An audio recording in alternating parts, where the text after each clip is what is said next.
Ezekiel kam sang pa in pasien ba le namu kum som thum ka pha kum a khalina aninga ni in Babylon ngama om khere gun ge a sala om yu mi thang te to ka om lai takin mang ka mu hi to ka mang mu na a van hong ki honga pasian ka mu hi tua hun pen kumpi je hokin salin akimat zo akum nga na tua khasung in tua khasunga aninga ni ma a hi tua Babylon khere gun ge ka om lai takin siampi buji tapa keima Ezekielin topa hongthungen te ka sa ama wang let na zong ke tunga ahong tunna ka phoki ka khoda le leidu lampanin hui pi ahong nung kamu hi tua hui pi to ahong ton mei pi lakpanin khwa hong phia ka kim ko teng tang pem pam hi tua khophiat na mun pen shum ngau to ki bangin atang hi tua hui pi lai zanga ngan hing li a om to a ki bang pian kamu hi to kamu te in mi hing lim pona pi in mai tang li le khali chat an nei u hi a khe te u mam je za a hi zong in a khe pek te u bong khe to ki bang hi tua ganing te pen a kinot gil sum ngau to ki bang u hi mai tang le khali chat nei an nei ban wa a kha phung nuaya apang pi upanin ameng khia mi hing khut to akibang li chen ma anei lai u hi tuangan hing li te in kha a kha ni chedu zalin among le among akimat sak u a ki chi in sik li ne in ki mu hi amau te angam taru chiang in ali in thakha din tang u hi manin apum pi u ki tuam hei lo hi tuangan hing te in mai tang li chen nei uwa mai tang ngei na lama mi hing mai tak lampanga humpinel kai mai bei lampanga bong tal mai adek lama muwa lai mai nei chedu hi tuangan hing te in kha ni chet nei kha ni chet u zalin azom aom te khamong don to ki mat sakua aom lai akhani tegel chet u khut khup in apum pi u atwa mu hi tuangan hing te in mai tang li chen nei in mun khem pe amai tang suak u a hi manin apai no hun chang in apum pi u gi hei kul lowin out na pe u pai thei pa pau hi tuangan hing te in laga mei kwang to akibang a phian ni lo om hi tua mei kwang pen kwang phama ma a khwa phe sak zai ja hi tua gan hing te kho phe ma bangin kin zal zal koi koi u hi tua gan hing li te kai lai takin amau te in leng pe khat chet anei damu kamua a leng pe te lei laga ki ga hi tua leng pe te avek pin ki kim ki bang ki ma soman phat bangin te u hi tua leng pe te in aki kan tan lampi lamin pe khat chet nei thu a hi manin out na lam pe pe wa pai theu hi tua leng pe kwal te tunga mitang bi be adimin om hi tua gan hing te akin changin leng pe u to kin khoma leilak panin to ngan hing te wa lama kangin aka to chiangin aleng pe te zong kang to khomi ama ut na pe pe u tua gan hing te pai u tua leng pe te pen agan hing te khut nuai a hi manin ngan hing te pai na pe pe a pai hi tua leng pe te pen ngan hing te khut nuai om a hi manin gan hing te pai na pai le pai in ngan hing te khol le khola wa na ka to le ka to win ngan hing te tat bang te te kin taw hi to gan hing te lutung sana lim lang to aki bang akum kiu kiu pian khat om hi to akum nuaya gan hing te in akizom pi chet te lama akhani te zal chet zalua akhani chet to ama pumpi chet atwa mu hi tua changin amau te na akhanging u kaza hi tua akhanging pen tuipi ging ngar ka phon pi hu ging le wanglen pasien oging to ki bang hi alen non lo u chiangin akha u khuba a hi zongin amau te lo tung sana om akum tung san parin onging khat ki zala hi tua kumlai zanga safa soban phato akibol kumpi to khumbang pen khat oma tua to khum tunga mi to akibang pian lim khat atu hi tua ganing tunga atu kamu pen mei khuk sunga ki hal san sum ngo bangin ta hewawa akim ko khem pe jong to ba bangin tang pem pam hi to atang kho ba kin mei laka saki tui hub akai changin ani email nam tom khem to anei kimi to ba ba na lim tu akangen bang hai hi bang kamu chen leila ka bok su ka tu chel ogin khat ka za hi ejegel ka sabna to ogingin mi nga ki hi ejegelo rin to wil ladang tu akongen thu kongen nuam hi hong chi hi to bangin thu nge lai dakin kasunga pasien kha hong lurin ka khe in hong ding to sakhi to changin ongin kizom la in ke kianga mi nga hi jagelo ke hong lang pangin ahong le do Israel mi namte kianga na ahong so ka hi apua pa te ba bangin amau ten tu do in ke hong le do lai u hi amau te alung sibu khawin pau pe u hi ke ma to ba sian in amau te tung kangen ding thu te avagen ding in ahong sol ka hi amau te nang ma thu gen hong mang ge jong in amau te la ka kam sang kan om khit lam tak thei di ngo hi a hi zong in ming a hi izeglo amau te a hi a thugen te a hi zong in naki takai di hi amau te nang ling hong kai nel di ngwa bom ai laka om bang na bang ding hi tua bang hi ta se le hi ale do the mi te mai pok zia le amau te compound na te hang in lau tuan ke in amau te in hong muang ke jong in nang tunga kong nen khem pe amau te tunga bangen in amau te pen ale do the mi a hi nau phokin mi hai izekelo nang tunga kong nen thu te nga in amau te bangin hong lang pang ke in nakam ka in la tu in ka hong thu piak ding na ne in a hong chi to chang in keilama khut khat hong kisana to khudin lai ja ton khat tua lai zial ton khat kamui tua changin tua khudin tua lai zial hong phela alang ni to ka lai ki gelin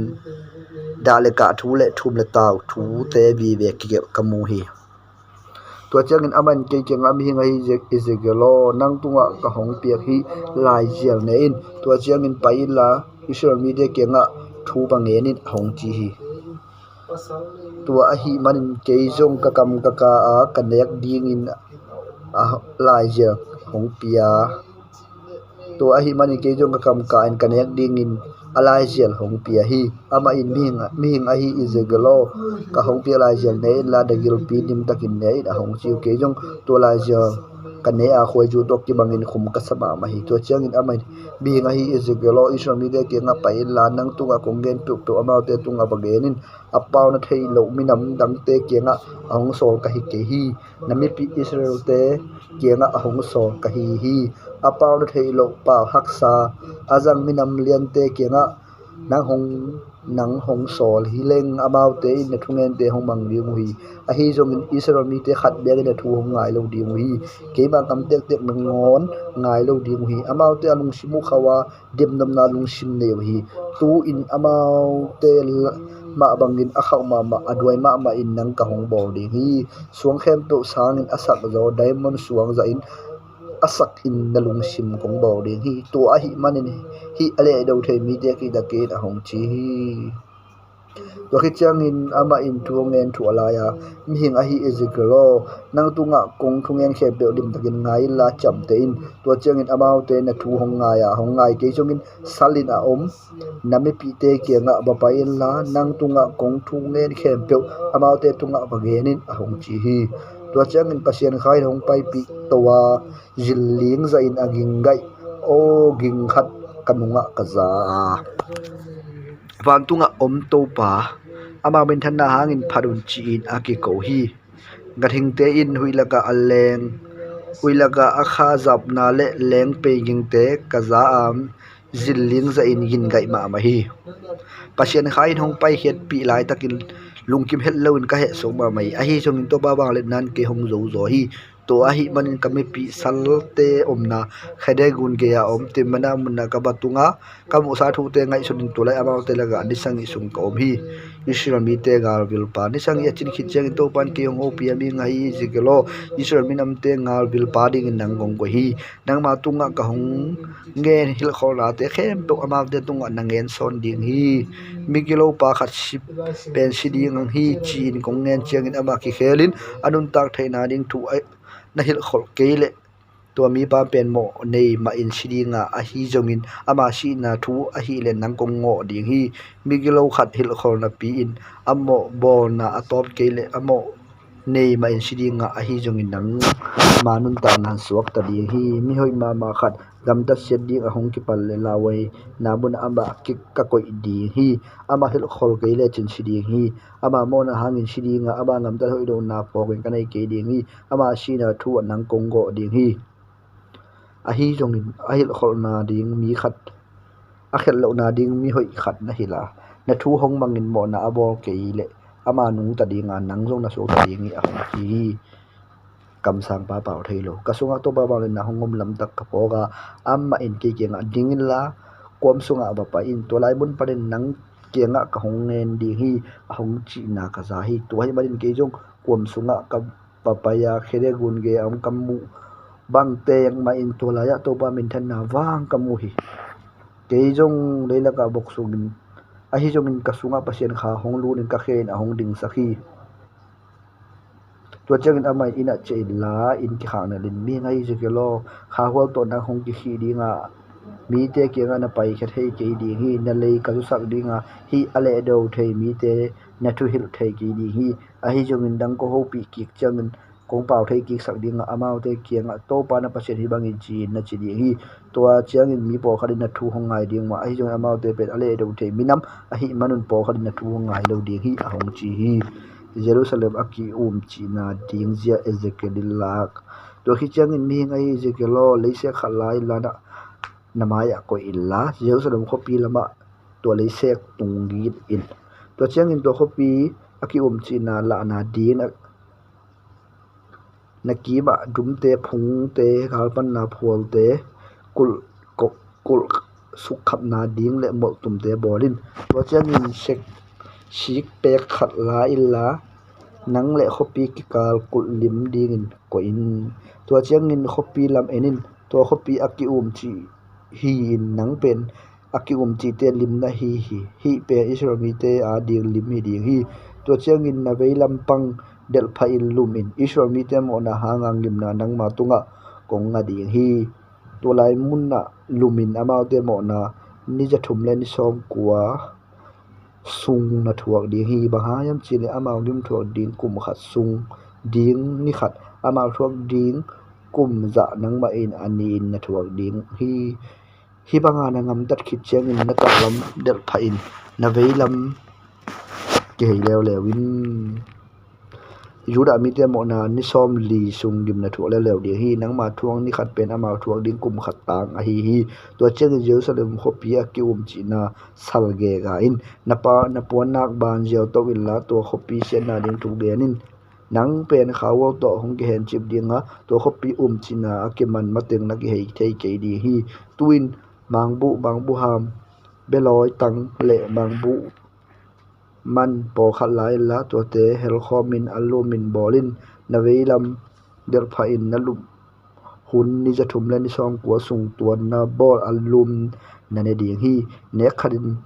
sekel alum sekel som ni bik na ne dinga ni khadin khat be bek na ne ding hi tui jong na du za ne lowin ni khadin tho khat bek na don ding hi na nek ding alum pen mi te mu na mi hing ek keu khomin tua te mei na chi khi chiang tua sunga na em ding hi hong chi hi tua chiang in to pa in Israel mi te gam da ka the thang hun chiang in thu kha min nek ding in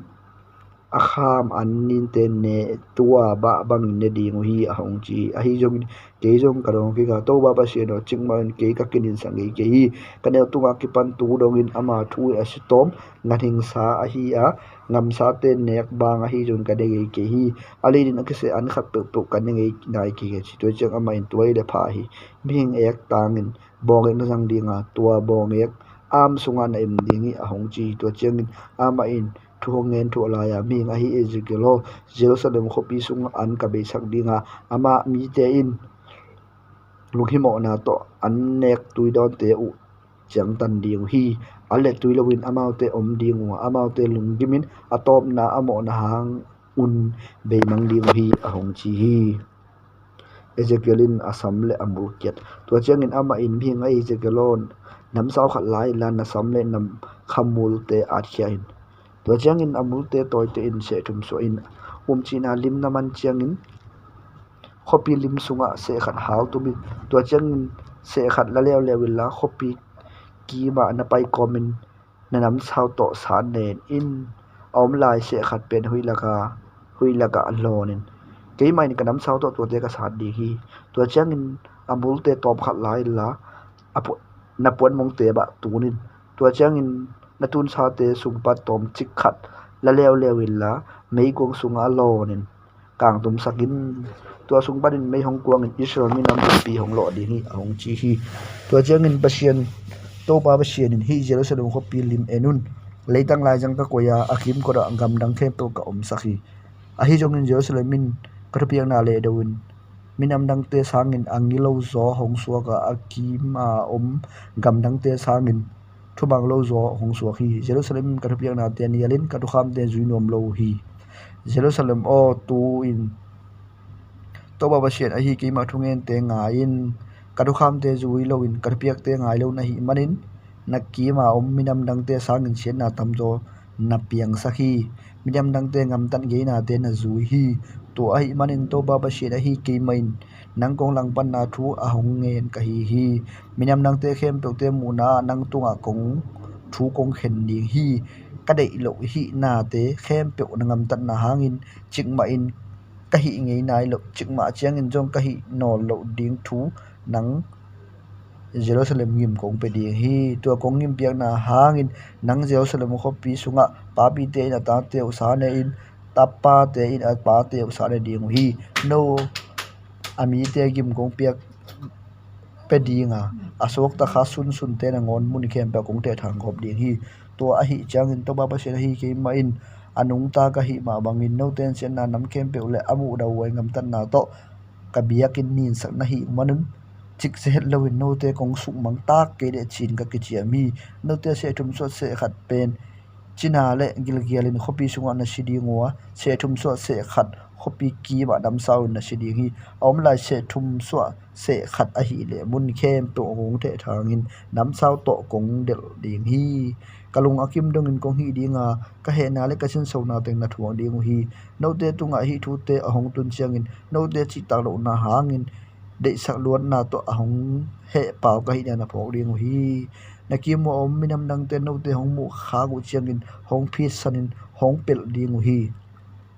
no te tunga he na sin so na to ngim kong piak chiangin na ki mo om minam dang te khem pe law ding hi amau te no te hong mu da edin hong sim mo bol ding hi na nek ding hong khak tam sakin no te hong puk sak ding hi no te hong sak ding gil kyal te pen thau tang kap khak bangin na na sat bel bal ding hi na ta te u asisak ding kial pi hong tung sakin athat ding in gam sa te kong pai sak ding hi nat na ga kido na le ga ke kap na te no te hong sak ding hi to ba hi ke man hi tu kong ger kin ahong chi hi Israel mol sang don te hil khol na to pa in ke nga thu nge na mi nga i je kelo Israel mol sang don te en la amau te tung a kong piak te ke nin to pa ba shen a hi ke ma in mual leng te mual neu te gwam thuk te kwam pi te ke nga ka gen ding thu te Israel minam te in anga ding nge nin mi te in milim biang na mun te bhat gop ding wa nam sau khat kwal sak ding hi biak na tau te ki phel kek dinga panam tui tau te ki sat kham ding hi tola ya om mi khem pe ki thadin milim te maya ki bai thang gop ding hi Israel mi si luang hom te ki the thang gop dinga agu te u biak na tau ki ma kalon thang gop ding hi Israel khopi te khem pe bei mang dinga milim abiak na u mun khem pe ki chu se ding hi to a hi manin abiak na tau te u le amilim te u vut le vai suagin apang nam tui tau te u ki sat vui hop ding a hi manin milim biak na ding abol sa khem pe u mai mang ding hi mun ji tenga mi ki that lum dinga asok ta sun te in ke pen to pa ka hi lam tak hong phok ding hi to banga ki han thot na panin por khat ka so to sak dinga minam dang te laga ki the thangin salin aum ding hi to bangin salin aum na mun panin amau te lungsim chi tak lo na hangin ke hong nu siat u le ke ma sangin milim adei zok u hangin amai jumna dingun gim ape ding kai dam tak thein ke hong pho ding hi amau gilo na le ahai tat na sa te u hangin ama ma ki buda tom ding hi to chiangin ke ben to pa ka hi lam dak hong thei ding wa amau te gim piak ding kangen kho na te amok pau ka hi lo lam apho ding hi a hong chi hi to chiangin to ba ba siarin israel mi te gilo na le abu da hoi ngam tan na te khem pu hangin ka khut singin lei tuan in na khut singin lei tuan in la ada in kap in amau te nga ke na kial le nat na hangin sidingu hi agam la ommi te china in sidingu wa anaya om ngal sunga sidingu hi a om lai sun te gil kialin puk sidingu hi amau ten ke ma he na thok dingu hi milim te la ga biak na taw ki ma si luang hom ke the thang dinga mol sang tung teng mol don tang zang teng singnim nuai chiteng to so kung lian nuai khem pe le milim biak nai ba nam tu a na mun khem pe siluang hom om zia zo koi koi ding hi tua chiang in to ba ka hi dam tak mi khem pe hong thei ding hi ke ma in ka khut janin agam khem pe ka su se di hi leiton lam se ne gam pan a ki pan leiton lam ribba khopi do israel mi te om namun khem pe si ne lon ka pat mai di hi tua chiang in to ba ka hi dam tak mi khem pe min a hong thei ding hi a chi hi be na hong tung ding to pa in ke ge nga thu hong ge na mi nga hi sikelo to ba ba se da hi ke ma in israel leitang to ki sai in ka gen thu te hibang a hi hi abe na hita gambup pi abe na hita israel te o tu in be na di mu hong tung ta a no te in ka he na tu in na thuak ta ding hi nangam tat na sa te to ki ju in thu kong khen ding a nangam tat na sa te to ki ju in ngim kong pe di hi no te kong za ke di nga zong kong kha set ke di hi abu da wai nangam tat na sa te u to ki ju in ngim kong pe di nga tua chagin to pa ka hi lam tak na hong thei ding hi a hong chi hi to pa ba sian in kangen again twin no te tung a hak sat na khat khit khat aban banin hong tung thua thua ding hi abeina hong tung ta hi no te aman na ta u hi israel ngam sunga ateng no te be na ding hong tung ta ding hi mo sang don chitenga biak na mun te a lungdam na om no loin boy na bek a om na hong nai ta hi aso loin ka he na thu na thuak ding wa nagam tan na sa te u bang hang in thu kong hong khenin amu da wai nagam tan na sa te u hang him kong pe di hi no te kong za ke di nga zong kong ka set ke di hi amu da wai nagam tan na sa te u hang in ngim a hong pe din ka hi hi tua jagan to ba ka hi dam tak no te tu ngang gi mong to ba ka dam tan nong thei di hi sena di nong tung ta hi nang ta na te u khanga na ki basa na te u lian hi migilo te hauna te lungbon na te hak salowin be mang ding hi a hun hong tung ta a ani hong nai ta hi mi khem pe tunga ka he na hong tung ta a hi manin sumlei sumjo na semna te akiman na om no lo hi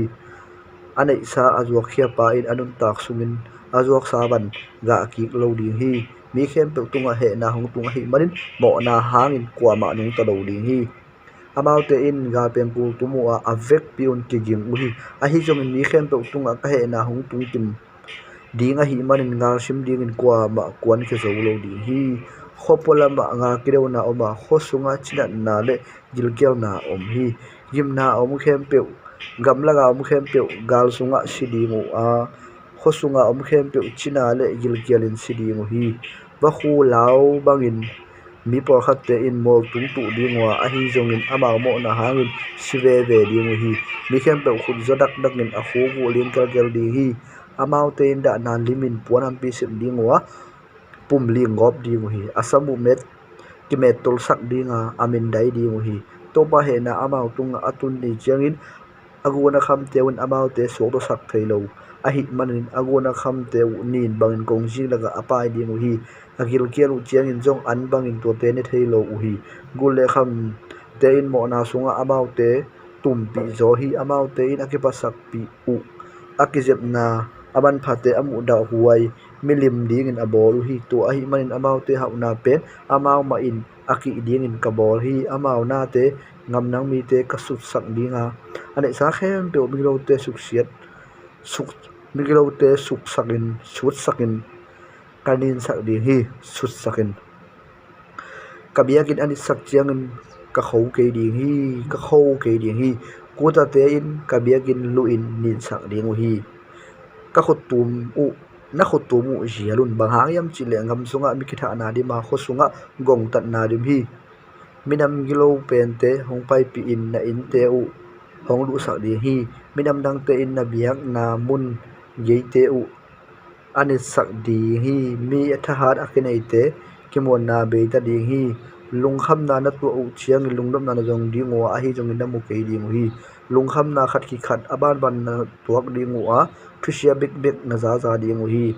kam sang te kenga thu na dong ding wa siam pi ten mi te tunga hong hil ding thu thei lo ding wa upa te in hong nen ding thei mel lo ding hi kumpi pa da in thum dinga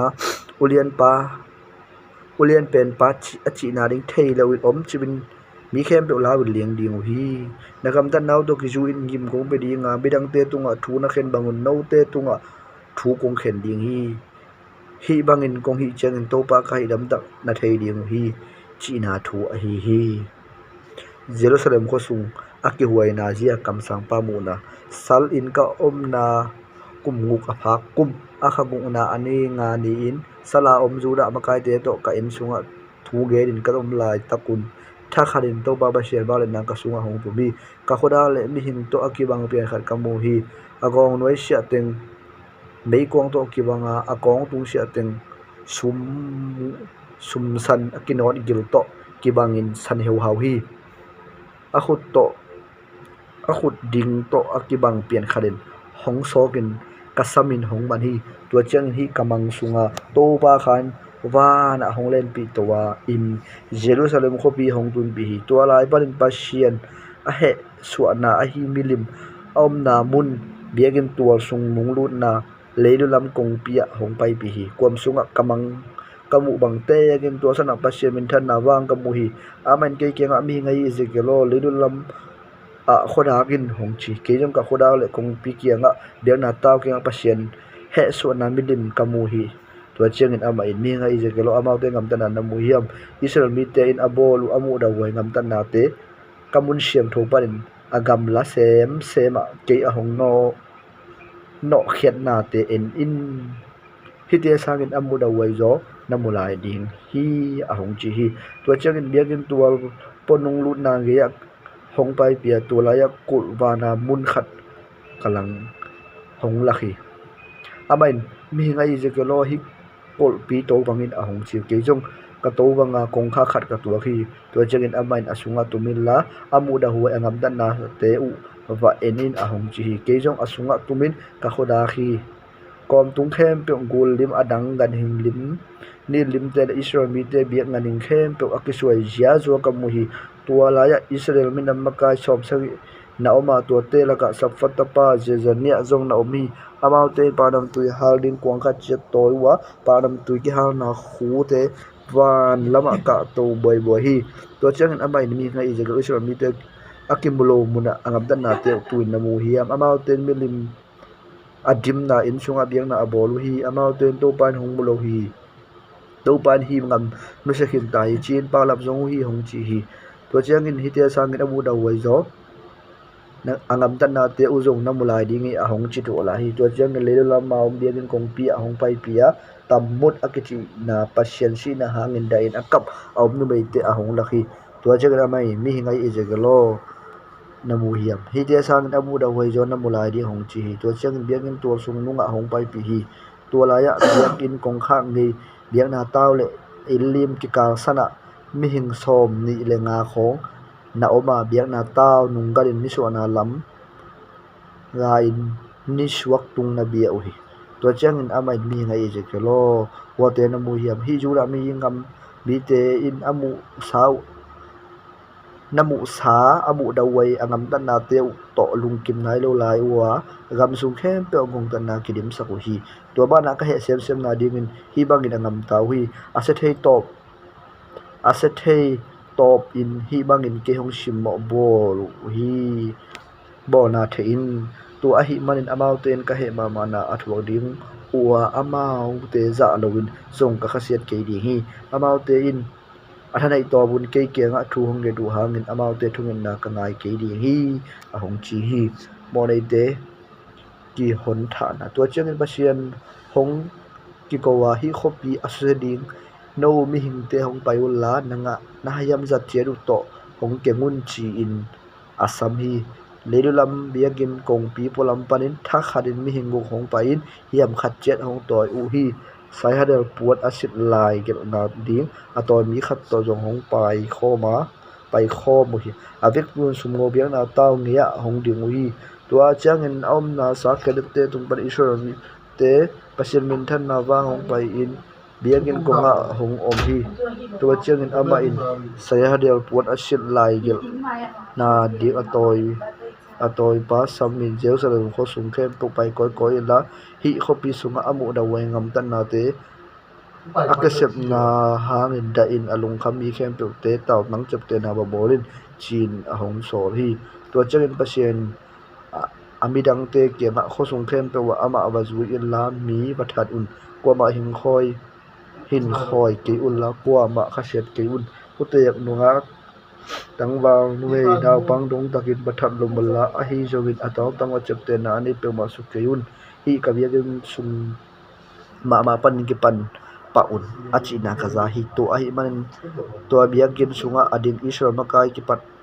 te ki pat na in anei pa hi to changin amau te ki nga biak in ni sakun atuaw tanga mi silwa hom dim sakun tun ki pan un chi hi to hi man amau te kon hi in khosunga mi tha ding akipan hi tua bangin mia ki tha lai takin ke ma ngok ka om hi ke jong le abogin to ba sheno israel tu an he na ha mi israel mi om lai sun khem pe that bang kin na hiya ma chi ni ka ko hi toi che da mai hong dong a israel mi te le jura mi te mo na na let ma hi gam su khem pe mi tha na to ki dim sa ku ba jerusalem ko pi sian na nam kim to ki dim sa ku amau ten to pa in i gam su se khin a to ban ai te hong lo hi a chi ri toi man amau te ka za ke di nga kwa makaset ke ri amau te ngam tan na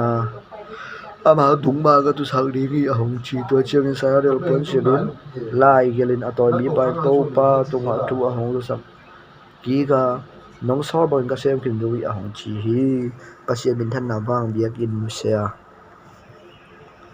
to cheng in kherep te lutung san a om kum ka etle safa suban pha to akibo kumpi to khun bang pian to tua kum tunga om hi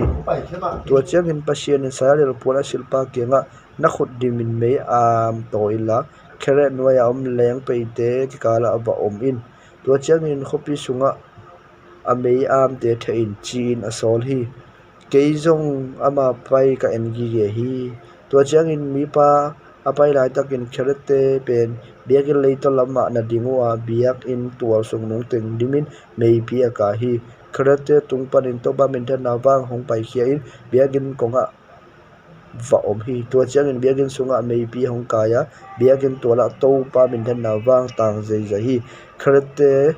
khazap ging pen biagin tol ponung chiang dowa kiza apang len pasien apaw chiangin awging to ki bang hi kherete nuaya om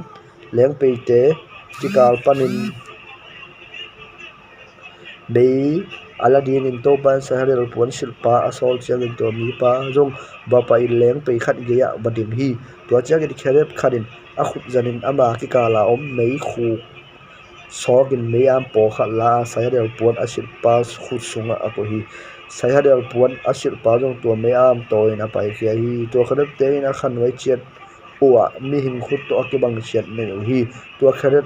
te ge ya leng pe khat chet omin to leng pe te sowan pha bangin te hi to leng pe te apai je ki bang ki ma leng pe kharin aki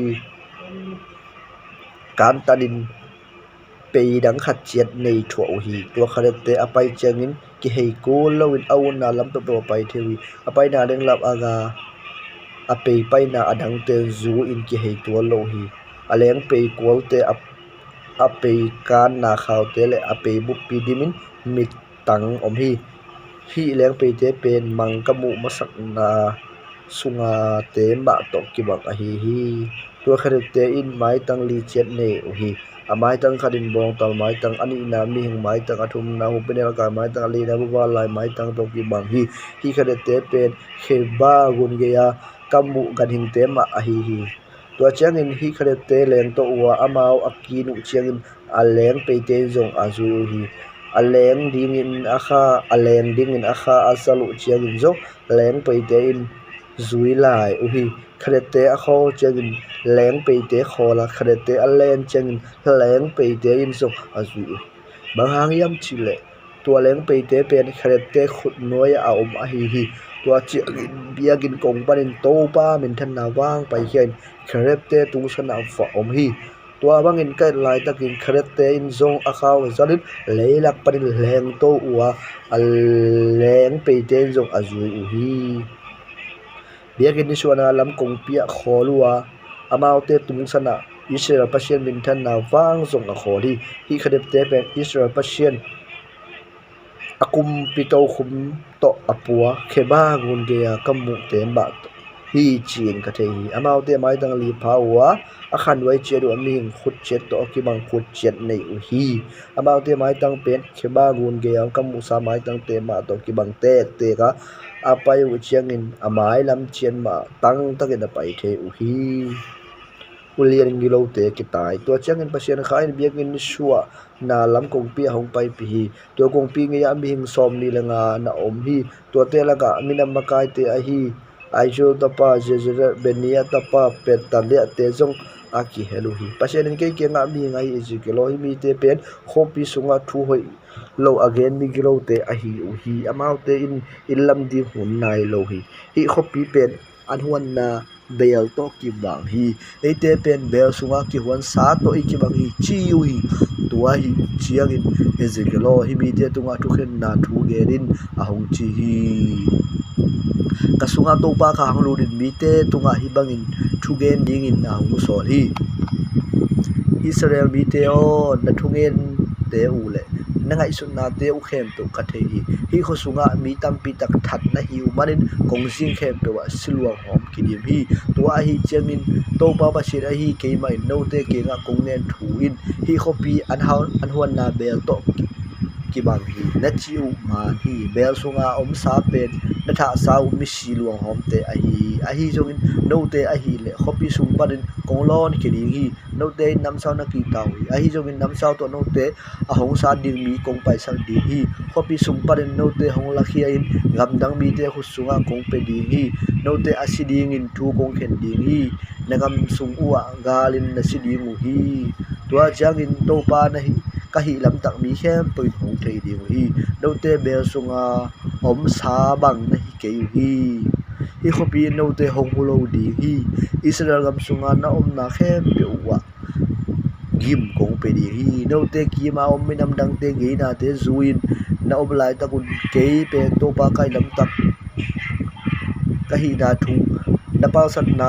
u thu kham te ke ma thu kham a hi na le na zui lo u thu piak na te ke ma thu piak a hi na na thei di hi chin nge nin a hong chi hi to bang in thu ge nin kom lai takin be ne ya le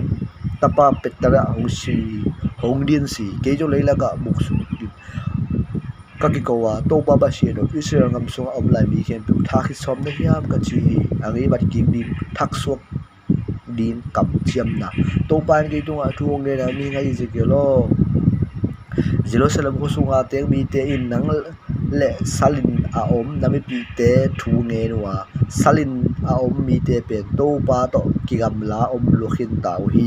amain e te lua ding in hi gam hong pe khin ta hi chi hi tuai manin na sal pi te keng a hi bangin ke ma thungen te bagen son hin agam la pi gama ateng ding in pokhia in ngam danga athe thang pa pen ke ma ka hi a hi jongin amaute om na ngam danga to kha sungbek ke a hong be ding in kom sakhi tu a hi barin to pa hi ke mai amaute ke nga ka gen thu wagerin amaute ka the thang na ngam parin khom gigin amaute tunga Israel ngam ka pe ki hi amaute hong chia ki chiang in ani na te khem pe le amu da wai midim khem pe anil khian ding u hi amaute tunga lungsim thak le ngai sun na thak ka pe ding hi amaute suang lung tang pai khia sakin mi hing lung tang ka guan ding hi to chiang in amaute in ka thu kham te zuin ka thu pia khem pe chitak in mang ding u hi amaute pen ke ma mi hi in ke pen ama pasien ka hi ding hi a hi jong in ani na mu da wai milim a ben wam te a hi le yim ka pe di hi amau te gam tan na to ki juin yim ka pe di hi to ba ba se da hi ke ma hi ka nge ri kheli a hu chi hi to chiang in aleng ring kharet te in a kha u zala leng pe te u zong a zu hi Israel te pa se min than na wang amau te tung sana om hi tua chiang in ta ba min than na wang zong khopi sung parin pai hian khopi ni so na lama om mol tung a mi tua chiang in kamang sung ma pasien khain honglen pin babylon ngama salina om te kiang hong tun bi tua chiang in kamang mu na hong be ya to pan ke hong mu sang na thu te khem to salin om mi te kinga ka gen hi sala ki pai pi ezekielin lim takhilak to pa in ke tunga ke kianga thu hong nge na mi nga hi ezekielo ale do the mi te la ka teng na hi amau te in mit ne na pi kho mu thei lo hi amau te pe ale do the mi te a hi na u hang a hi ezekielo tu in ngal dai ding in ngam dat bang in navan puang ding guang in la sun dang pin pai khe nom na parin na pai khe la mi khem pe mu saken ale do the mi a hi te u hangin a thu thei kha thei ding hi khoba line mi te mu in salin a pai ding in navan guang in la ni tak chiang in salin apai ding bangin na pai khet na mi te mo sakin tua bangin amau te rongin lai takin na kom sudil la tua wang parin na van lakhia in amau te mu in na van na liang kowa kiswan tawin la na pai na ding mun na mu thailo na ding na mit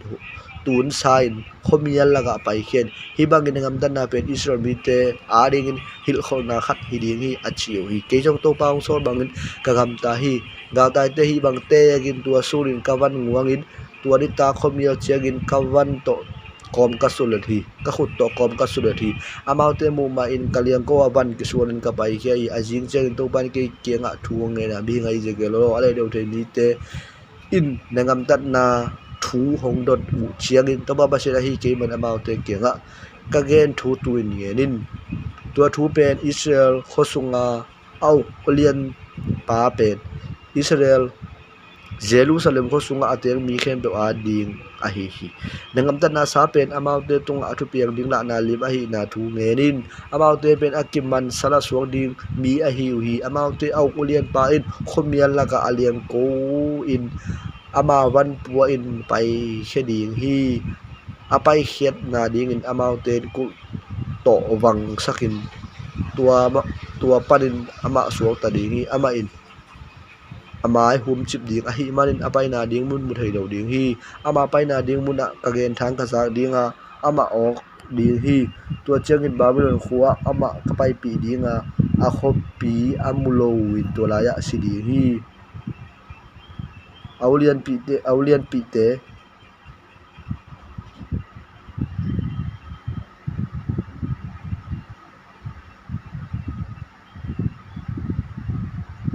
ama pai khen na dia mau ten ku to bang sa to ban so ta ding ama in ama hum chip ding ai pai na ding ama apai na ding mun again dang ga ding ama ong di to che ba lem khop sunga ma ka pai pi de to khop pi amulo in to la si ding hi aulian pi te athulam lak te le ama aching te mun ji ta ka the thang ding amau te athat ding in nam sau ka dung dem sak ding hi mayam dang te laga ngam dang amau te ka the thang chiang in to pa kai na thu amau te hong po ding wi a hi jong in ga sung kel pi na na sung parin to phat ka so to sang dinga mayam dang te laga aum na ding mun pan ngam tan na sa te u amura huai na phok in pe pen to pa ka hi na thu ong te di wi a hong chi hi to pa in ke nga thu hong nge na mi ngai je ke lo law ma na to aling kom sa in an ne in tui do din hi bang in ngam tan na pen amau te ngama om la Jerusalem khomi te tunga to ba she thungen na a hi na thu bang e nin amau te law na lin na to an ne in tui don di hi amau gam sunga ateng te a hoi ngam tat khat bek om lo a hi marin amau sung agam sungwa om mi khem pe ka pai khet pi mang di hi mi hing akadim na khopi pen ki shu sia di ga gam sung khem pe gam khing so di hi to chang in to pa kai na thu hong thei di ngui ang chi hi to pan ke nga thu nge na mi ngai je ke lo hi bang in hun be ya bhang in hun be ya gen khol na te atung om lo hi chi pa na pe Israel mit de jat bin kini a hi yam tua hi chiang in to ba se na hi ke ma in tua thu to ki sain ka thu ngen na amau te kenga wangenin hi paw na ka be sak na ding sak ta dinga Israel mi te in nge ni nei na lo ding hi tuin ahuna nai na le nge ko na te amanin atun na ding thu amau te kianga bangenin Israel mi te laga mangmu na ma lo a hi a ngen ko na ma lo a hi jogin omno lo ding hi to ba hi ke man amau te tunga thu ka ngen dinga ka ngen bangin tung tak pi ding hi tuin je kai no lo ding hi ale do thei mi hing te o hi ding in ka ngen bangin no ma nun tak sung ma ma in ka tung sa ding hi to ba se na hi ke man hi thu ka ngen khim jo hi a hong chi hi to pan ki tunga thu ngen lew lewa mi nga hi izekelo na mangmu na te le na thu ngen kho na te pen mai la mun sau pi chiang in a hong piang pan ding in Israel mi te in ngai chun kha u hi tua a hi chiang in to ba se na hi ke ma thu ngen na zakai chi om no lo ding ha ka ngen sa bang in tung ding hi to ba se na hi ke ma in ka ngen khim jo hi chin ngen in chin a hong chi hi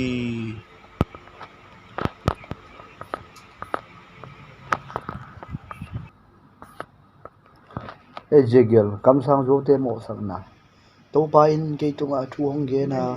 ni nga hi Ezekiel Israel kam sang te mo sak na ngenin to pa thungen nga in ke khemin ama lung sim bang in thu again te tunga ngenin to pa basian thu gen hi bak a hi kam sang hai te in gim na thuak di mu hi amau te in ama lung sim bang in thu gen ton tungin mangmu ke de u hi Israel mi te o na kam sang te u a hi le in selaka a omnia te to akibang o hi amau te in ku chip na mun te chinglo u a ke chim te chiang ki lo u a hi manin to pa ni in ngal hong tun chiang in Israel te hu zo lo ding hi amau te mangmu na te zuaw pi hi a athungen kho na te u jong zuaw thu a hi keima in amau te solo na pi in amau te in to pa in hi bang in chi khe mu hi to bang hi na pi in amau te thungen te katun sak di alamel lai hi to a hi manin amau te kenga kangen thuin namang mu na te u zo pi hi ya na thungen khol na te u zo thu a hi no te kenga keima in thu hong ngen nai lo na pi in keima ngen bangin na ngen hi ka chi hi a hong chi hi to a hi chang in to pa pa sian amau te kenga na thungen te u zo pi hi ya na mangmu na te u zo pi a hi to a hi manin no te kong lang pan hi zo thu to mangmu kin in mi te a khel theina ding in zo thu again khol kam sang no te gim a hong pe ding ka hi ta hi kami te a ki khobu chiang in to te laka na ki hel ke ding wa Israel mi te min a ki ngel na laka no te min ki ngel lo di hi nangamuwa na chia ki ngei non ke di mu hi to chang in to pa pa sen ka hi na thu na hong thei di mu hi bahayam chi le thu hoi lo na pi hoi hi chi khemin kami te na ma kai khialo hi kami te in kul ding in suak a chiang in no kam sang te in atung tham bon to na zu du hi tu in na kul zu tu chim hi tu in gwa pi kan sak dinga gyal pi te in to kul khain hui pi harin mut ngop ding hi to bang in kul akichip chiang in nakul zulu bang phatom na om a hi yam chin mi ten hong dong di hi tuai manin to ba sian a hi ke ma thungen in ka he na to hui pi nung sakin go pi ju sakin yel pi ka sakin tua ku pi ka su se di hi atung thom na zu tu ku su khamin the thangin abur dok sak ding asom ka hi to bangin ka suk se chiang in no te a hong deng lum ding hi to chiang in to pa ka hi na thu mi khem pe hong thei ding hi to bangin kul le tua kul azut no te in ka he na na thuak ding hi to chiang in ke ma in tu in kul mai tang kul mai mang ta tua ma bangin kul azut mi te thu hoi lo na pi thu hoi hi achi Jerusalem lungmon na ding thu again kam sang te jong be khin ta hi ka chi ding hi to ba sian a hi ke ma in hi thu ka ngen khiri a hong chi to chang in to pan mi ngai je gelo na mi te laga om a thu ngen ding u a puak tom na mei te in about te gam tan na hangin mo sang na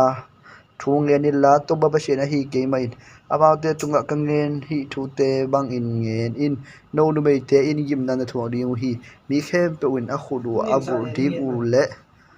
alu tungwa a khi ding u ai te ka bol u hi to na te in mi te lung ship pu hi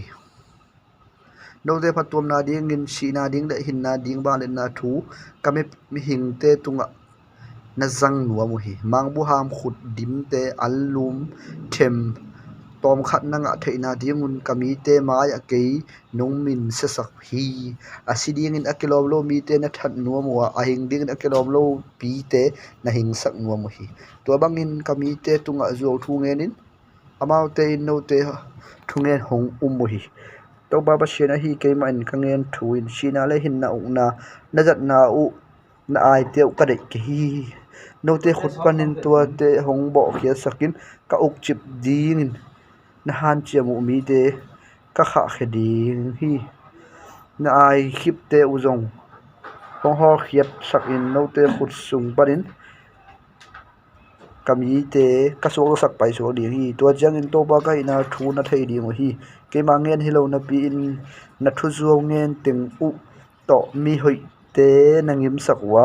mi gilo te asi theina ding in hong ki heilo na ding lama na le hat thot jo so hi to a hi jang in tuin na zuaw mangmuna te ule mi lam na khel sak na thungen kho na te u be ta di hi no te khusung parin kami te ka hon kheta dinga wa jang in to ba kai na thu na hong thei ding hi kam sang pa tunga thu adong milim bete tunga thu khen na to chang in isor mi ma kai po khat ke ke nga hong pain pasien de na banga hi yam chin hong dong hi to chang in to ban ke nga thu hong na mi hinga hi ezekelo hi mi te in milim be ya wa milimin mo na sunga amau te tun pi hi amau te in thu thei nop teu angen ding in hongum na hiu hi to a hi changin to ba pasien a hi ke man amau te tunga ngangen hi thu te ngen in milim bia in mo na sunga milim te kitun saka to hi changin kam sang te tunga thu adong ding in ahong pa in sel mi khem pe un ke ma thu don na kam nga ding hi to thu don na pen amilim tampi te in azak dingun akilom don na hi di hi to milim te in ke ma kyang panin isron bi te pai ket pi uwa a hi jongin to bangin kadon na to keilama kami te nga ki dingin ka kilamen hi to ai manin to baba shen a hi ke ma thungen te isron bi te tunga hi bangin ngenin hongki hei ki gulla na milim te unusia un isron bi te khat pe pe a hi a isron bi te laga a omungam dang mi khat pe pe a hi jongin ke kyang panin pai hi in milim bia pai hia in milim bia a milimin mo na sunga atun pi hi chiang kam sang pa tunga thu adong ding in apai le to pa hi ke man ama thudot na kadong ding hi ama nialin bidang te ding in ka bor ding hi ke ma mi te lak panin ama kala khe ding hi to chang in to ba khai na thu na thei ding hi kam sang khat pe pe in khem na to ama lo in thu a hong dol le to pa hi ke ma khem hi ding hi yusra mi te lak panin to kam sang pa kala khe di hi kam sang pa in kam sang thu adong pa angim thuang na u kibang di hi isra mi te in ke hong nu sial lo na ding le amo na u to akilis sa lo na ding in hi bangin ka hi di hi amau te pen ke ma mi hi ding wa ke pen amau te pasien kai di hi to ba pasien hi ke ma hi thu ka ngen hi ahong chi hi pasien in Israel gim apiang na thuman to pa in ke nga thu honge na mi nga hi ezekelo ngam khat pe pe uri khelna bol in ke tunga hong thuman ke le ke ma in an nek ding te ka su se ding hi kelpi tung sakin mi hing angan hing in ka se sak ding hi noa daniel le job hi mi hing thum te nangorin amaute laga a om hi le amaute hoina in amanun ta na chen beng ma so da sak lo di hi to ba ba shin chi hi mi te athat ding ngam sa ki ta woi te kha khiain kwa ma khwal azin ngam lo na ding in tua ngam sunga ala huai aum le tua ngam sunga hi mi hing thum te na ngon a om bang hi le amau te tanu te le tapa te na ngonu so to sak zo lo in ama nun ta na chen bek ma so to sak zo ding a tua ga ma pen gam khing suak tak pi di hi chin anung ta to pa pa sian ka ki chiam hi tua ngam sunga ngal tung sakin mi hing ngan hing asiat siang ding in ahu siangal hiam te kizang le tua sunga hi mi hing thum te a om hangin amaute pumpi chet simlo amau ta te nangon suda sak zo wal lo di hi chin anung ta to ba sen ka ki chem hi to ngama ngul pi tung sakin ka he na to mi hing ngan hing si sak leng tua sunga noa daniel job te a om a hi chong amaute hoi na in ama nun ta na chet bet hút rõ chi lo amau te ta te na ngon hu zo tua lo ding hi chi na nu to ba sian ka ki chiam hi to ba sian thungen te hi bang a hi mi hing ngan hing asumai ding in yimna na sebal peli a hi gal KLP aki ta hoi gam sale nat na Jerusalem ka tu sa dingi atanu te otapa te opai khet pi ding in mi khat pe aso to sak zo kha a oma nang kenga hong pai le amau te om zen na inin amau te gilo na zia na mudinga Jerusalem ka tung sak ding hi aba atanu tapa te upai khet pi ding mi khat pe aso to zo kham na nang kenga hong pai le amau te om zen amau te gilo na zia na mudinga Jerusalem ngim ka piang na akilom athuman ma hi na na pawng ding hi amau te gilo na zia na mu chiang in ka hi na te khem pe akilom ma hi na na pawng ding hi to ba sian in hi thu ngen khin ta hi hong chi hi Jerusalem akima akiman na lo lengui to kibang to ban ke nga thu nge na mi hinga i je ke lo lengui pen singkung to bang chikite ding a hiam tulaga singkung te to te na in lengui hiang te banga ki banga hiam lengui te na in ki jang thei a hi hiam ban khai na zat ding sing zu khet na ding ki mang thei a hi hiam mei to na ding begin ki mang hi among tuak akat tum hit chiang in om lai azul kat ting bangin ki mang thei non a hi hiam akat mai jong bang mai na ki mang lo a hi manin kangin avom chiang in akiman na omlo sem semi to a hi chiang in to ba sian in hi bangin chi hi tulagom singte in kiman na ne hi a hi jong in lengui te kila in aki hal tuma bangin Jerusalem te mi te lakhian gim ka pe ding hi mei panin khat vei aswa ta khit chiang un tuin main amau te kang tum di hi amau te gim ka piak chiang in to pa ka hi na thu na hong thei ding hi ke tung amau te hong chi tak lo a hi manin gam sung khem pe ngam hin ka so sang ding hi to ba sian in chi hi a hong chi hi Jerusalem chi tak lo na to ban ke tung a thu hong ngen ki ga mi nga hi Ezekielo abu da huai da kam tan na thu Jerusalem tung a ngenin to ba sian in Jerusalem tunga ka ngen hi thu te ngenin Jerusalem mo nang pen ganan ngam parin apiang na hi na pa pen amon mi te hi na nu pen hit mi te a hi nang na so line ko ma in hongdol lo hi na lai hong ki tan sak lo wa hong ki sil lo wa chi to jong hong ki zu lo wa puan to jong hong ki tu lo hi te khem pe a hi ding ko ma in nang a hong he pi na lung sim hong nei lo hi na so ala in ko ma in nang hong i lo a hi man ngam laga nang hong ki pai dak le hi to chang in na kianga kong pai kha si san nai san laga na ki tom kong mu hi to bang in na lai takin na si lo na ding thu kong pia hi sin kong hoi bang in nang kong khang to sakhi nang chidamin nong khang to wa nu nga hong sok in na noi te jong hoi tak ma in hong bo ga nam mul jong hong po da hi a hi zong in wak tangin na hi nang kong mu khak ki changin pasal nei thei ding hun na hi ta hi na pum pi wakin na kim lai ka puan to kong khuwa na zumoi na ten kong sel sak in ten bi ding kam ka hong chiang hi kong kam chem na tang tung sakin nang pen ke ma a na suwa hi to ba sian in chi hi ke jong tuila in na tunga si bang ten kong sop khiat saka olive thau to kong zut zol hi puan phan ak kizem hoi te to nang kong zema samun hoi pen to akibor khedap kong bu sakin sai hadel puan hong khim sakin nai puan tungsil kong sil saki kejep na aman phate nang kong pi a tau hong bu sakin khai niang kong ok saki nak ba le bil ba te le na khuk ding kum pi lu khu hoi kong wan hi to bangin kham le gun ki bor ke jep na te to nakizema sai hadel puan nai puan le akiphan akizem puan te bek nasil ton tu hi annel hoi pen te bolin akibol alum nein nek ding khwai zule ole thau te nakita sam nge ke hi na hoi na akingen thailo za in hongoma kumpinu na suakhi apaw bang hello ding in nang hong bol kai manin ngam khem pe wana mel hoina ki thang koi hi to pa ba sian chi a hi jong in mel hoina le namin than na aselamin zangin na to pe lu pi ding zol nai na zang hi na puan po khate na biang na bun jep na ding na zanga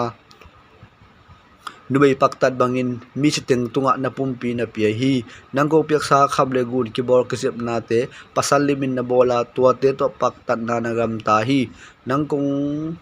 nang ka hong piak akizem akiphan puan hoi te line milim te na sil saka nang ka hong piak olive thau le padam tuite milim biak na in na jang hi nanayak ding in alim chi ben olive an nel thau te le khoi ju kong pia a hi jong in milim mai pha jon na ding in biak na in to te na jang hi to chang in ki to na nei na tanu le tapa te la in milim biak na in alum ding in na pia how to ding in na pia hi ke tunga na chi tak lo na thu neu lua sain milim biak na ding kata te pethu alai na hi hiam hi bang in mei pak ton nun ta na to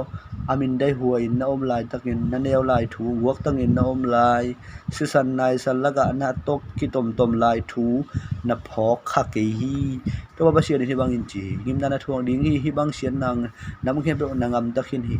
lam ngi khem pe wa milim biak na ding mun bol in pak tan na nangam ta hi na mel hoi na bel mang na ke zut nel hi na ke mu pe tunga na pumpi na pia ani ni na pak tan na khan sem hi alan mama na veng Egypt mi te na lupi apak na pak tan na to ke no he sakhi tuin nang ma in nang ma gi ma pe ding in nanop sang na teng ala kheding in ka khut ka li khini nang hong muda in nangam tan hoi lo na hangin nang a hong huwa fisher mi te khusunga nang kong pe so hi bayam chi le adang te to lungkim zo nai lo na hi manin asiria mi ten na nung de la hi to na pak ta da a hi jong na lungkim zo nai sam ke hi sumbor babulun mi te to na pak ta da a hi jong do te to jong na lungkim zo tuan nai sam ke hi to ba sian hi bang in chi hi abang chi lom na hi yam zum na me thei lowin hi bang in na pak ta thi kong jing chitenga milim biang na ding mun na bola paktan na nangam ta hi a hi jong in numei pakta dang te bang in sum anga jong na hi ke hi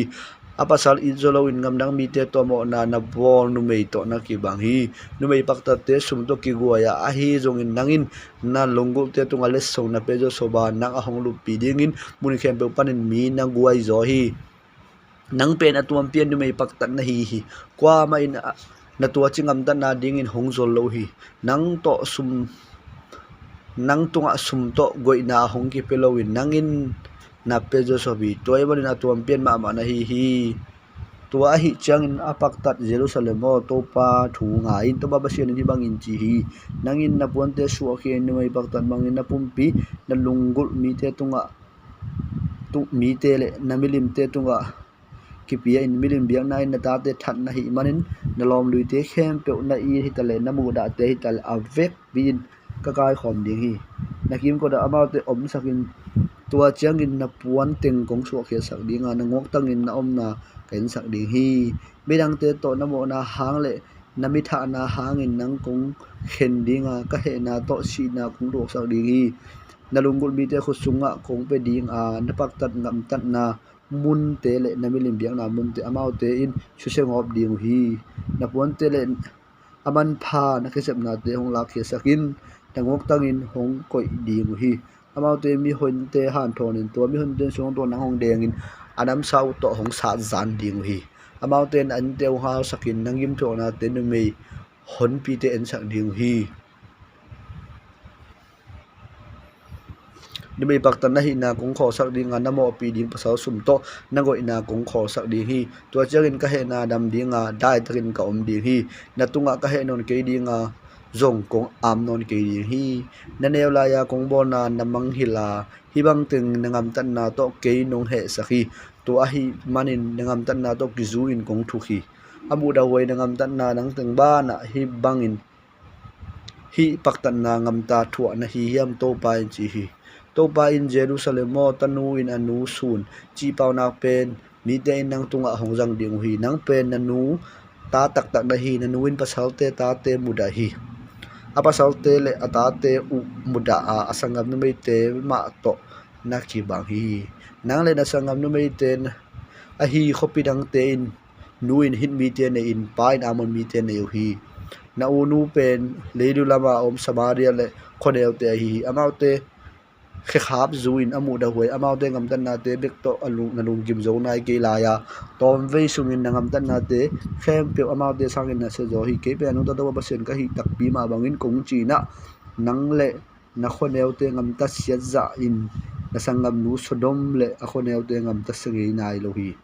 na sangam nu mo na pen amai le atanu te le nek ding tampi ne in nuam sama ma in dai takin omu a hi manin amau te akipasak u a ayong a chimo te dol lo hi amau te ki hi sakin ka dei lo na te ngam tau a hi manin na thei ma bangin amau te ka nu sia hi samaria in nang ma ngam tan na ngam ta sia za lang ngam ta lo hi na sang ngam nu sangin ngam ta se zo ma na hi manin nang le na sang ngam nu mei dang te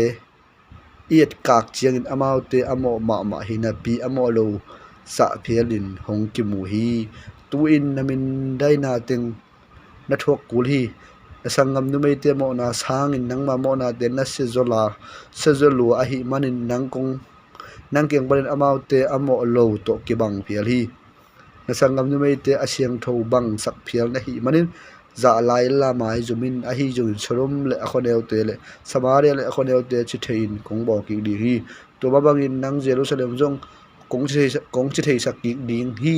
nangam tan na sa te hangin na mai zum ding a to na mai zum na in na sangam nu mei te dang te mai gal sak wam ding hi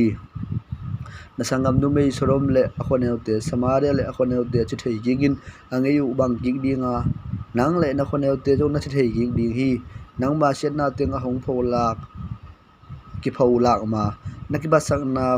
om hun lai takin na sangam nu sodom simmo bol hilo na hiyam tu in na simmo ngei na sangam nu ma nat bang tek te hi edom mi te frisia mi te le na ki ma om nang hong buda te in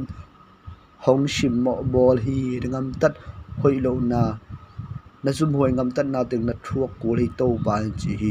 to ba se ri bang in chi hi nangin ikam chem na le itu chem na dol lo na hi manin nang ma ngam tat na bangin nang tua kong ngam ta hi a hi jongin na neu la ya nang to itu chem na len kibin akimang ton tung ding thu chem na nang to ka bo ding hi na u nu le nat naw nu in nanga ki ding u in nangam tat na sa teng phok ki in namai azum ding hi nang to itu chem na sung a aki hel hangin amau de ben nang ma tanu bangin hongom ding hi nang to ka thu chiam na ka bo phadinga to changin to ba kai na thu na hong thei ding hi nangam tat na sa te khem pe kong ma sak hi changin nangam tat na sa te khem po na phok ki dinga mai zum luain china ding mel thei lowin nam ding to ba ba che din chi hi a hong chi hi muba lai le lengui ngen te na to pan ki tunga thuange na mi nga hi izegelo israel mi te ke nga thungen te na khat nge ni la to ba ba sherin hi bangin chi nge nin muba lai agol ma akha te jong golin akki zap de da khat om hi tua muba la in khaveng hoi ma nei hi lebanon mol tunga baleng in tam da kung khat adon ba koi tan hi sumbote omna ngama puain sumbuk bolte khopi sunga ba ko hi to changin israel ngam panin lengwi no khat lain akhan theina ding in tui om ton tung na le hoi mun khada aswan hi to lengwi lo hong khangin a hiang pha lengwi pi hong suak hi a hiang te pen wa lai lama zama azung te in leisung thu pi jung kha hi tua lengwi in hiang te tampi tak nei hi to changin angol ma akha te zol akha te golin ambul aphama ma mobile lai dang khat om hi to a hi manin to lenguin ama kisuan na samun atui anga sangin lenguin ama kisuan na mun a tui anga sangin tui atam zo pezo ding chi lamet na to mobile lai lama azung khai ate te jong to lamma anga sakhi a hi jongin to lengui pen ate noin anga nga thein lengui lian pi asu athaina ding lim takin tui anga theina mun lehoina sunga kiswan hin sa a hi toiwanin to ba sian a hi ke main kadon nok thu pen hi lengui hing in hoi takin khang zo ding a yam muwalai masa penin zung bo in anga te rút khia in a hiang te kuai tanin keu tum sak di hilo a hi hiam chi na a hi tua lengui po khian na ding than na a hi a minam lian pi a hi zongin kisam lo hi lengui pen a kisuan hi ma hi a hi zongin hingin khang zo ding a hi yam nisu na hui pin amut khiat changin keu tum ding hilo a hi yam tua a kisuan muna keu tum lel ding hilo a hi yam a hong chi hi tua changin to ban ke chenga hi ale do thei mi ten hi thungen te na khen na a thei ding hiam dogin Jerusalem khuwa a Babylon kumpi pa hong pain a kumpi pa le aulian te manin Babylon a che pi na thu ngenin ama in kumpi pa kwal pi mi te lain ama to thu chem na khat bola ama tunga thuman tak tak na din thu chem na bol sakhi tua ga million te cha pi bahayam chile tua million minam te in le do king no lowin thu chem bo na teu asu na ding adei a hi zongin zuda kumpi pa ama le do ve a sakol nga ka phon pi te again ding in Egypt ngama mi pai saksimi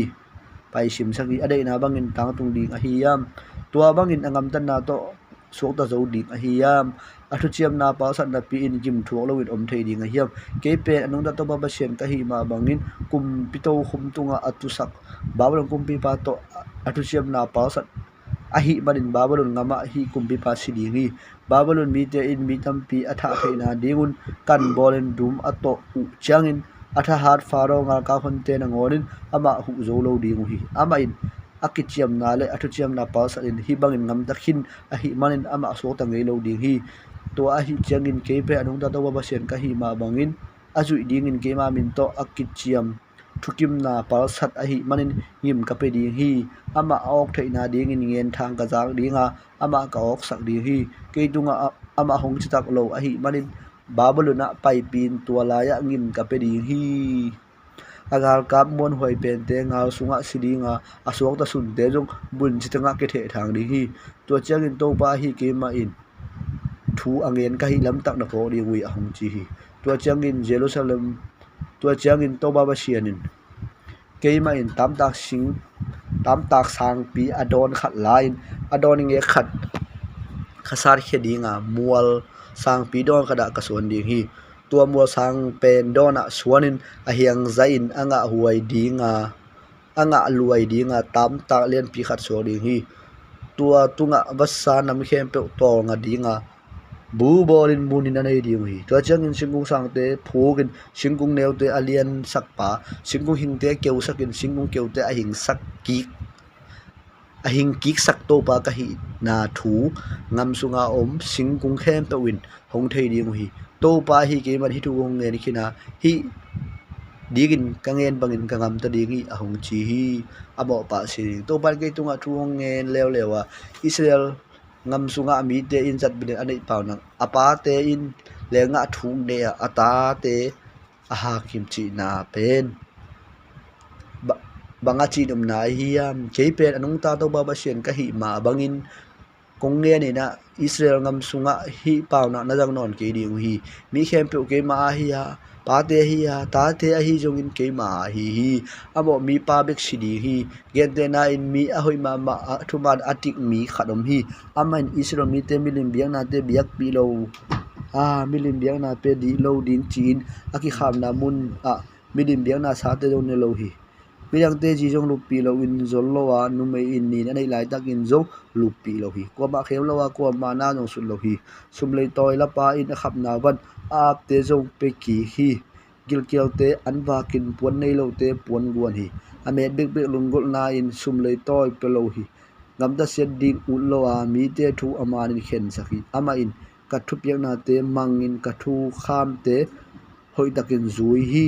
to bang mi te pen mi hoi a hi manin nung ta di hi to ba chen chi to changin ngen te na in mi hoi pa in ta pa khat nei to ta pa in mi na ngu in mi tha da apa ngam tan ngei lo asate ngam tai aman milim biang na pulo di aki chi muna aki be biang na sa te ne mirang te ji te jo lo pi hi mi zo mi chi mo te khe min mi na suna sum lei to la pa na khap na te apiang na te pe ki lo in kem so hi milim bia in azum huwa in ngam ta hi amet lungul na in sum lei toy pi amet jong akilom lo in tampi tak la hi bang mi pa nung ta ding a hi yam nung ta het lo ding hi bang in amin dai huai khem pe ngam ta a hi manin tua te hangin ama siding hi ama sina pen ama mo na hanga hi ken te na in mi hoi lo pa in tapa khan ne hi to tapa in apa ngam tar hoi lo na teng muwa apa ngam tar bang ngam ta lo hi isro mi te min biang na te biak pi lo wa aki kham na mu na biang na ina ki pi biang na sa jong ne lo hi midang te si zon lo wa jong lu pi lo hi kwa ma bon se lo wa kwa ma na su lo hi sum le to ala pa khap na van ap te jong pe ki hi gil kia te an pa ka pon nei lo te pon guan hi gam ta se di u lo wa amet bek bek lungul nan sum le to pe lo hi khatu kham te zu in ka thpe na te mang hi to a hi manin hi mi pa pen nung ta dinga apa mo na hangin siat lo di hi apa ai na hi le mi na sulin ama te tung asiangam ta ton tung toy manin ama mo na hangin ama si hi a hi jongin bahangin apa mo na tapa in thualo ding a hi yam bu chi khadi mo hi atapa a hoi amanin gam dan na hang a hi amain katu kham te ke min hoi takin zu hi tu a hi manin pel loin ama nung ta ding hi asiding pa pen amo mi pa a hi tua ta in pa mo na thualo ding a tua ma bangin pa in ta mo na thualo ding hi mi hoi pa in a hoi na thaman nga dinga mi gilo pa in angil lo na thaman thualo ding hi pasien hi na je thutang mi gilo khalin amo mo bo na kholin kadu kham te zu hela a hoi manin a hoi amanin gam dale to mi pa silo dinga pel lo nung ta ding hi ama mo na sa khem pe ki mai sak dinga ama amanin ngam tat agam tat manin nung ta ding hi mi gilo khat a si ka mu chiangin alung dam ding in hongai sun na hiam kalung dam het lo hi ama hong ki si gin anun ta ding pen ke ma de a hi jongin mi hoi kharin agam tat hoi lo na ting agam tat hoi na ting kholin mi gilo de ngam tat bangin amin dai huai ngam tat na siain ngam tat ding hong ki palle ama nung ta pai suang ding a hi yam nung ta het lo ding hi ahoi ama ngam tan na sa te ki phok sak lo ding hi ama chi tak lo na le ama mo na hangin chi ding hi ai jongin no ten to pa hi na ji ama lo hi na chiu isor mi te ka thungen te hong ngayon ke ma hi na ji ama lo in ngai sun na hiam ama lo pen no ba ngai sun na ji hi zo hi ni hoi khat angam tar hoi na kholin mo na abo chen si ding hi ama si na pen ama ngam tan na hang hi migilo khat agilo na panin kholin ahoi amanin angam tat le ama nun ta na aswa tak a hi ama in angam tat na phogin ama bo na khol hi to a hi manin ama shel lo dinga nung ta pai so ding hi a hi jong in no israel mi te to pai na zia ma lo hi na chi hui israel mi to ke ma hi na zia ma lo hi jen a hi yam ama lo pe no bang ngai sut na zia hi zo hi to ba se na hi ke mai no te ke nga kong ne ni na israel mi te o na ngam tan na sa te bang chedun thu kong khen di hi kisi ki gin na ngam tan na set na te ke barin kholula namo na haun kisi ki gun na ngam tan na sa u mo na khem to nu siaula na lung simul na ngai sut na te thak sok sakun bahayam chi na no israel mi te sinuam na hi yam ke ma si ding ka dei ke hi tuai marin namo ngam dan na te kholin nung taun to ba se din chi ong chi hi israel mi te kitam lo na israel ulian te hibangin tam lo in hong chi hi na nu hum penela kai to ki bang hi o penela kai dang te to ki kholin ano te a khoi hi ano te khat thu hila a hong khang sabet jong hong siama mi jong hong ne hi mi te in do thu za wa gum sunga ok sa ku hi bom sunga khumin Egypt ngama pai piu hi api lamet na ting bei ta hi ano nang khat pan ta lew hi akhang ching kharong su ki ama hong khang ching adang te to ki kholi sabet jong hong siama mi jong hong ne hi ku pi su ngo ba khopi te sa ki ho je la azami te law ba mai ama hi ding mi te ki kai khom uwa mun khem pe par hong ko nu hi again thang u za ko wa thanga awok sa ku hi bom sunga khumuwa babalun kumbi pa kem atun pi hi isher mo tung tenga ama hong na azano lo na dingin akhum chewi anu u lui tuinge ya akisuan lengui to ki bangi tuitam pi nga a ate anga apha hi agui hiang te honglia na kumpi chang khut hong suwa hi lengui hong khanga van hong ban hi ate apha in sangma ma mi khem tuin mu hi a hi jogin a he na to lengui kisung bo a leilak ki den na hi nisona hui pi hong nunga anga teng keu tum sakhi a hiang te ki kuai tana kewin ki hal tum hi tui om lo na lấy kêu ngama tu in hi lengui kitwa hi lengui main kanga a hiang anga kang tum mang hi a hiang te lian king no lo dinga kum pi chiang hot suak ki ngei no lo ding hi atunga pen tamlo na hi akisa zel ge khat hi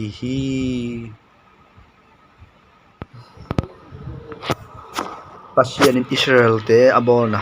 salka so hun u akum sangi akhasangi na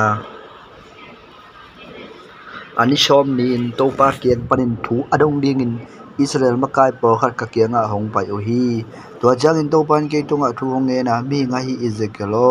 toba pasian hi ke ma in amaute tunga kagen ke tunga thu adong ding in hong pai na hi o hiam ke be anung ta toba pasian ka hi ma bangin no te thudin ka om het ke di hi chin ngenin hong chi mi nga hi Ezekielo amaute tunga thu akhen ding in nakiging na hiam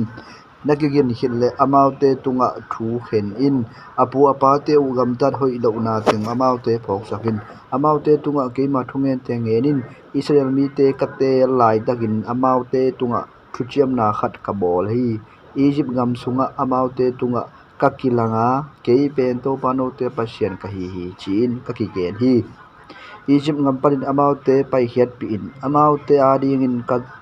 kazon khiat sak bong noi le khoi ju tui bangin alun na gam a hi ngam sung khem pe panin a hoi pen na muna amaute katun pi ding ni teng ma in kakichia mi ke pen do pa amaute pasien ka hi manin amu da huai amilim i teu pai khia in Egypt mi te pasien ma lo te to akin sa lo na dingu kangen hi a hi jongin amauten ke hong demin kathungen hongai lo u hi amu da huai amilim teu pai khet tual lo u a Egypt pasien te jong nuselo hi tua hi a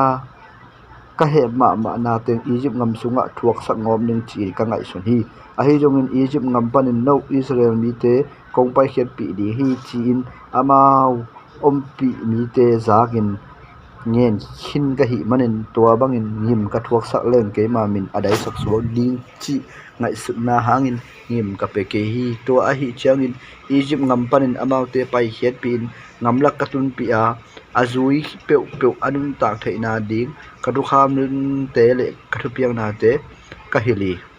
to pa a hi ke main amaute pen mi siang thowin ka bol na thu aphok na dingun ko te ki kala thukim na limin sabat tan ding thu ka pia hi a hi jongin Israel mi te in ngamlak na ngona ke hong demo a azui pe win anun ta na anga na dingu a hi ke ma thu kham te le kathu piang na te anialo hi kasabat te jong na pi takin che sak hi to a hi manin amau te amai man na ding in ka he na te ngam laga athuak sak ngop ding in ka ki tho hi a hi jongin Egypt ngam panin amau te ka pai het pi na niam dang te in hong mukhin a hi manin tua bangin ngam tleng ke ma min dai na ding ma hi zel a hi manin amau te bang ma ka chi ke hi tua a hi manin bong le khoi chu bi bangin alun na ngam hoi pen te a hi amau te tunga ka piak sang ama amau te ka pai pi lo na ding thu ngam laga ka ki chiam mi to bangin ka ki chiam na ka bo na pet amau te ka thu pe na te nialin khatu kham te zui lo u a kasabat te se sa u hi amautin ke hong biak ding u sangin milim biak ding u zo a hi na hang a hi zongin amaute ka khasia da ngamlaga amaute ka su se ke ya kamai mang sak ke hi ata te u ke nga na pu na pa te un abo thu kham te zui ke ul la amaute tat ngei na te zui ke un amilim biak na te u to zong kinian sa ke un ke pen to pa no te pasien ka hi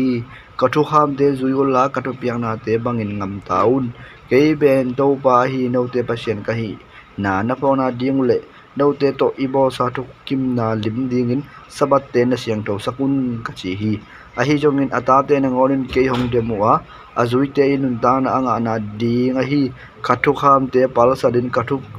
piak na te manglo u a sabat te se saku hi to a hi manin ka he na te ngam laka thuak sak ngopin amau te asumai ding in ka ki tho hi a hi jongin to bangin hi leng Egypt ngam panin Israel mi te ka pai het pi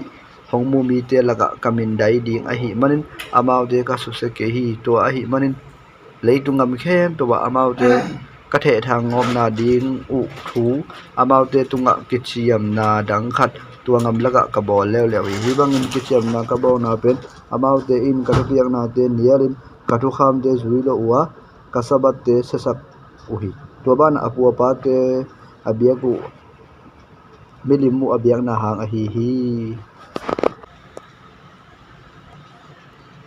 tua hi manin ke jong amau te ari le dum ta na apiang sak lo thu kham le thu piak na te amau te tua ka pia hi amau te biak na te ma amau ma kinin sakin ata pa upa pen te jong biak na in ka pesa hi to bangin ka hi na pen amau te ngin piak na le ke pen to pa ka hi na thu a the na dim a hi to a hi chang mi hai se ke lo to ba shen a hi ke ma thu ngen pen israel mi te tunga hi bangin ngenin achi tak lo na u to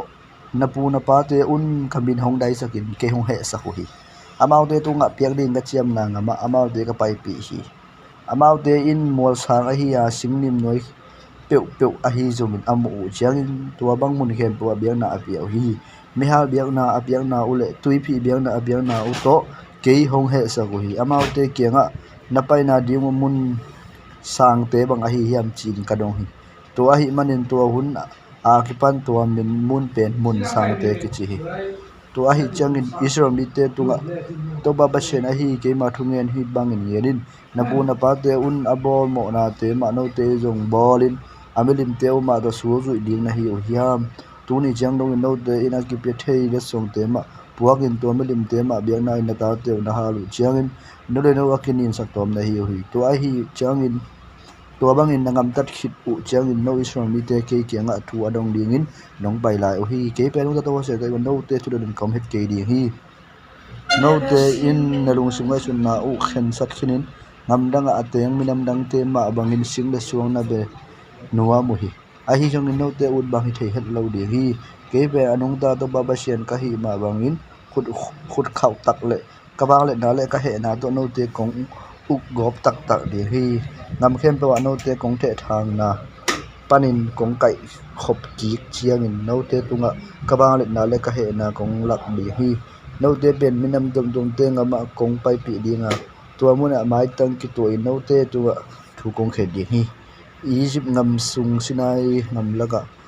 napu na pa te utunga thu ka khen ma bangin tu in no te tunga kong khen di hi to ba sian in chi hi no te khau takin kong dinga thu chem na kong lu sa di hi no te lak parin ale do the mi te le ke tunga hong mo mi te kala khe di hi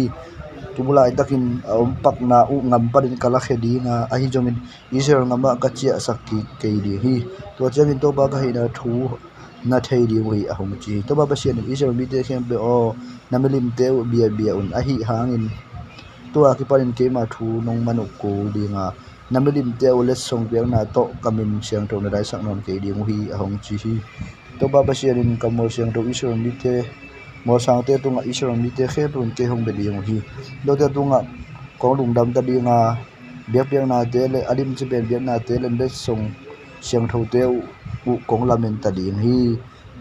nakithe thang na u ngam tum panin no te hong pai khet pin mun khada no te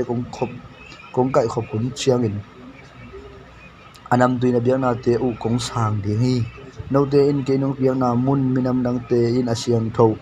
ka hi na ong thei ding hi napuna pa te tunga biang ding ka chiam israel ngam sunga no te kong tum pi ki chiang in to pa ka hi na thu na thei ding hi tua hun chiang in akilom lo in ngam tat na te u khem pe u ule no ma nakin sak tom na thu te u na pok ding wa nangam da se na te u hang in no ma nakin buda tom ding hi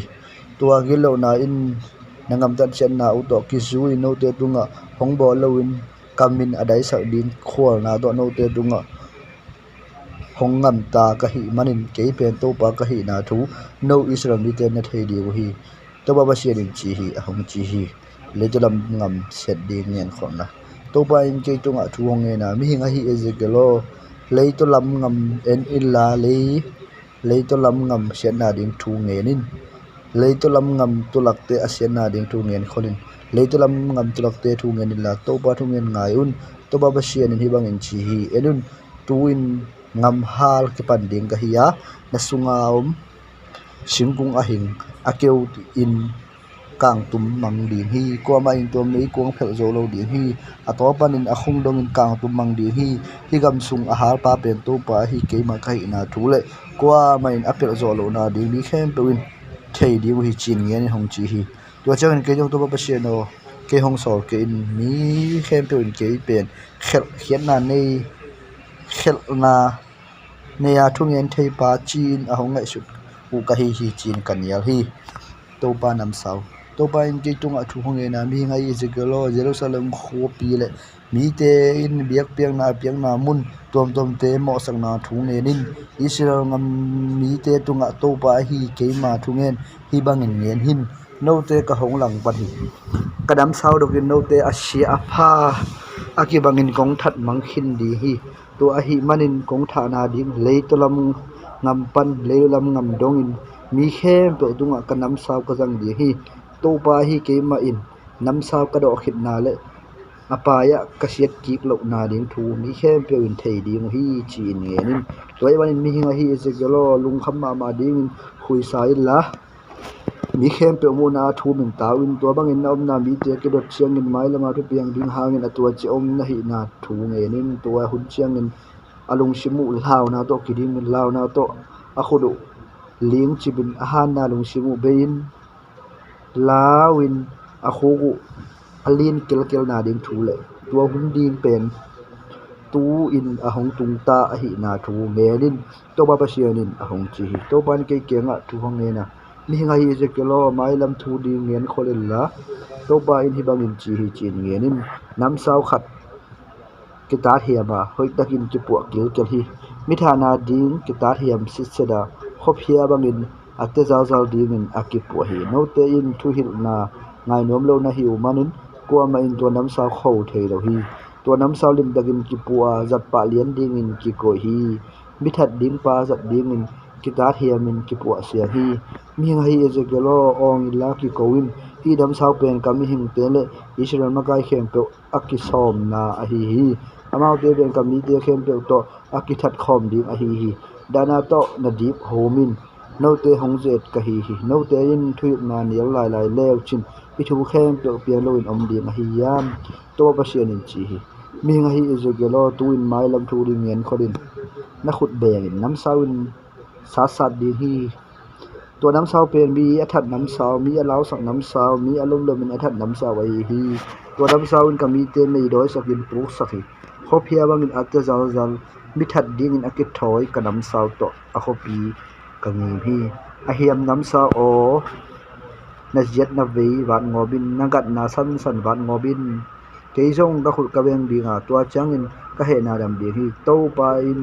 to ba hi ke man hi du ka ngen khi ni hong chi hi babylon kumpi pa nam sau to ba in ke tunga thu ngen ki ka mi ngai Ezekiel babylon kumpi pa nam sau to hong kwan the na ding lam pi ni chep te na bolin to lam pi ni te pen ngam khat pan na ki pan khom di a hi to lam pi akat na mun a chep te na khat phurin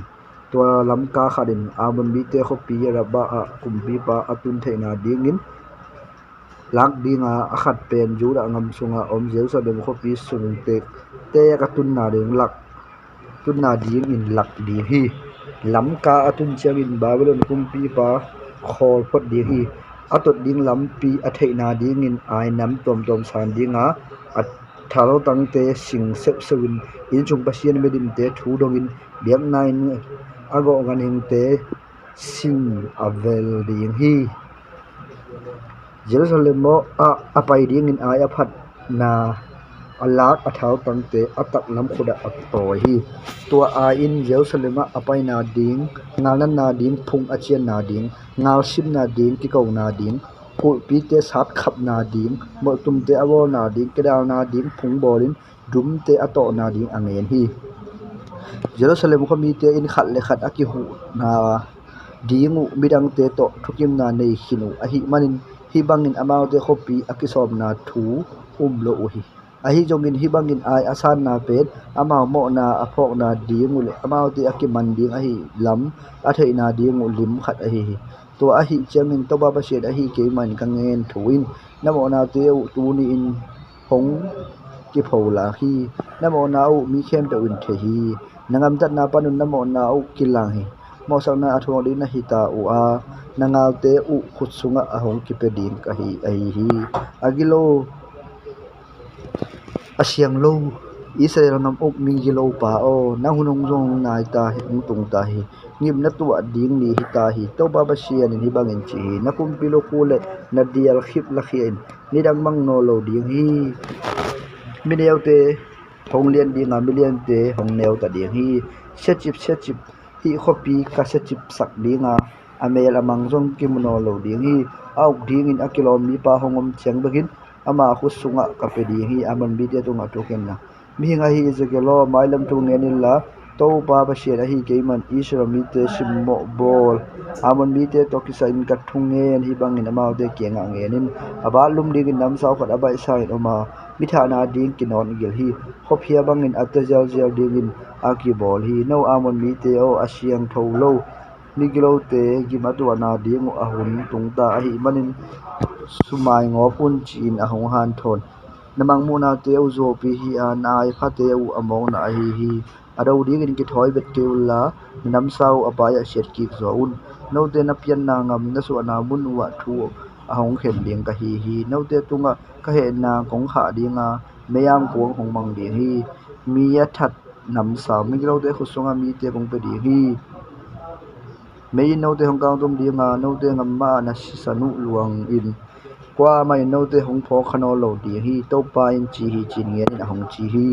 Jerusalem mo na te to pan ki nga thu nge na mi nga isikelo mi tha na to akidim khopi tunga thu khen na ding na kinging na hiam angam tan hui lo na khem to khopi ki nga nge nin to ba ba sian in hi bang in chi hi chin nge nin nang ma mi te tam mi te ma tam pi tak thadin milim biang na to nang ma kinin sak tom na hi manin tu in na hunong tung ta hi na mi te tha na hang le na milim bol na hangin amo suang na hi manin tu in na nga ding in ani chingin akha ching ta hi tuai manin minam dang te simmo bol ngam nang khem pe hi thop thobin nang gong ko hi anai ngam la om mi khem pe win na ngam tat hoi lo na hangin na hong simmo hi na sunga om Israel uyal khem pe win amao thatang muang u a mi that u hi anu apa jak ta bo kwa ba om lo hi pem ta te ke hem ngo ba me ngong te tanga te jong ki hi thop hi mun siang tho te jong da tang na me nei lo win sabat te jong tang lo hi mi bo khat te in midang te asi theina ding zo thu po ko hi mi bo khat te in milim biang na sa ne hi mi bo khat te in lan na to ki zu in ngam ta to dong mi bo khat te in apa ji mo pi wa bo khat te in no me ni nei kim lai buan hi bo khat in midang te ji to nu le pa mo na bo lu wa bo kharin amo te mo pin po kharin asang ngam nu hi apa tanu mo pi hi po kharin sum dei manin mi tha do hi po kharin isra mi pi sum lei to elapa tu nga no tak sa ina me la na to haulo hi ama ten ge hong mangi lo hi to ba ba sen chi hi ama lo in mi na asu na le mi na tha na u hangin ka khut tum ka siang ding hi bangin kong chi chiang in hang non ding in kiuma na khut tum ding ngam lai ding in kium na hi yam to pa hi ke ma in tu kangen khina kangen bangin kangam ta ding hi ngam khem pe te minam nang khem pe laga nami te ka the thang op dinga nangam tat hoi lo na ten ka be sa di hi to a hi chang in minam dang te in nang hong min dai sa dinga a hi chang in nang Jerusalem in to pa ka hi na thu na hong thei ding hi a hong chi hi pasien sen so na mai to pa in ge tunga thu nge na mi nga hi ezekelo ke ya ding in Israel mi te ke man na no lo hi amau te ben sum ngo dal si khak le gun a ki hel khom sung banin mei khuk sunga ki hal in agun ting akila khi chiang in om lai gun ek to ki bang hi to hi chiang in to ba ba se na hi ke man kang ni na no te to gun ek bangin nakiman nau om no lo a hi manin Jerusalem ma kong kai khom ding hi mi te in gun sum go si hak le dal te kai khomin atui sak ding un mei khuk sunga a khur bangin ka he na to no te kong kai khomin kong tui suak sak mang ding hi Jerusalem ma no te hong khom tak pin nanwai wa mei to in ka he na to kong hal tui ding hi mei phol sunga ngun te akitui sak bangin Jerusalem ma no te hong ki bol ding hi to chang in ke ma he na athuak na hi lamu na thei ding hi a hom chi hi Israel makai te mo na to pan ke tonga thung nge na mi nga hi Ezekiel Israel mi te pen ka he na hangin polowin ka tunga ngu ka duk sak lo na le tang to akiban naw amau te kinga ngenin aulian te u ngan hing athat hu benel kai hok to ki bang hi amau te in mi thalin asum le ane sa khem pe lak sakwa ami tha na hangun me tampi tak me ngung sok sakul hi asian bi te un ka thu kham pal sadin asiang tho biang na te nin saku hi asiang tho biang na in na te le among mo na te khen na mel nei lo wa ata te utunga asiang le anin akilam dan na jong hil lo hi sabat te jong dol lo wa ta to te khem pe hang Israel mi ten ke hong jak ta lo hi akum pi ulian te u asama sa u abal gop gop ki hon to ki bang hi sumnga theina ding in mi thadu hi ku nin kimlai leikang tui to akizur kang bangin akam sang te un hi bang mo na te im chuki ama lo pi mang mo wa ama lo pi mai lam thung ne hi to pa hi ke man ama te tunga thung ne lo na pin to pa pasian in hi bang in chi chin zuo phok in mi te tunga thung ne hi mi chi thei akinei te in mi khemin ana su hi mi jong mi chi mo te bol sia in pem ta te tunga nuam dak sain khwal na mel nei lo in au du dun ngam dau hi ke ma in ka he na to ka suk siat ding hun chiang in kul akki chiang zo ding kul akki ke chip na muna a ching zo ding le ngam sunga hu zo ding mi khat amau te la ka zonga a hi jong in to bang ding mi khat be kam zo ke hi to a hi chang in amau te ngam tan na to ki zuin ngim pian na amau te tunga ka he na kha in me in akat bang in amau te kamai bang sak ding hi to ba sian in chi hi a hong chi hi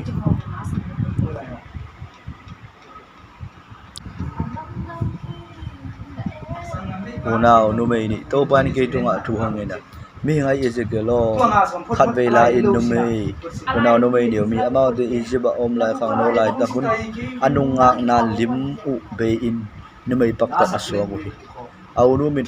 o hola hi ya samara ko pi to ki banga chinam na hi anao nu min o ho bila hi ya Jerusalem ko pi to ki banga chinam na hi hinu mei ni katen bia ani un ke to ta nei u hi kema jihina pi in ohowila pen numei pakta te ma bangin ngam ta lai lai ya Assyria ngam pana alom ngai te lungul ma hi to alom ngai te pen puan san asil ngal kap hang te ngabuk mang te le ngal ka ma lien te hi ya avik pi un angai huai sakol tung tua ngal ka ma lien te a hi hi ama pen Assyria ulen te khem be to amo sa khat hi ya ama hu luan na hangin Assyria midim te nangon ba bia hi anunga na be sakin Egypt ngam apaktan ma zom lai la hi anunga tunga kipan mi te ilupin mai pakta te bangin bolin aururin hi uhi to a hi chiangin alungul ma ai Assyria mi te khusunga ama kapia hi Assyria mi te in apuan hokya sakua atanu te le atapa te masak hi to chiangin nam sau to ama thaduwa mun khem pe wa anu nei te ama ngen te na khat in nei wa ama tunga thua khen hi thuki khen hi anau no hobira hi denga theina pi in au no o hola sangin ase zo in suk zon paktat la hi ama in avek pi na ngai bang Assyria mi tangwa la hi ngamuk te nga ka bang te ponsana sin ngal kap te sakol tung tuang ulian te nak lungul ma na hi unau hi anau nu zong au za man se tak ta hi chin ka mu hi apak ta na nak pi takin hong se sem semi ama in babylon ulian te lim te kom tunga asan zia zu akizut akong ten puan te adia khip kai to ching takin akibol lim te amu chiangin hoi sama mahi ama in tuwa lim te amu pherin ama te lungul ma pa a asam ding in babylon ngama kamta apai sak pahi babylon mi te jong ama to amo ding in hong pai uhi amau ten alung kim dong to no hi ni lo win nin saga atom na amau te ngai nge lo aki za chiang dong ding in a bol hi ama ni mai paktat a hi na mi khem pe un thei sakin tua habang in ama le ama aki phaulak chiang in aunu kamuda za ma in ama azong kamuda hi apaktat na uang sem sema anunga lain Egypt ngama apaktat ma bangin ngam tan lo hi sakol talan bangin azanga ngol alan ma mi khem pe ngai ba hi to hi a ohowila o Egypt ngama na nunga kin na om lain na noi hong kin wai sang ngops ngop sakin nanunga na abe sakhuna nangam ta hoi lo te ma ngam da king nuam na hi anaw nu tunga to ba thu khin na oho bila o to ba sianin a hi ke ma hong nen tuin nangin hi dalung mi te na chim ta ta hi a hi jong in nang ma tunga ama de ka he sak dinga na hong chi ding in kong pai pi di hi bawalon kho mi te kheria ngam mi te pekot mi te so mi te ko mi te asida mi te khem to kong pai pi di hi amau te avek pin thang bal mel hoi angai bang amuk te le nga kam hang te hi avek pin ulian pi sako tung to nga kam ma lian te bi ve a hi u hi amau te le lang ngam parin na hong sim di ngwa le nga kap le ban pu leng tam pi hong kengin nga kap tam pi tak to hong kwan di hi lum te le siklu khu te to kidalin amau te nang hong chi ding hi amau te khusunga nang pongap chiangin amau te ngeina ombang in nang tunga thu hong khen di hi amau te tunga ke he ka hi manin nang ma tunga amau te hong he ngam tat ding hi na le na bil te kiat hia sakin na ta te hong ki tha sak ding hi na ta te le na ta pa te nang keng pan hong surin a hing tangin hau tum ding hi na puan te hong war khia sakin aman pha na ke jep na te jong hong lak sak ding hi na hu na le i jing ngam pan na ki pan na ngam tar hoi do na te ka bei sak ding hi belim te din na non ke ding a Egypt te jong na ngai sun non ke ding hi bahayam chile to ba ba sen hi bangin chi hi namu da ne sat ni te khusung nang kong pe ding hi amau te jong nang ma tunga hong mu da ngam tat ding wa na thalo sa na khem to hong lak sakin na hom ngwa kin hong koi hong nu se ding hi na pak tat ngam tat na teng hong tho lak ding hi na hu na le na pak tat ngam tat na in nang le nang tunga hi bang teng hong tung sa hi me minam dang te to na pak tada na milim te to na kinin sa hi na unu khe khap teng ba ton na hi manin ama gim ka piak bangin nang jong gim kong pe ding hi to ba ba sian hi bangin chi hi na unu hai ma na don dinga tua hai ngolin thuk ma nga hi a hai dim si se da hi manin mi khem to in hong sim moin hong nu san ding hi na unu samaria hai pen lao na le sian na hai ya hongam zakin hong lung kham sakhi tua hai atodat nangon na don kang dinga a hai na pet kham ding hi a hai ki tam them te to na noi na kui kham ding hi to ba ba sian chi hi tuin to ba ba sian hi bangin nge hi nang ma in ke hong mang gilin hong nung ngan na hi manin na hu na le na pak tan na hangin na thuak ding hi a hong chi hi munau te nga tunga pasien to ken na to pa in ke tunga thulung nge na mi hing hi ezekelo oho la le oho bila hobiba tunga thu khem ding in na chi thoi na hiam angam tar hoi lo na ting amount te tunga ngenin amount te in milim biang na to nu le pa mo na bolin mi jong that lai hi milim to mo na ngam ta in ke to ane atapa te thadu hi atapa te milim biang na in ngo u a amount te ngam tat na o tua bang ping be khilo la hi kabia ginin sa kuwa kasabat te jong apal sa lai hi milim biang na in kata te ango khidu chiang in tuani ma in kabiakin a pai in anin sa hu hi kabiakin sunga hi bangin ngam tata zenu hi amau te in ngam lapia ommi te samding in kam ta solua asam mi te hong pai u hi nu mei te kisilin amidu zemin kizep na aman pha atom tom te to kizemin kipo u hi lumna hoi ma tunga tuin amai wa sabuai lim takin koi u hi to sabuai tunga keima biang na panam tui te le olive thau te ko hi lungwa min aw mi hon te ngam lum na ki za ngam lak panin mi hon mok mok po khat jong hong ki tun pi hi amau ten to no mei khuda taw bu sakwa alu tungwa kumpilu ko hoi te khu saku hi nu le pa mo na bolin apan gi ge sa in nu mei khat apak tan te khat ma bangin a hi lai hi ta a chin kang ki ngai su hi nu mei te paktana numei pakta te kianga ho bangin amau te pai ni lo hi tua bangin angam tan hoi lo oho la le oho bi ba te kianga apak ta dingin amau te apai hi amau te nu le pa mo na bolin mi tha na to jong kipet lo u a hi manin midik te le nu le pa mo na bo na hang le mi tha na hangin amo sak ding hi to ba ba sen hi bangin chi amau te lau sa ngobin ana te u asuk gob ding in mi hon khat pai sakin tua mi hun te in amau te suang to deng in nam sau to amau te sugop hela ata te le u that in a in teu hau sakhe amau te ngam tat bang in kuam a ngam tal lo na ding in ngam sunga a om nu mai khem pe hil khol na limin hi bang ngam tat hoi lo na te ngam sung bei khem pe ki bei sak ding hi no u naw nu mai ni te a hi le na pak tan na u na mi din biang na te hang ngim kong be ding hi tua chang in to ba pasien ka hi na thun hong thei ding wi hong chi hi bel kang op thungen te na Zedikein au wakum kuakum akha som na sung ani sangi niin to pan ki dinga thu hong ne na mi ngai Ezekiel tumuni pen Babylon khukum pi pa in Jerusalem khopi awum chi ni a hi manin lai sunga tun ni lim takin cham te in to ba basien a hi keima in amau te ading in yen te na kangen a hi thungen te na ben ale lo thei mi te tunga hi bangin yen in mei tunga bel suangula mei tunga bel suangula asunga tui adimin bokon sa aphei aliang alim chipen te khaula angu lim chipen te jong dim sakhun tua lim chipen te sa zangulla bel noya mei chi un atui so sakhun la angu te asa te so sakhun to ba basien a hi ke ban gangen thu hi bang a hi mi tha na to ki dim khopi tui a siling ta ama pen akang op aki not kher ngei lo bel to ki bang hi bel sunga sa khat in kelakhi a vek pin be hin ta khopi sunga mi ki tha na oma asisan leivu in a vu theina ding leilaga tak sak loin suang tunga tak sak o hi ka he suak in aphu akilak theina ding in ka he suak in aphu akilak theina ding in aman than thei lo na ding muna asisan te wa chin ka um sakhi to a hi manin dawa ba shena hi keima ngen thu hi bang a hi mi tha na to gidim khopi tuin asedi hi ta keima ma in america chi ding hi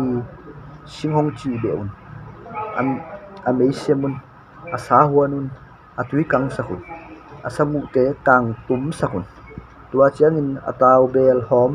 meyam tunga suangin sansak belain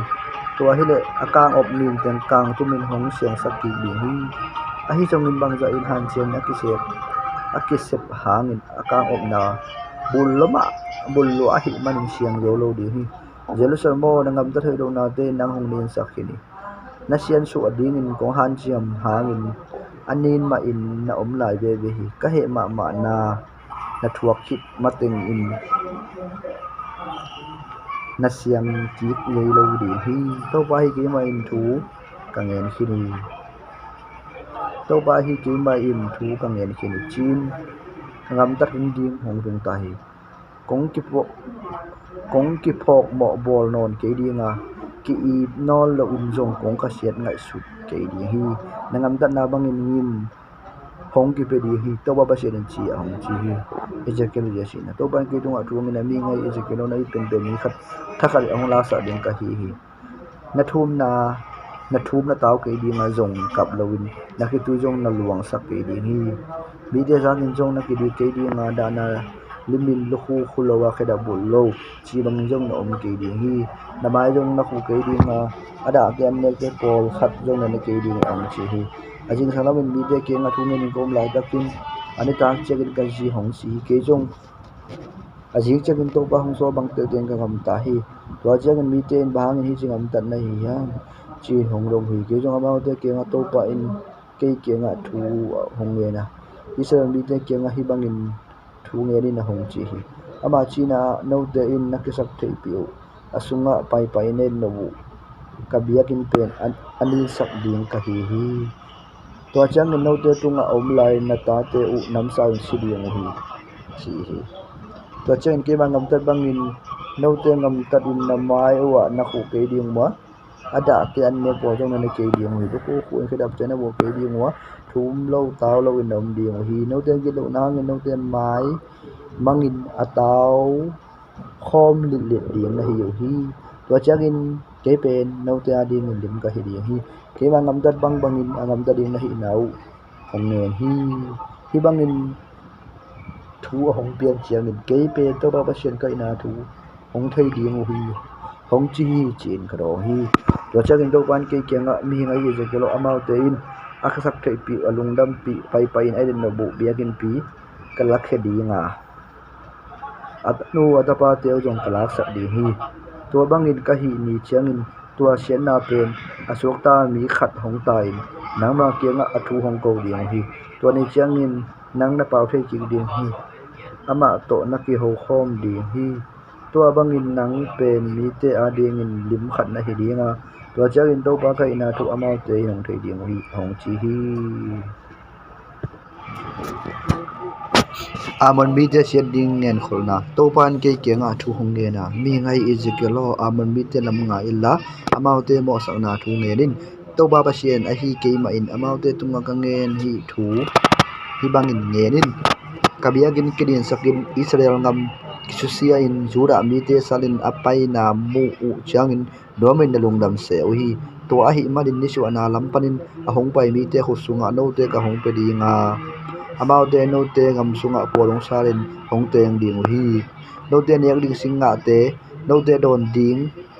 bao nói te hong ngai sak mang ding hi raba khopi pen kala au kho ka so sak dinga amon khopi dang te jong tu khok ka suak sak ding hi to changin to ba kai na thu nong thei ding hi ba yam chi de to ba ba sen a hi ke ma in kung ne ni na no te lung damin khut beng in kipakin nadiang wa Israel ngam na simmo bol hi bangin ngam ta se na hi umanin no te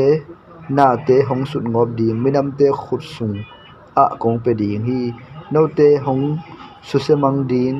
ka hi manin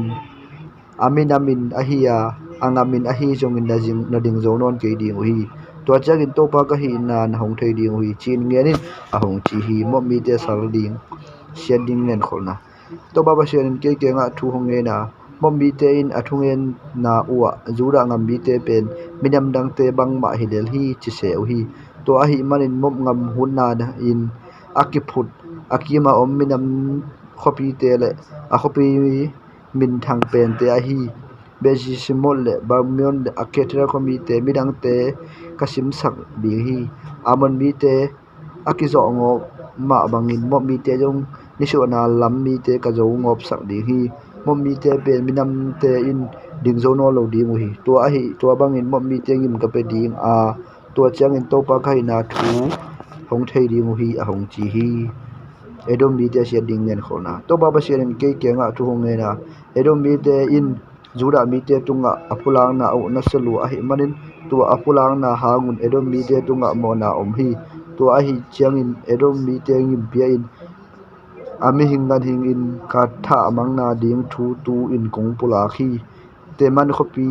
pan a ki pan de dan khopi dong alam sung khem pe u ngam king ga so sa dinga ami te khem pe u nga sunga si ding hi kema mi Israel te in edom mi te tunga phu hong lak sak ding wa ka he ma na to a ke zu in edom mi te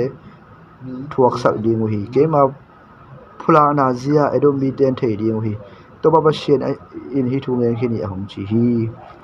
Christian te shen ding nen kholna to ba ba shen in ke nga thu hong nge na Christian mi te in ngalin anei ton tung mi te ukunga phu na sa takin he na to su se ngobin to a hi changin Christian mi te simin ka be mang sak dinga thu a hong nen hin ta ka hi Christia jang le am lai mi khem pe ka su se mang ding hi amau te nak pe ta ngim pe in aching akiching za dongin amau te tunga pu gala dinga ka he na athuak ding hi to changin to pa ka ina thu hong thei ding wi a hong chi hi tai mi te se ding ngen khona jerike in au akum som le khat kum to kha anima sani in to pan ke nga thu nge na mi hinga hi Ezekiel tai khopi mi te ong in hi bangin ki ko hi amau te in symbol na lama akidem pi Jerusalem khopi jan chim ngo phi akul pi te tu in ki hong ke ga amau te ngwal lelin tu in eima hau na suak sak suadi hi chi hi to a hi chiang in to ba ba sian a hi ke ma in kange ni na tai khopi o ke pe nang ma lang ka hi nangma asim ding in minam tampi kong pai pi dinga tui pi hol te bangin hong kon hen han ding hi nakut pi te susia in na taw sang te supai ding hi tua chang in leitang khem pe kiat khia in asuang tum te bek om lai ding hi nidang in tuipi in atup ngei suang te tunga tuin ngasabeng te in angenu pho ding hi toba basian a hi keima in thu kamen khin ni minam dang te in nang tai khopi honglu gop ding wa nangam sunga khopi dang te sunga ateng mi khem pe anam sau to that khin ding hi lo chang in to pa kai na thu nang tai khopi in na hong thei ding hi chi hi to chang in kumpi khem pe lak panin alian pen a hi ya babylon kumpi pa nebuchadnezzar nang tai khopi asim ding in kong pai pi ding hi ama leilu lam ngam pan hong ki panin nga kap pi sakol te le aleng te le sakol nga kap hun te hong ton pi ding hi ngam sunga khopi ateng mi khem pe nga kido na sunga siding hi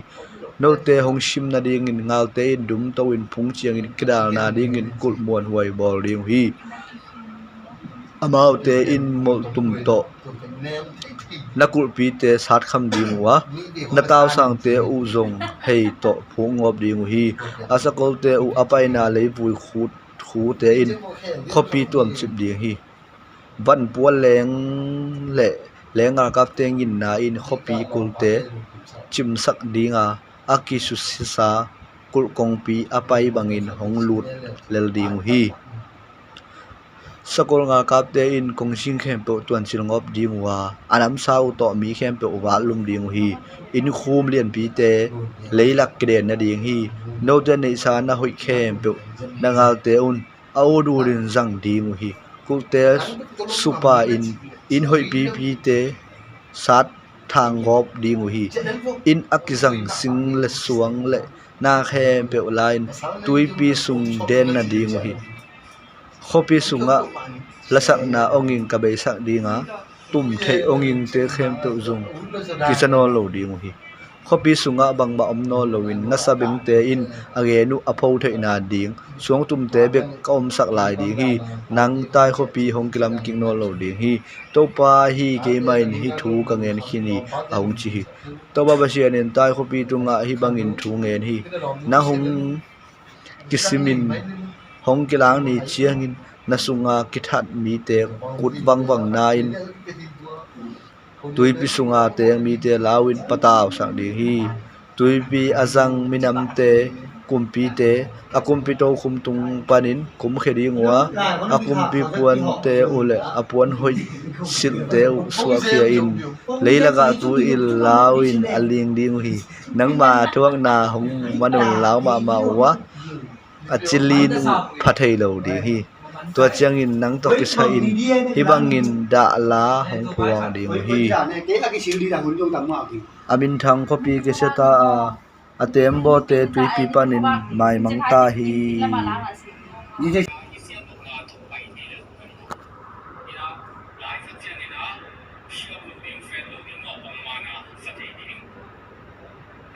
amin thang khopi ki seta atem bo tui pi tung parin mai mang ta hi khopi mi te in hui pi uk ngei wa tui pi uk ngei wa tui pi ngeya ateng mi khem pu ki ta hi nge hi tuin hi khopi ke ta tui kul khem pe lawin li mu hi to bang sian na hangin tui kula ateng mi te lawin lamdang asa u hi bahayam chile to ba ba se na hi ke man hi bangin ka chi koma atel lo na akisia khopi bangin angam khing khopi in hong bol ding hi tv tuite hong tum sak ding hi tanglaya si sa mi te to ateng khom ding in misi te khwa lei nuaya kong phuang ding hi sianna athuk ton tung lei nuaya om te laka kong koi dinga asisa te to ka om ding hi ahing te laka om kik ding in tualai pan in nong kile ki non ke ding hi nang pen mi te ette ding in ala wai ma in kong bol dinga tua pen na ding in abeina hita ding hi mi te in na hong zon hangun hong mo zo no lo ding hi to ba ba sen a hi ke ma in hi thu ka ngen hi ni hong chi hi tai kho pi tam lo na to pa in ke nga thu nge na mi ngai izikelo tai kho pi tam lo na ka la khat sain tui pi nge ya om in tui pi dunga mi te to sum le sum zo na anei khopi tung a to pa ba se na ke ma in ka ngen thu te hi bang in nge nin tai khopi o na mel hoi na in na kisak thei pi hi nangma in pen tui pi hi a na hong lam te in tembo hoi bangin hong bolu hi asing zat ding sinai mola om tak sing te jang u a na puan khai khom ding in lebanona om tam tak sing te jang u hi nangma ho na ding in basan to so sing te la wa karik tui ku panin akila tak san te to na sual ding bolu a sai ha pak to nang hong jem hi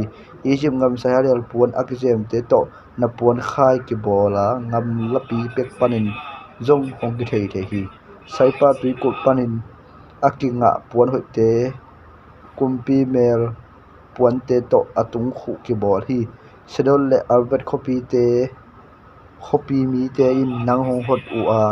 misiam ma te in nang hong bol hi na hong lem letama te pen gilbal khobi te khopi mi khut siam ma te a hi hi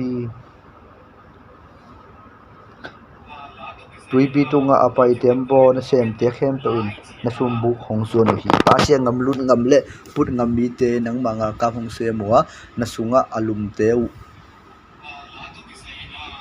le asiak du khu te u a khai u hi amau te in nang ma tunga min than na hong tun pi hui alvat ngam nga ka te in na kul chingu a gammat ngam mi te in na taw sang te chingu hi amau te in na kul tunga lumpu a khai hi nang hong el lom sak mi te pen amau te a hi hui ta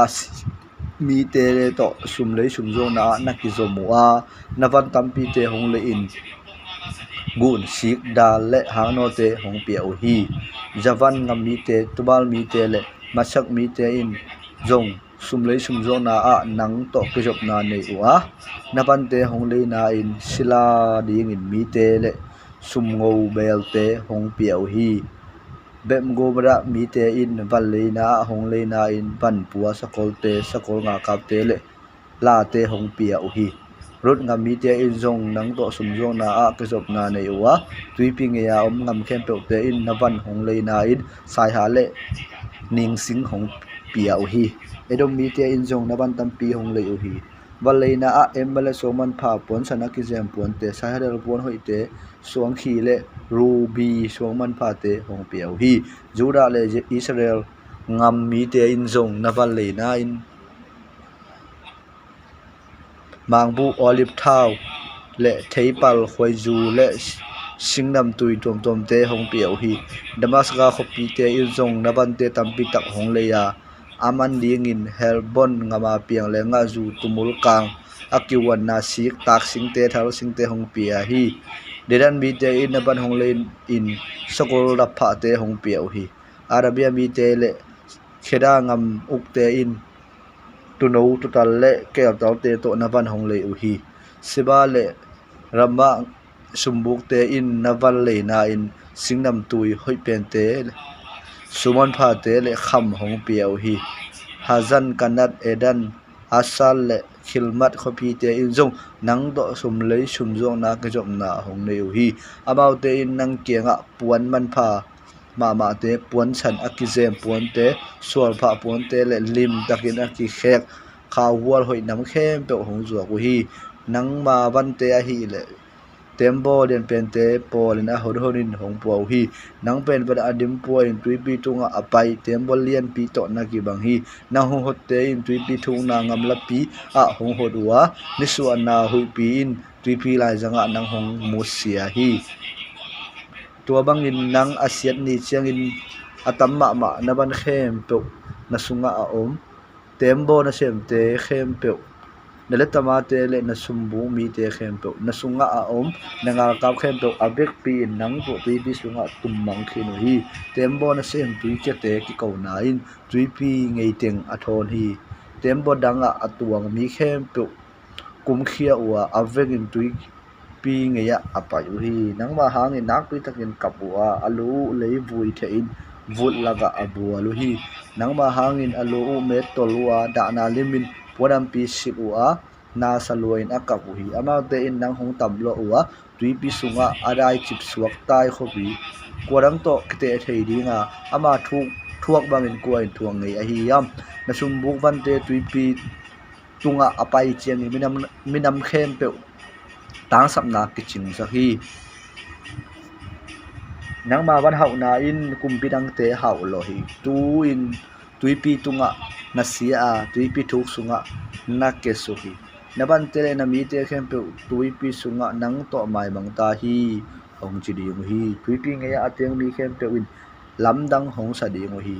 akumpi te uzong law ma ding wa amai pudu law huai ding hi tuin nanga nam amai mang pai su na hita a nang ma to banga atwa khadingu leitunga aum sumbu dam khem pe lawin ling ding hi ahom chi hi tai kumpi pa sian ding ngen kholna to pa in ke nga thu nge na mi ngai izgelo tai kho pi au pa kyang a to ba ba sian a hi ke ma in kangen nop thu ama tunga hi bangin ngenin kisak theina lungsim lian pi nang ma in na ne ya ke pasien khat ka hi na chi hi nang pen pasien bangin pil na kisak hangin mi hing na hilel be hi danel sangin pil na kisa zo a theilo anei lo in na ki ngai sim khai na pil na le na siam na to ngul le kham dam pin na nei hi sumbol na siam na to na hau na be lab laba na hau na na kisak thei pi hi to a hi manin to ba ba se na hi ke ma in ka hong nge ni na nang pen pasien za in apil ki sa na hi manin thukhwal na anei hello ngau te nang ka hong sim sak di hi na pil na le na siam na to nalam sa na khem to about te in hong bat mai sak ding hi about te in nang hong that ding wa na han khung ding tui pi sunga hong khe ding hi nang a hong that ding a hong kwan chiangun ke pasien bang hi in chilai lai ding hiam na hong that te da to chiang in ming na hi lel na hong kilang ding hi ngamdang mi te khut sunga ui bang lelen na sidi hi taba ba se na hi ke ma in hi thu kangen hi ni ahom chi hi tai kumpi pa ki tam lo na to pa in ke nga thuang nge na mi ngai je ke lo tai kumpi pa in thuang ding to ki sa in tam lo illa to ba ba se na hi ke ma thungen hi bang in ngen hin mirang la in mi kiching ette pha khat na hi a pilna le hoina to akidim na hi pasien area no na nang na denga suman pha nam khem pe to na ki jem hi kenilian to pa soman pha kasdon bejan onak safa kenel le emada soman pha to na nang ma ke jep na hi a kham to akibo ke jep na tampi tak jong nan nei la hi te kem pe na nga ding in na suani na hong kibo sak a hi sathau akinel khop kherete na hong ching saka kamua siang tho tunga nang na te nga ate zai suman pha te laga na wak koi ko hi ngamta sia ding na ki pat ma hun chiang dong na suwa tunga ki pan na ngamta na khem to ba na khat bek om lo hi na sumbol luan na hangin mingong tan na suwa ka mo na sunga na tung kha hi to a hi manin kamual siang tho panin nang ka hong hor khia ate zai suman pha te lak panin nang a hong ching khret te in a hong hor khia hi na mel hoina na ka sak thei pi kha na min than na in nang hong hai ta sakhi leilak ka hong den na kumpidang te hil khol na in nang ka hong ko hi ama loin sum na bol lon na hang to bang na bo na hangin na biang na mun den na se sakhi to a hi manin khopi sum ka hala avek pin kang tum bang hi nang ma a hong en mi khem pe mo na a bulawai ka hong swa hi tuin nang amai mang pai so na hi ta nang ma to bang atu kha di ngu nang a hong thei sa mi nam khem pe te lawin ali ngui a hong chi hi sidon sia ding nen kono to ban ki nga tu nge na mi ngai esikelo sidon lam nga ela sian na ding tu ngen kholin to ba ba se na hi ke man ka ngen tu ama te ke nga i bang ngenin sidon kho pi on nang ke pe nang ma lam ta hi ya nang ma tunga ka hong bo na hang ni mi ten ki hong phat ding hui nang ma sunga ateng mi teng im biang na to ka sian tho na kala chiang in to pa kai na thu ama te hong thei ding hi nang ma sunga chidat na ka tung sak dinga na kong jing khem pe wa sisan kalong sak ding hi na kim kor khem pe panin nang hong ki sim dinga na mi khem pe ki that lu mang ding hi to chang in to pa kai na thu na hong thei ding hi a hong chiu hi Israel te thu pa ki pe ding to chang in to pan ke nga akim ko ram Israel mi te asim mo minam dang te in tu in sim mo no lo ding wa Israel mi te sunin anasak thei ding ling le ling kung to akibang non ke ding hi to chang to ba kai na thu hong thei ding wi hong chi to ba se nin ke nga midam tom te la ka the thang na panin Israel mi de ka kai khom ki dinga ke pen asiang to pa ka hi na thu minam khem point hong thei ding hi tua changin kana sem ba za kop ka piak lei tang a hi amau te ngam chunga Israel mi te ateng di mu a lungmong takin tiang di hi amau kel ilamin language wan ding wa Israel mi te simma menam dang te ngim ka pe ding a Israel mi te a hi le lungmong a kin hi the ding hi tua changin to pa amau te pasien ka ina thu amau te hong thei ding hui hong chi hi Egypt set ding ngen khona jereke in au akum som na akha som ani som le ni to pan ke nga thu nge na ming hai je lo Egypt kum pi pa pharo lam ngai la ama le Egypt ngam khem pe ngim aki biang na ding thu ngen kholen to ba pasien hi bangin chin ngen in chin Egypt kum pi ba ke nga nge nin gun sunga om ole lian pi a hi nang Egypt kum pi ba o ke be nang balang ka hi niang gun be nang ma ai nang e na nang ba bo sa in nang ai sun hi na khagu a sikoi ka mu linga nang gun sunga om na sa khem to nang ba tunga kabel sak ding hi to chang in nang ba tunga abel na sa khem pe to niang gun sung panin nang kong kai kheding hi nang le nang sa khem pe ngam laga kong pai di hi leilaga na pum pi ke pha dinga phum lowin hong ki koi di hi ngan hing te le ba sa te an ding in nang hong ki pe ding hi to chang in to ba kai na tu Egypt mi khem to hong thei ding ngu hi bahayam chi le nang pen Israel mi te mo le suan khat na hinge ya a hi jong in nang pen a kha lo pum peng kung khat bang na hi le hi nang ma tu nga amau te hong ki nga bu chiang in nang nakitana amau te sunin na puk sa hi tuin to ba ba sian in nang ke nga kung nge ni na nam sao to mi kung sim sa dinga nami te le nangan hing te that lum mang ding u hi Egypt ngam khem pe akinu se ding sim tham so ding a to chang to ba kai na thu a hong thei ding u hi nang ba in niang gun pi ben ke mai in ke ma bo sa hi chi na hi barin nang ba le niang gun pi la ka ke ma ka pang hi langa ke ka pang hi Egypt ngam khem pe le lu lam bedol khopi pan leito lam sinni khopi Ethiopia ngam ni dong akinusia ngam hing ka so sa ding hi nangam sung teng mi hing in a hi ngan hing in a hi jong in sik no lo ding hi kum som li sung bang ma om no lo ding hi leitung ngam khem to laga Egypt ngam pen angam hing pen ka bol ding hi kum som li sung khopi sedang khem to sang ase join Egypt khopi te ka bol ding hi Egypt mi te nga ta in ka bol ding a ngam khem pe te minam nang khem pe kianga tai sakin akithe ka the thang di hi bayam chile ta baba shen a hi bangin ka chi hi kum som li khit chiang in akithe thang na minam te lak parin Egypt mi te ka kai khom tik dinga amau te pian chil na mun Egypt ngam khang lam petro ngam ka teng sak di hi tulaya kumpingam ngina lo in om dinga kumpingam khem pe laga angina lo pension ding hi minam dang kwa ma ukzo no lo ding wa angina lo ma in jong in boarding kai manin amau te dei bangin minam dang te khat bek ta zo lo ding hi ta sak lo ding hi Israel mi te in mol le son amau te nei king no lo ding hi Egypt te atwa se chiangun aswang khial kha hi lam Israel mi te na pho ding hi to chiang in to pa ba sen kai na thu Israel mi te hong thei ding hong chi hi zedeke au akum som ni le sangi kum akhamasa animasa nin to pain ke kenga thong nge na mi hinga hi ezekelo babalom kum bi ba ne bu khan ni ya in tai khopi sim hi anga kap de nak pi takin han chem loi manin asam na ngonu pu mangin aliam ko wa sa na ngol leng khemanga ai sogin to bangin amang gim thamanin kum bi pal anga kap den bang ma phat tom na nga lo hi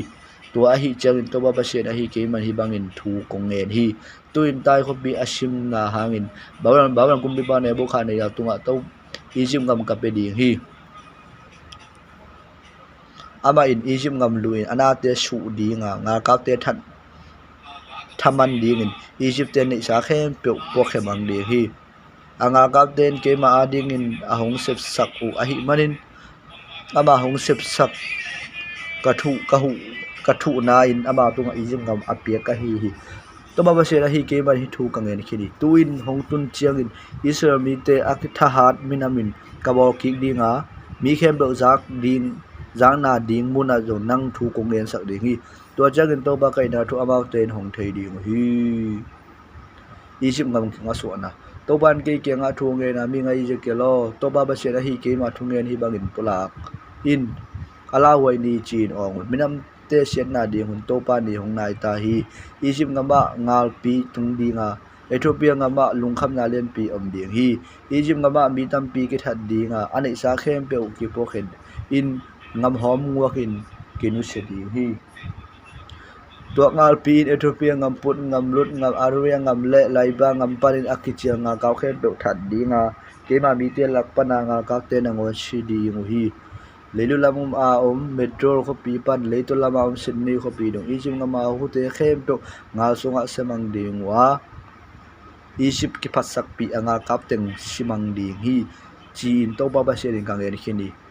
Egypt ngam leitung ngam khem pe wa ngam king pen so dinga khopi dang asete khem do sang a khopi te se jo di hi keima in Egypt ngam how tumin angam sung a hute khem pe ka be sak thi chiangin to ba ka ina tung te ding wi to ba in Egypt ngam asian ni hun hong tun chiangin bang ma kho phok lo ina Ethiopia bi te ke nga kam ta de ka so de nga amau te law ma ding wi to hun ding tuin hong tung ta hi Egypt hau na ting asumai ding in Babylon ko bi ba ne bu khan ni ya kazang hi ama in aki ta ko anga ka te hong pai dinga ngam sung khem pe su se di hi nam sao to Egypt mi te ba lum ding wa ngam sung khem pe wa mi siluang hom te dim ding hi dial gura tui ka kang sak dinga migilo te khu sunga Egypt ka koi ding hi gabdang mi te ka su se gop in ngam khing so sak ding hi to pa hi ke main ka chi khini minam khem po ka su se dinga me fi kho pi a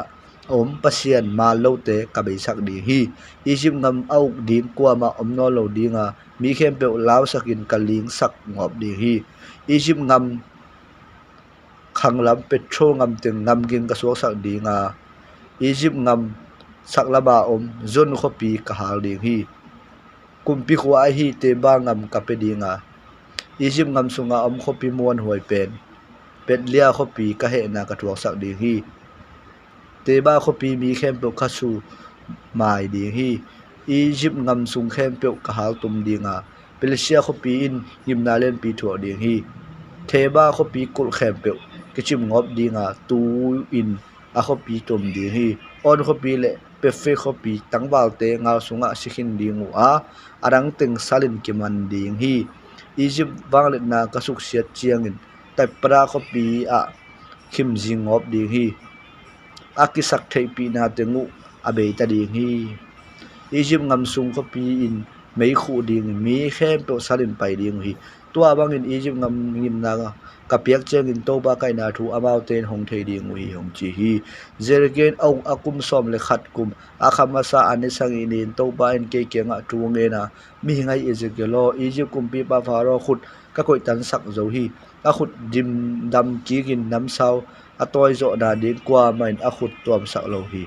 tua hi manin to ba ba se na hi ke ma thungenin ke pen Egypt kum pi pa pharo lang ka hi ka khut adam lai pen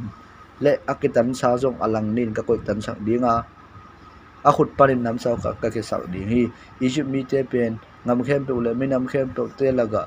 ka the thang ding hi to chang in bawlang kum pi pa khut ka khau sak dinga ama khut sung a kadam sao ka pe ding hi ai jong in Egypt kum pi pa pharo khut ka koi tan sak dinga alang te mai atai na si ding hi ama ka thanem sak dinga bawlon kum pi pa ka ta khau sak ding hi to chang in to ba ka ina thu amau te hong thei ding hi bawlang kum pi pa khut sunga kanam sao ka piak chang in aman Egypt ngam lam angat di hi to chang in ngam khem bu le minam tom te laga Egypt mi te ka the thang ding hi to chang in to ba ka ina thu amau te hong thei ding hi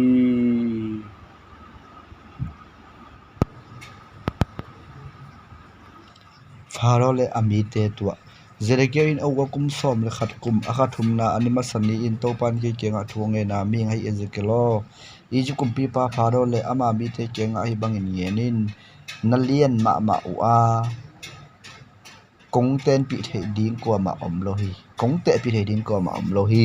a hiang te ho in phama ma a kung sang ma in meilak aban lebuna po tam tak to ki bang u hi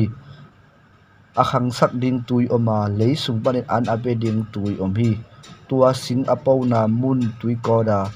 ngam sung sing khem pe in zong tui anga hi lim takin tui nga a hi manin singkung dang khem pe sangin asang zo hi a hiang te golin sauma ma hi pasa nam khem pe win a hiang tunga bu tom mu a ngan hing nam khem pe win alim nuai ta suwa na nei u hi leitung mi nam khem pe in zong alim nuai bel in anei u hi tua singkung hoi ma ma a akung sangin a hiang zaya azungin tui omna leithuk pi sung aban hi pasian huana aum tamta hoi te to te ding hilowa tak singkung in tua bang hoi na nei ngai lo a hiang pa kung in yong tua bang hiang hoi nei ngai lo hi pasian huana singkung te jong tua zain hoi ngai lo hi amel hoi in kabola a hiang kas zau sakhi pasian huan sunga apo singkung khem pe te enin kabol hi to a hi chang in to pa pasian keima in hi bangin kachi hi tua singin mei pi abat dongin khang towin a hi zongin san sem na to kizuin kipasak sem hi to a hi banin tua singkung kadai non ke hi gamdang kumpi khat khut sunga kapedi nga ama thuak ding akilom bangin tua kumpi pa in abol ding hi thukhwal na anei lo gamdang mi te in tua singkung phukin anu se chip ding hi mol khem pe le guam khem pe wa hiang te kitan te ake ding hi alim abe minam khem pe in tai san ta ding hi pasate hongleng in tua sing phuk puk tunga tuang dingwa gamsa te in a hiang te tuan chil ding hi tua hi chang in tua ki panin singkung khat bek tua za in tui anga hangin tua za in khangin adonin meipi barin asang zo ngei non lo ding hi mi si te omna leinuai khuwa azuan ding a si thei nganing te ma bangin singkung khem to asiding a hi to ba pasian in kachi na tua singkung in mi si te khuwa leinuai azot chiangin leinuai a tui te tum suk in kathum sak ding hi gu tui te le lui tui te kalwang sak non ke dinga lebanon mual mai khingin tam tak sing khem to akeu tum ding hi mi si te omna leinuai khuwa tua singkung ka khiat suk chiangin akiat na ngin minam khem pe te long op ding hi tua singkung akiat manin eden singkung khem pe le a hoi pe lim takin tuyanga lebanon singkung te khem pe zong leinuai ya nuam tak na sading hi bahangyam chile asisa te azuan dingin mi si te omna leinuai ya aba to apai khom ding hi ama lim nuai abel te khem pe minam dang te laka ki the thang khin u hi to singkung pen i je kumpi pa pha ro le ama mi te a hi eden huana singkung nangon tua za in lianin hoi zo lo hi a hi jongin eden huana singkung te ma bangin pasian thu angai solo gal sunga si te omna azuan ding mi si te omna lei nuai amano ta a hi to ba sianin hi thu ka gen khini a hong chi hi pharo ke tamlo na jeriken au zo kum soblin ni kum aka som le di na ni masani to pan ke genga tuang na mi ngai jekelo egypt kumpi pa pharo tamlo illa hi bangin chi hi di chi in minam nang te la ka hu pri la ka bangin nak ki ngai su hi a hi jong in nang pen gun sung tok ngobin anin sak ole to nak ki bang zo hi to ba sian a hi ke main kong chi na minam tampi te hong kwan sakin kangen kong khu sak dinga tui ngeya kong kai sak ding hi leilaga nang hong kai khiain leilak kong den na ding a basa te le nganing te a kham dagun kong na sak ding hi bol tungwam teng na sa kadim sak ding hi na si san to leitung khem po ka ko sak dinga bol teng gwam teng na si san to kidim ding hi nang kong suk sian ni chiangin van pi ka khu chip dinga aksi kamia sak ding hi ni mial pi kalia sak dinga kha kamia sak ding hi van tung khoba khem pe kamia sak dinga nangam khem pe khim jing ding hi chin to ba ba se ding ngen khini na thei ngei lo ngam nang te a sal in kongom sak chiang minam tampi te lungim ding hi nang tunga kongbo na thu minam tampi te in lam dang sa ding hi kadam sau ka vik chiang in kumpi te lawin ki ngai ding hi nang ma puk ni chiang in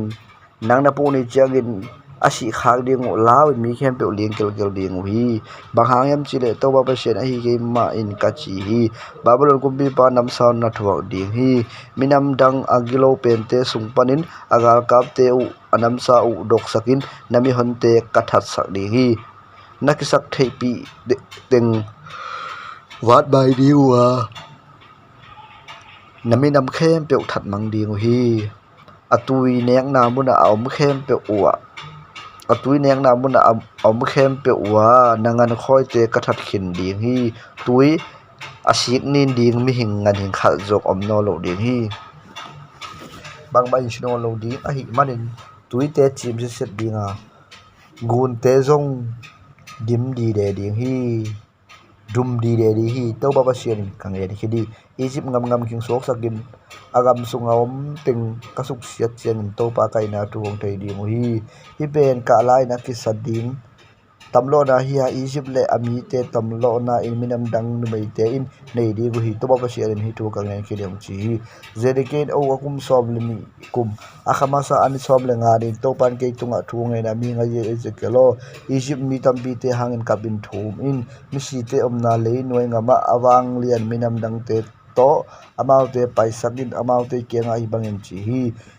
chi in minam dang khem to sang in mer hoi zo hi lo na hiam a hi jong pai la pasien a thei lo mi te han sunga volumin ba chi in chi ngenin ga so ke that te to asi khom ding hi isim ngam sunga om mi khem pe awal lum ding nam sau khat abai sai om hi isim mi te apam pai ngal hang pen te in mi si te ngam lein wai parin amau te na don ding wa pa sia a thei lo nga sunga si mi te hong pai suk wa hilaya lum ta o hi chi in ke ko ding hi Assyria te jong akim koda angal kap te han to lai muna om hi amau te khem pe jong nga sunga asiu hi a leinoi a thu pe na munwa amau te han om hi anga kap khem pe nga sunga si hi a ahan te u ama kim koda omi a hi jong in amau te pen ni dagin minam dang te aling long sak jong nei te hi hi elam jong akim koda anga kap te han to lai ma omi amau te khem pe nga sunga siu wa mi si te ngam leinoi a pasit a thei lo win pai so gu hi a hi lai yun mi khem pe olaw sak nei te hi wa ai jong tu in amau te si min dai in a omo hi gal sunga si te laka elam hun lum elam ruma ama kim ko anga kap te ha no mi amau te pasien a thei lo nga sunga siu hi a hi lai mi te law sa mi te hi wa a hi jong tuin amau te sin min dai in omoa nga sunga si te ma bang to ki bangin ngim na atro ku hi mesak le tu bal jong to lai ma omoa akim ko nga kap te ha no mi amau te khe be do pasien a thei lo nga sunga si a hi yu hi a hi jong in a hi lai mi dam te law sak nei te a hi mi te be mi si te om na le nuai anga van temu to pai in anam sa u ki lu kham sak in alum u a om tunga ki ko sak ko min dim takin ki vui tang lai nga kap te bang in pa toy a vui na nga lo hi a hi jong in hi mi te pen minam midang alaw sak zo ngi te bang nei te hui toy ma bang in nang jong nang faro jong paset a thei lo nga so si te la ka nom ding hi edom jong akum pi te le angam ukte to lai ba om hi amau te pe athar nga kap te hi a hi jong in tu basit a thei lo in nga sung a si te lak mi si te ngam leinwei alum hi le lam ulian te sidon mi te jong to lai ma om hi amau te bang lian nine in minam dang te law sang ya ai jong tu nga sung a si mi te to minda in pai so wa pasit a thei don ki vu hi mi si te ngam leinwei a pai so u te to minda naw ki ba hi Egypt kumpi ba pharo hi thu khem to am uchang da ba si ding le na kap te nga sunga sina thu to ki sai na lung nu a lung nuam tuam ding hi to ba se din chi ba yam chi le pharo minam midang te law sang ngop a hi manin ama le ama nga kap te khem to ki thadin paset a thei lowin ga sunga si mi te to ki vui khom di hi to ba pasien ke man hi thu kang en khini ong chi hi nga bil pa na chep to ba ke nga thu nge mi ngai je ke lo ngam khat pe wa nga ka tun sak chiang in athu piang teng na mi pi te tunga nge nin tua ngau tu na ding ang ngam mi te in amau te lak pa ngau vil ding bi khat se hi ngau vil pa ngau te hong pa mu chiangin mi khem pe thei na ding in pataw ko na peng ko tu mi khat te to pataw ko na zan na pi in dol lo win amo ko ma ngau te hong pa in tua mi pa atha le ama sina pe ama ma ngo ding hi ama in pataw ko na zan na pi in dol lo hi manin ama sina ben ama khel na hi thu hi le ama sok ta ding hi jong ngau vil pa ngau te hong pa mun na pi pataw ko na pengkul atum ke angal te hum pai ni atha le tua asi te amal te bo na hangin asi hi ma ta le ngal bil ba ga ngo di gi hi ga hi je ko tu isro mi nam khem pe te ngal bil pa di nang kong ko hi nang tunga kong piak hil khol na khem to amal te tunga nang en son ding hi miglo pa khat pen si ding hi chin kong en jem ama anum ta re na ding in na hil ke le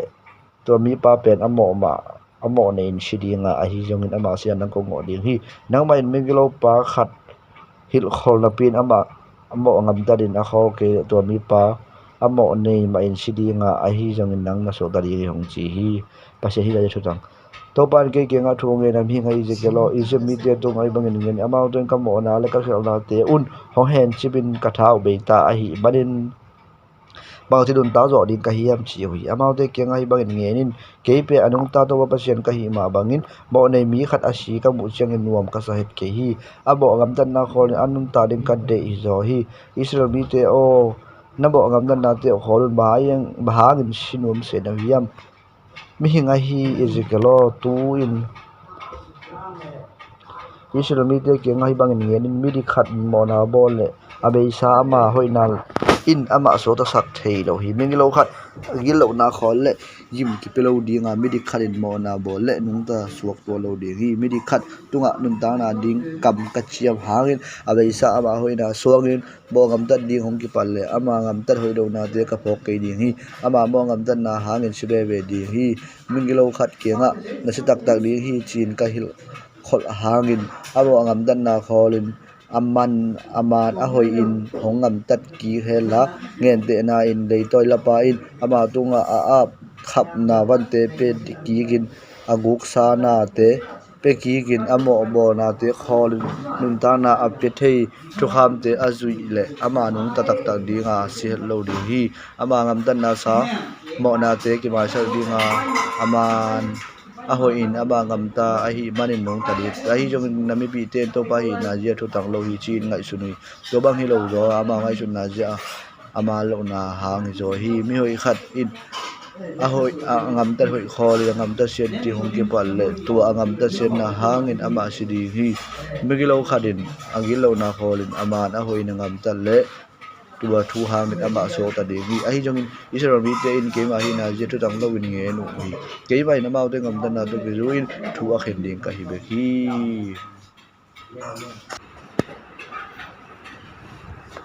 a hi jong in nami pi te in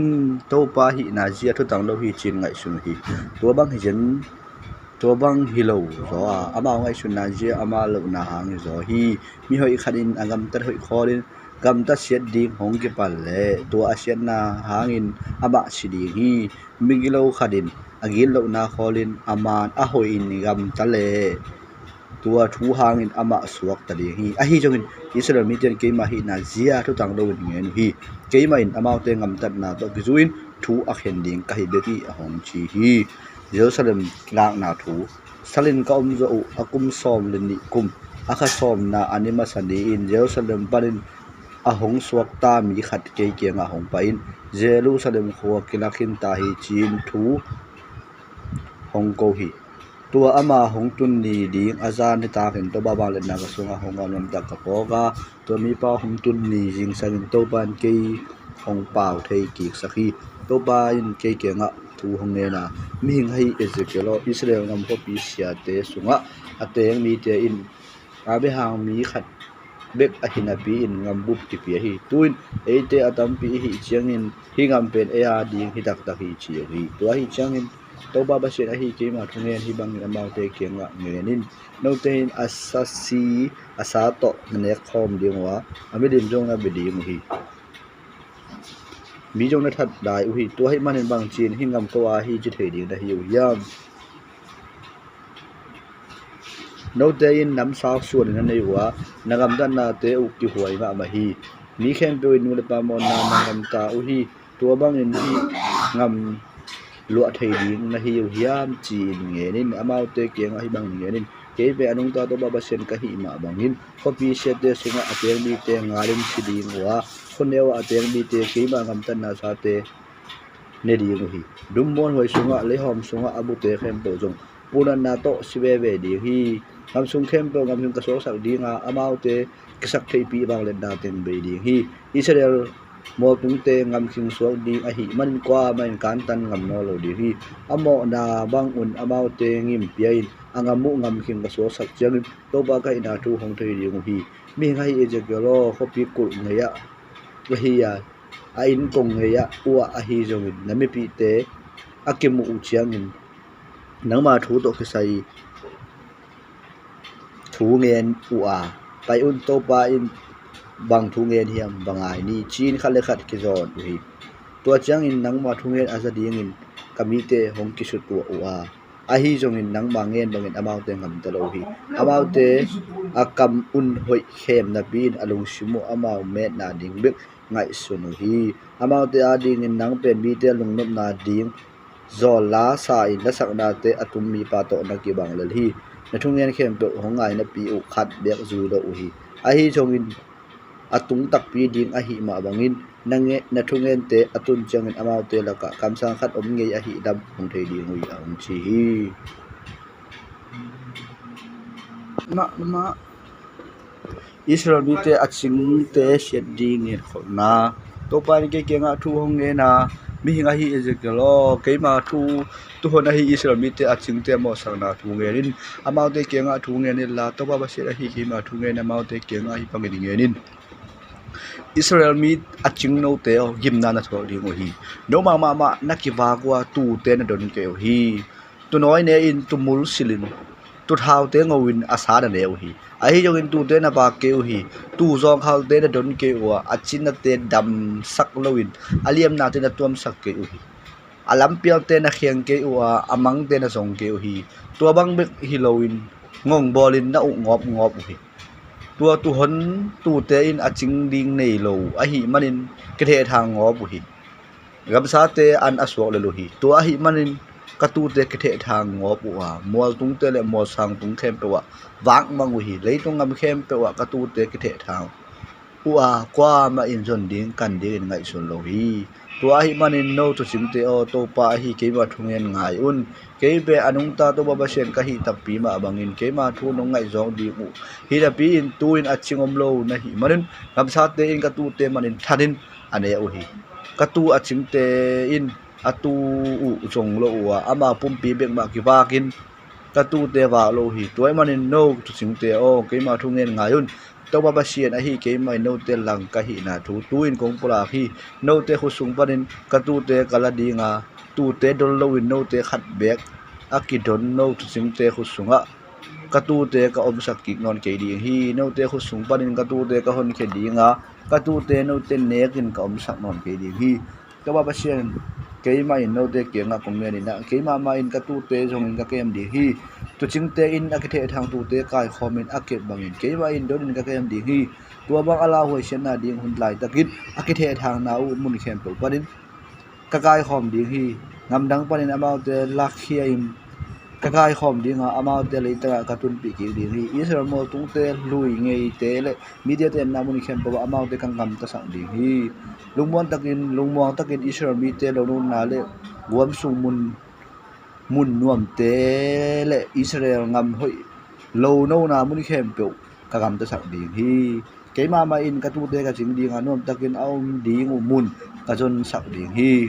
to ba sela hi ke mai thu ka ger khini ke ma in amang te zongin alam pial te kai khomin aliam naw tuam sakin achina te dam sakin achi dam atha hat te zong aki bangin ka en ding hi mahayam chile ke pen aman agam ta tu ching pa ka hi no ka tu ham te o to ba se hi ke ma thungen ngai un no te atuam chet in thu kong khen dinga no te sung parin a hoi lo hong kherin tu le kel jong kong khen ding hi no te po khat lo palim chin nek bek uto na rong kim te wa nek lo te na ngon na tuan chil ngo bu hi tui a sian na don wa na do lo te ngu na nin na sik ni no hi ka tu dang te in na to chil sau lo pa ne in na sik ni sa u tui te adon kul hi tua a hi chang in to ba sian ke ma in ka thungen ngai un no tu thau te le tu ngong te kong khen di hi lo te in achidam lo te na kiu to singopin a holak parin nan not khia u hi keima in ka tu honte ka hon di nga adang te ka bo sak non ke di hi ka tu te khat le khat kala thu ka khen di hi amau te aching ding in kana sem pa debit ka koi di nga amma in amau te hoi takin anwakin akem di hi to pa hi keima in amau te pasien ka hi di nga kada sem pa David amau te au pa hi ding hi to pa hi keima hi tu ka gen khini amau te lungmong takin aum theina dingin amau te to thu chiam na khat ka bol ding hi ngam sung panin ala huai ngam sa khem to ka bai sak dinga ngam la ka nom takin ngam tain alum thei ding hi amau te tu pa pi in kamwal siang tho ki ma kom sa ding hi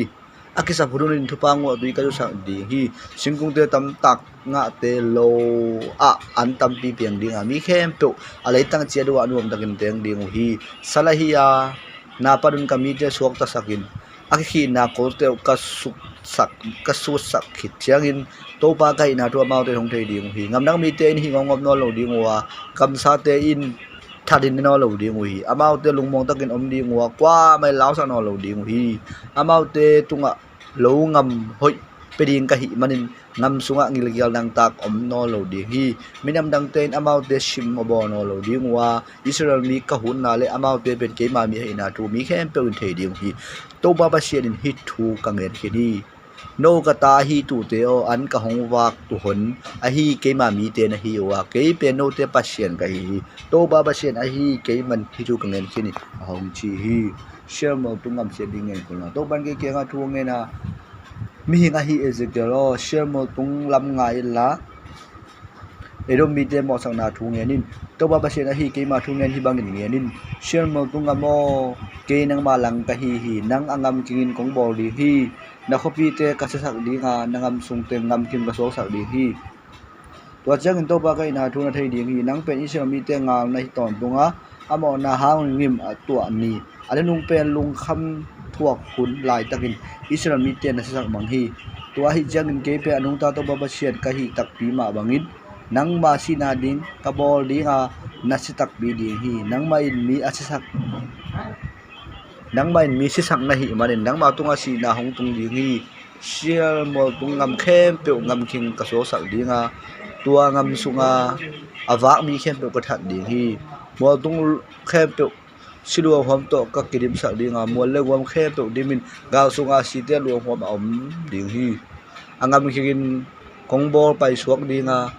na khopi te sunga kwa ma te king no lo ding hi to chang in to ba khai na du na thei ding hi ke pe Israel le juda mi te to ba ba sian hin pi in hi minam ni te nang ma a in ngai sudin lo ading in na king ni to ai manin ke pe anung ta to ba ba sian ka hi tak pi ba bangin hi kaminam ni te tunga na he ngam tan na namu da bo na le na hazat bo na to ku ju in nang ma tunga kong thu ti ding hi amau te tunga nangam tan na sa ngam nin kong pia ka hi na thu amau ten thei ding hi to changin nang mari Israel mo tung pe ngam king swak ta a ke ma ding ta hi chin simo na to na compound na te to pa hi ke ma in asa ka hi lam na thei di hi ke hong nen sia in naki pasak pa na te khem to avagin ka za hi to hi changin to ba sian hi bangin chi hi leitung bu pi alung dam thei na ding nang angam king pha ma ma kong bo di hi ke ma mi Israel te a shi ngop manin nalung dam na to za to ki juin nang ma tunga kong bo di hi share mo tunga ma hi edom leitang khem tu ngam king swak di hi to chang to ba kai da thu mi khem tu hong thei ding hi a hong chi hi Israel te ngi bat ki ding to ban ki nga mi nga hi Ezekiel Israel mo tung molte tunga thu nge din la to ba ba se hi ke mai na ma te tunga ngen ding ka nei thu te hi bang nin Israel te ngal te in hi tang tong molte ngam te tun e ma a hi ta hi chibialu hi to a hi changin mailam thu ri nge ni la to ba ba shen a hi ke ma thungen hi bangin pulakin nakim ko duwa aw minam dang te in no Israel mo bungam te hong lain na nei sa te hong su u chiangin mi te khem pe no Israel mi te hong sim mo bolin hong chem ni bol lel u hi toy ba no Israel mo bungam te o to ba ba shen a hi ke ma in molian te mol neu te lui te buam te le akisia in akinusia mun te le akiba minam dang te in lu gobin achem ni bol khopi te tunga kangen thu te ngai un topa pasien a hi ke ma in akim ko da aw minam dang te le adiak diak in edom mi te tunga ka he lu na to thu kangen hi amau te lungdamin nui na le simmo na to ke ma le tang lain atong atang hi toy manin Israel ngam to kisain mai lam thu ngen khodilla akim ko da aw minam dang te in asimmo bo na hang un to ba ba shen a hi ke ma in he na to ka thu ngen te mol lian mol neu lui te gwang te tunga ngenin to ba ba shen a hi ke ma in akim ko da aw minam dang te kam min dai sak ding khau takin ka ki chiami a hi jongin Israel mo pungam te no kam mi Israel te a dingin singpung te in te le nga nei ki ding wa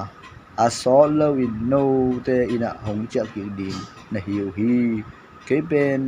no te lama kong pang dinga pel lowin nangamu lowin ki khou ki kin khai chi ki tu ki ding hi ami in jong kong pung sak dinga khopi te sunga teng ki kin asia khem pe na pu ki ding hi ami hing an hingin kong pung sak dinga ani danga sangin tam ka pasak to ding hi tatam pitang nei ding wa ni dangin na om ngei bangun kong om sak ki dinga ani danga sangin achi thei join kong bo ding hi to changin to ba kai na thu na hong thei ding hi no kami Israel ten leitang wa kong ngam tang sak ki dinga no te leitang so dinga to leitang in ta te gil kialin puk sak no lo ding hi to ba sin a hi ke man kong ne ni na Israel mo tung ngam te mi hing sanne hi ya mual tua mo tung ngam te ngam sung mi te ta te lak sa hi chin abe sa huna hong ki ngen te amana hi hi a hi jowin tua ke panin mi hing sa ane ngam sung mi te ta te alak sang ngam hino lo ding hi to ba sian in hi thu kangen khini minam dang te hong ko bol na chanol loin a hong min dai sang na u na thuak non ke ding wa na sungwa ateng mi te ta te jung no Israel mo tung ngam te in nalak sak non ke ding hi to ba sian in hi thu kangen khini hong chi hi to pa ke ke nga thu nge na mi nga hi Ezekiel Israel mi te amau te ngama atel lai un amau ngam tan na le asep na te to tua ngam nin sa ku hi amau te ngam tan na te pen numei te nin nei za in ani nin ka gai suri toy barin ngam sunga amau te mi tha na le melim te to ngam sung teng ani sa ku hangin ka he na ten ka thuak sak ding hi amau te nun ta zia le angam tan na zia te to kizuin amau te tunga thu ka khena ngam dang mun chu tenga amau te ka the thang hi a hi jomin birang te in hi mi te ben to pa mi te hi na pi in pasien amau te tunga apiak ngam panin tai khia u hi chin apaina pe uwa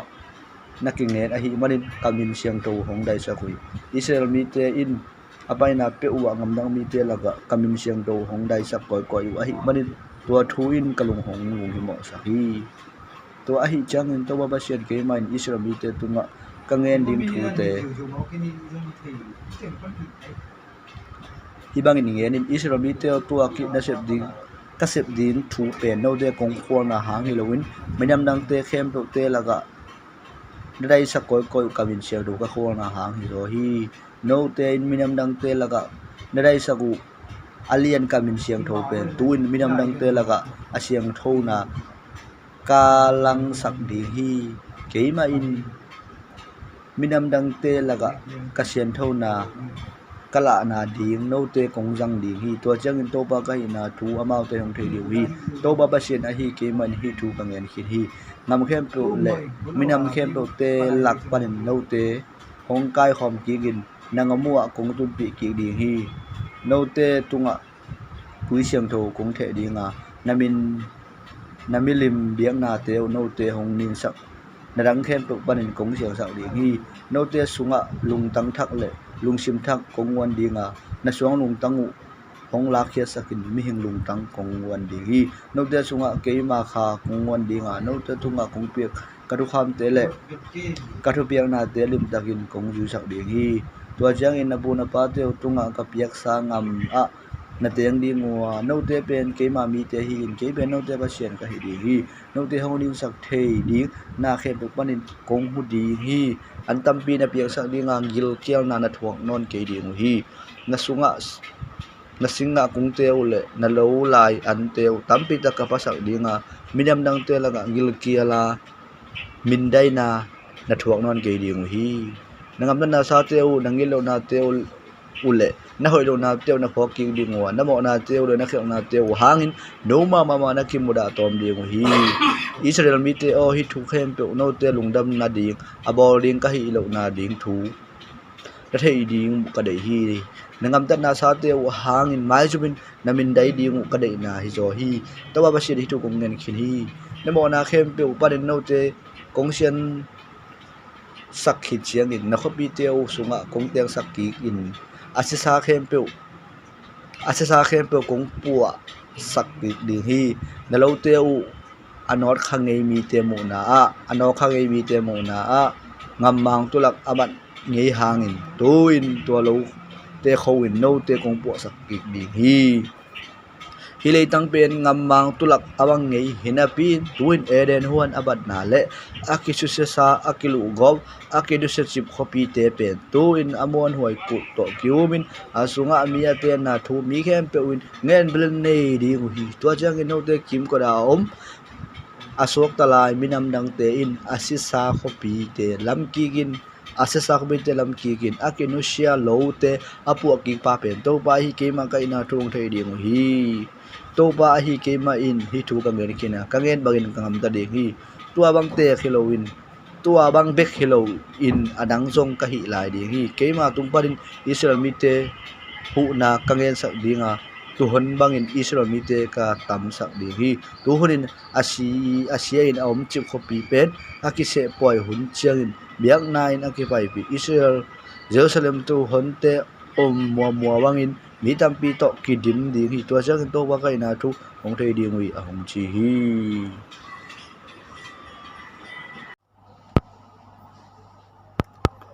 gu ke om na kwampi gu ke om na kwampi kasunga to ba malan na hongom lam tak ka phoga ama khain ke hong pai pin misigu to akidimin a om ko pi khat hong koi hi tua gu te laga hong bak pi koi koya tua gu te atam ba ma na le akeu ma na kamu hi ama in ke kenga mi nga e je ke lo he misigu te adong takik thei ding hiam chi in hong do hi ke jong to ba no hi thu nang begin na thei di hi chin ka dong hi to chang in ama in hi gu te tunga thu lilla hi gu keu te in to pa thu angai na ding un ngen in to ba hi ke ma in about te tunga kangen thu hi bangin ngen in no te sunga hu kongwan dinga no te kong nung ta sak ki ding hi thangwi le thajang kongwan dinga vun to kong puam ding hi to chang in na suwa hu hongwan in kong nung ta sak ki ding hi to chang in to ba kai na thu nong thei ding hi chin ngen in hong chi hi to hi chang in hong sol bangin thu ka ngen hi to bangin thu ka nge lai takin agi ngoi zo angin ka za a to gu te khale khat ki zom ki gu hi to bangin ke lai takin thangwil thajang in to gu te to ma to chang in avurin zong hong to mi a hi jong in to pum pi te sunga hin the na hu om nai lo hi to chang in ama in ke kenga mi hinga hi ezekelo hui te tunga thu nge ni la hi asisa pum pi te sunga hu sang in a hing gik sak ding in mun khen to pain hong pai in chin to ba sian in thu hong pi hi chin ngen in hong ji hi to a hi chang in hong sol bangin ka ngen hi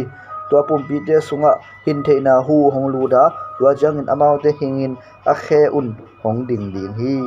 nga ka hun pi khat za pha in tam ba mau hi to chang in pasien in ke kenga mi hinga hi ezekelo Israel mi te pen hi gu te to ki bang hi amau te in ikeu chi ba elamet ding bang ma om no lowin idun ta na gui pi be ta hi chi hi to ai jang in kami Israel te tunga thu ngen la to ba pasien in hi bang in ngen in chi in ngen in kami te o tu in no te han kho hon sak dinga no te hong pai khet pi in Israel ngam kong tun pi ki ding hi no te naki phom na u han kho hong hon sakin kong pai khet pi chang in to ba kai na thu nong thei ding hi no te sunga ke manun da na hu kongwan dinga no te hong hing ik sakin nagamu a kong teng sak ki di hi to chang in to pa ga na thung nong thei di mu hi hi bangin kong hi ding thu ka ki chiama ka ki chiam bangin kong hi di hi to pa hi ke ma in hi thu ka nge ni him jo hi chin nge ni hong chi hi Juda le Israel akingom ki na ding ngen khol na to ban ke nga thung nge na mi hingai ezekelo singjang khul khat lai la atunga Juda kumpi ngam chin gelin to chang adang khat la lew lewin la atunga Israel kumpi gam chin gel lew lewin to chang in na chang khut te gel chang khut khat abat theina ding in na khut sunga toy khom in bang chinom na hiam chin nami pi te in hong dot u chang in amau te kenga to ba sian in hibangin chi hi Israel chang khut la in Juda chang khut to ka koi khom ding hi to chang in no te ni chang khut khat in ka boringa ka khut sunga ka toy di hi chin ngenin chin nge hi tua akingel chang kun ni te mi te mu in ka khut sunga toin amau te kenga to ba sian in hibangin chi hi chin ngenin amau te amna minam dang te lakparin Israel mi te lain ka kai khom dinga amau te ngama ka pai pi ki ding hi Israel mo dung ngam amau te minam khat le in ka ngom ki ding hi amau te au ding kum pi khat nei ding u a amau te minam ni in ki khen no lo ding wa kum pi ngam ni zong ki khen no lo ding hi amau te ben amu da huai milim de do kenin sak no lo ding wa mo na te to zong kenin sak no lo ding hi amau te mo na ke hong ki le ki na te panin ka so to sak ding hi amau te asyang thom mi in ka boarding amau te ke ma mi hi in ke amau te pasien ka hi ding hi ka sem pa David pen amau te kumpi hi dinga bi khatung na noi amau te ki ngomin ka thu kham hoi tak din zui ding hi apua ba te u ate na sa hi kan sem pa Jacob dong ang ka piak leitanga amau te teng ding u a amau te be khilowin asuna khang dong un teng so ding hi kana sem pa David in amau te ok ton tung ding hi amau te lungmong in aom ton tung na ding thu chiam khat ka boarding amau te thu ba pe in ami ka bung sak ding hi amau te laga aom ton tung ding in ka biagin ka put ding hi amau te to teng khom in amau te pasien ka hi dinga amau te ben ke ma mi te hi ding hi amau te laga aom ton tung ding in ka biagin pi ka koi chiang in to pa a hi ke ma mi ding Israel mi te ka bo khit na thu minam dang them to in thei ding hi hong chi hi kumpi god shedding ngen khona to pan ke kenga thung ne na mi hinga hi ezekelo mozon ngama om god kumpi pa mo sang na thung enin ama pen masak minam te tubal minam te au pa hi ama mo sang na thung enin la to ba ba jen hi bangin chi ni enin masak le tubal minam te pi pa goro keipe nangma langa kapang hi na hong le hein na khangu a sikoi kong bu dinga nanga ka phun pi te khem pe to kong kai khom di hi nanga ka phun pi te pen asakol te ule asakol tung tung te u to tamma ma a nanga ka khem pe win lum le nam saw nei ke mu hi pa siang ngam le kun ngam pun ngam mi te in jong na khong pan pi wa amau te in lum le sil khu nei ke mu hi leilu lampan peka ngama om goman gama nga kap te khem pe ule beturma ngam anga kap khem pe un nang hong pai pi in pan pi wa minam dang tam pi in jong na hong po pi o hi to hi manin tu in nang le na po te khem pe na ki nga nging sai no mulla na thu piang na bangin angam ta pa lian ding in nga kap te khem pe om zakin minam tam pi te lak panin ki kai khom ki gin agamu akitut ki zo ngalaw na nei lo in au Israel mi te ngam asim ding in kum tam bi khit chiang in kong for ding hi sauve sung kinusia in ngam king aswak nge hina pi in tuin ami te khem pe ulung mong takin aum na Israel mo tung ngam te asim ding na hi u hi nang le nanga ka hun pi te le nanga hong po pi minam tam pi te in khopi hui bangin na sim ngop ding wa mei pi bangin ngam sung khem pe na tuam chip ding hi to ba sian a hi ke ma in nangot tunga kong nge ni na to hun ding hong tun chiang in nalung sim sunga gil lo ngam tat ding ai sun na ki pan ding hi a khopi te in ngalan na ding ku nei loin lungmong takin om hi thiet aki hu tom zo lo ding ngam khat sim ngop ding na ngai sun ding hi asengei sa khopi sunga ateng mi te lu in ana te na sut ngop ding hi tua bi te pe mi dam tom tom te nak pan in a kai khom ki kai khom ki tu in ngan hing le nei sa van jong nei ki gin leitung ngam khem pe akitu ana lam ka bom sana ateng mi te a hiu hi seba mi te le dan mi te taisa khopi te a jong ateng sumbuk te le nang tenga ngul le kham ngan hing te le van te nanga na ding in lu gobin asut gob ding le ge jolo van tampi to achi a khe ding in nga sim ding in nanga kap te nangai khom na yam chin hongdong di hi chin nge ni hong chi hi to jang in to ba pa shen ke kenga mi ngai ezekelo hi bang in thu nge ni hong chi hi ke ma mi sir mi te lungbong takin om hun lai takin nangma nakki han thon tom ding a le lampik a om na ngam panin sakol tung vi ve a atubang minam tampi te kenga nakai khop atha har nga ka hon tampi te masunin nakon khedi nga khopi hui in ngam sung ano go bangin kema bi sir mi te na sim ding hi ahoda tun changin nangba zangin na kasep na to minam te la ka sian tho na kala theina ding in kema ngam asim ding in kong sol hi ni khan ni changin Israel mi te asim ding in ni khat ka sol ding hi chin kema na sem Israel kam sang te tung tonin sol pek lang kang ngen ni lo mi ba ben dang na hi thu to ba sian in ngen khin jo hi a hi jong in god in Israel ngam asim ni chiang in ka he suang ba ma ding hi to ni chiang in ka he lon na to Israel ngam na pe takin jin ling hen ka chi ding hi na sa te le basa te ngan hing an neu alian le leitunga omi khem pe ke ma ki tang na hangin law ling ding hi bolte pukin ken te chimin kul te phung khem pe ki chimang ding hi gim na tom tom te tong god ka law sangom ding hi to ba ba sian in hi thu ka ngen ken ai ama bi te khat le khat nam sao to kisan ngom ding o hi pulan na le sa lon na to ama gim ka pe ding hi ama le anga ka honte le ama apan pi minam tam pi te tunga gua pi gyal pi mei kuang le ka kuang ka chu sak ding hi bangin hi na to alien asyang tho ka hi na thu ke ma in minam khem pe tunga kalang sak ding a to chang to ba kai na thu amau te nong te ding wi yong chi hi to ba sianin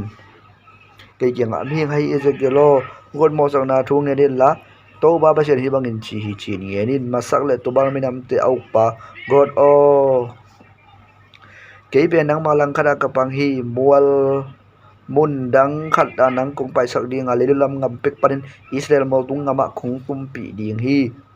to lai mun panin na veilam khuda na toy na thal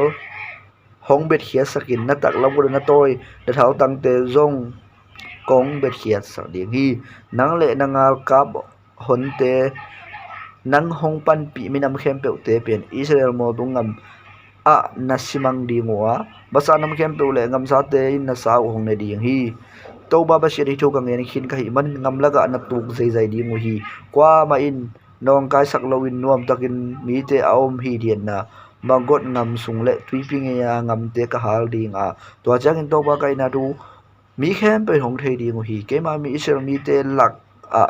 kamin siang do ka thei sak ding a ke ma min adai ding in ka om sak non ke ding hi to chang in ke ma pen asyang thok Israel te pasien a hi to ba kai na thu minam khem pe hong thei ding wi hong chi hi to ba pasien in thu to ka ngen ni hong tung tak pi ding hi Israel ngam khopi te a teng mi te kon khia in tua akinusia ngal hiam te an sing ding in khom ding wa to akinusia lum te thal tang te mol tum te bi te main chi ding hi kum sang i sung ki khom ding hi amau te in mei chi ding in akinusia ngaliam te nei u hi man ngam laga sing tom kul lo dinga tu laga sing pu ring ki sam no lo ding hi amau te amau asut te na surin akisuksya sakte na suksya sak ding hi to ba ba si hi thu ka ngen khini hong chi hi to ba ni hi thu hong pian ni changin Israel ngam sung si tui pi ni so ana lam a om khwa jin mi te ko a chi na sung teng aki buina ding god ka pi ding hi god le anga ka phon te to lai muna ki bui ding a hi manin khwa jin mi te lam pi khak dan ding wa to ngam pen god nga kap te kuam ki chiri ni Israel mi te in angam sungwa asian sakki na di misi buina ni khasang i sung hun be di hi ngam sunga ombi khe pe un misi buina hu di mu a to abangin a hu na hangin ka wa zo ni pa to na nga di mu hi to ba se ke mai tu ngen hin hi khazangi achin hit changin angam sungteng ka siang do sak theina dingin aki manghil kha siruang homte zong in aphum dingin ngam sungtenga azong koi koi ding ni po khat aki se ding hi ngam sungteng azon koi koi na uwa misingu amu sim un misivui tein hong tomin kot nga kapte kwa ma vui un matengin aki theina dingin angeya chepte na khat bo pa hi nga ka honte min tamin angeya khopi khat om hi tua bangin ngam sung siang sak ding u hi hong chi hi to ba sianin ke nga mi nga ye gelo amau te ading in ka bo sak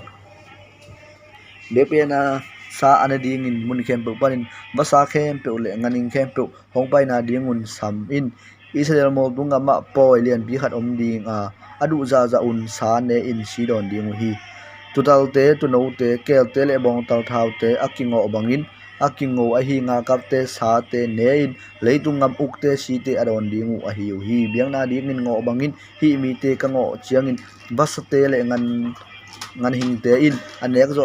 u athau te ne dingwa akham dong a si don ding hi amau te in ka sabuai tunga sakol te le atunga tuang te nga kap te le nga kap mang te sa anek zo u ne ding hi to ba sianin hi tu ka ngen khini hong chi hi to ban ke nga mi hinga hi minam te la ka kabin than na kalak dinga thu atangin ka khenna te ka sep khiat theina ding in kabang let na kazat na dan amau te tunga kalak ding hi to khit a kiban amau te to ba sian kai na thu Israel mi kem pe dong te ding hi to jangin ke tunga hong khel na u hangin Israel mi te sau so ding wa amau te nung ngadin angal te u khut sunga pia in nga sunga avegun asisak kahina le amau te dit na le angil lo na auto kituangin amau te tunga borin amau te anungat kahina thu minam dang tein hong thei ding wi hong chi hi to ba sianin ke nga tu in jakob so le khak Israel mi te ka he pi ding hi amau te achithein ka bo ki ding hi keima min siang to ka hu ta ding hi amau te ngam sunga kwa ma in sulowin lungwangin aom ki u hun chiangin ke hong le bo na te u le amin dai na te u manghil thei ta ding hi ke asiang to ka hina thu minam tampi te tunga kala na dingin angal te un om na ngam dang khem pe banin amau te lakhian ka kai khom ki ding hi to changin minam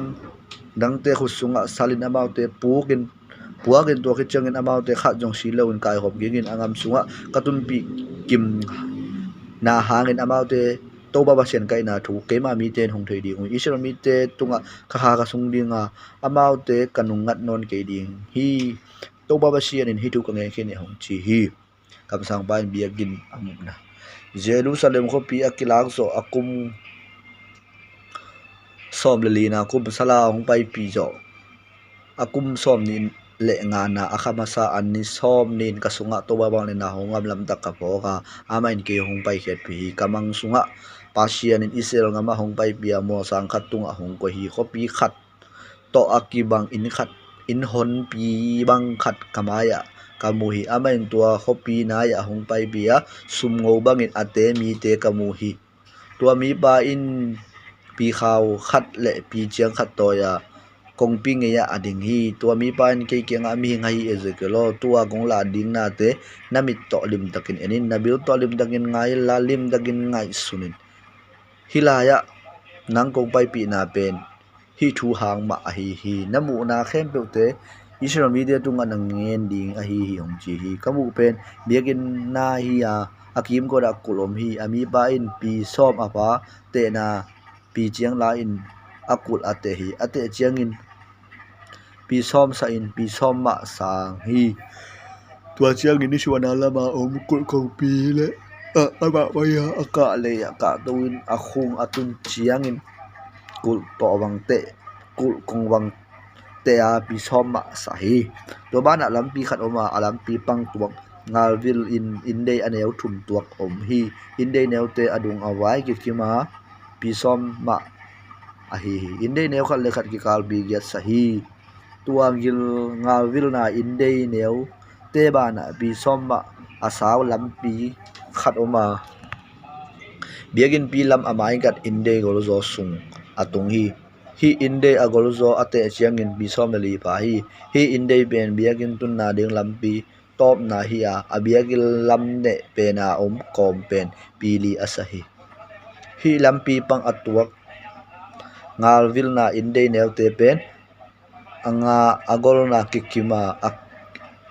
akikal agom te zong asa na kikim hi to changin ami ba in lampi te a pisom na nguk zain pisom ni le ni saw hi tua ngal vil na inde neu mai cheda let mat som ni sangin let mat som ni asa kidang na khat awm hi ngal vil na inde neu te pen adunga vai pisom to ka hi to changin inde neu kom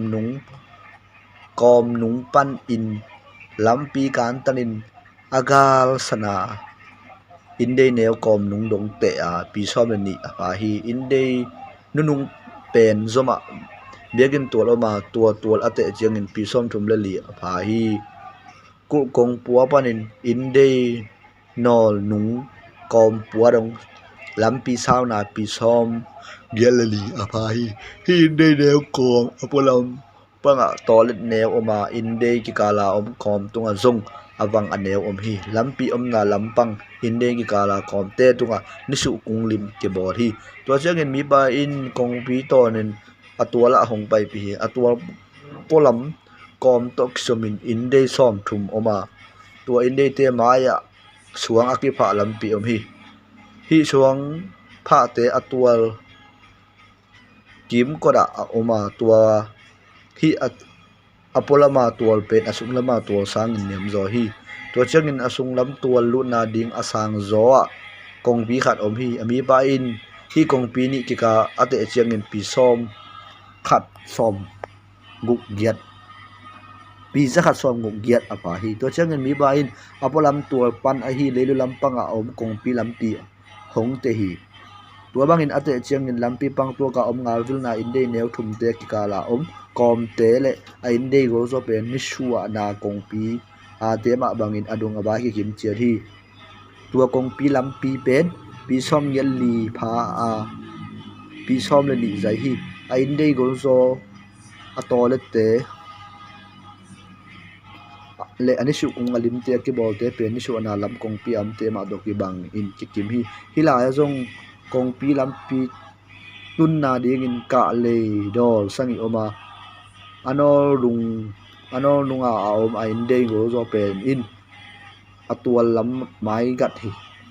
ni su na lampang a om bang tek bai le lam kong pi pana lu na atual ngal khada tual sung nung lu na kong pi lam khat ma hi tua kong pi ni ki kal ate chiangin pizza le som ngong yat asaw hi tua chiangin ami pa le lampang a hong pai pia tua la ya kong pi lam pi khat ma naum lew hi ate chiangin arang te ma do ki kim hi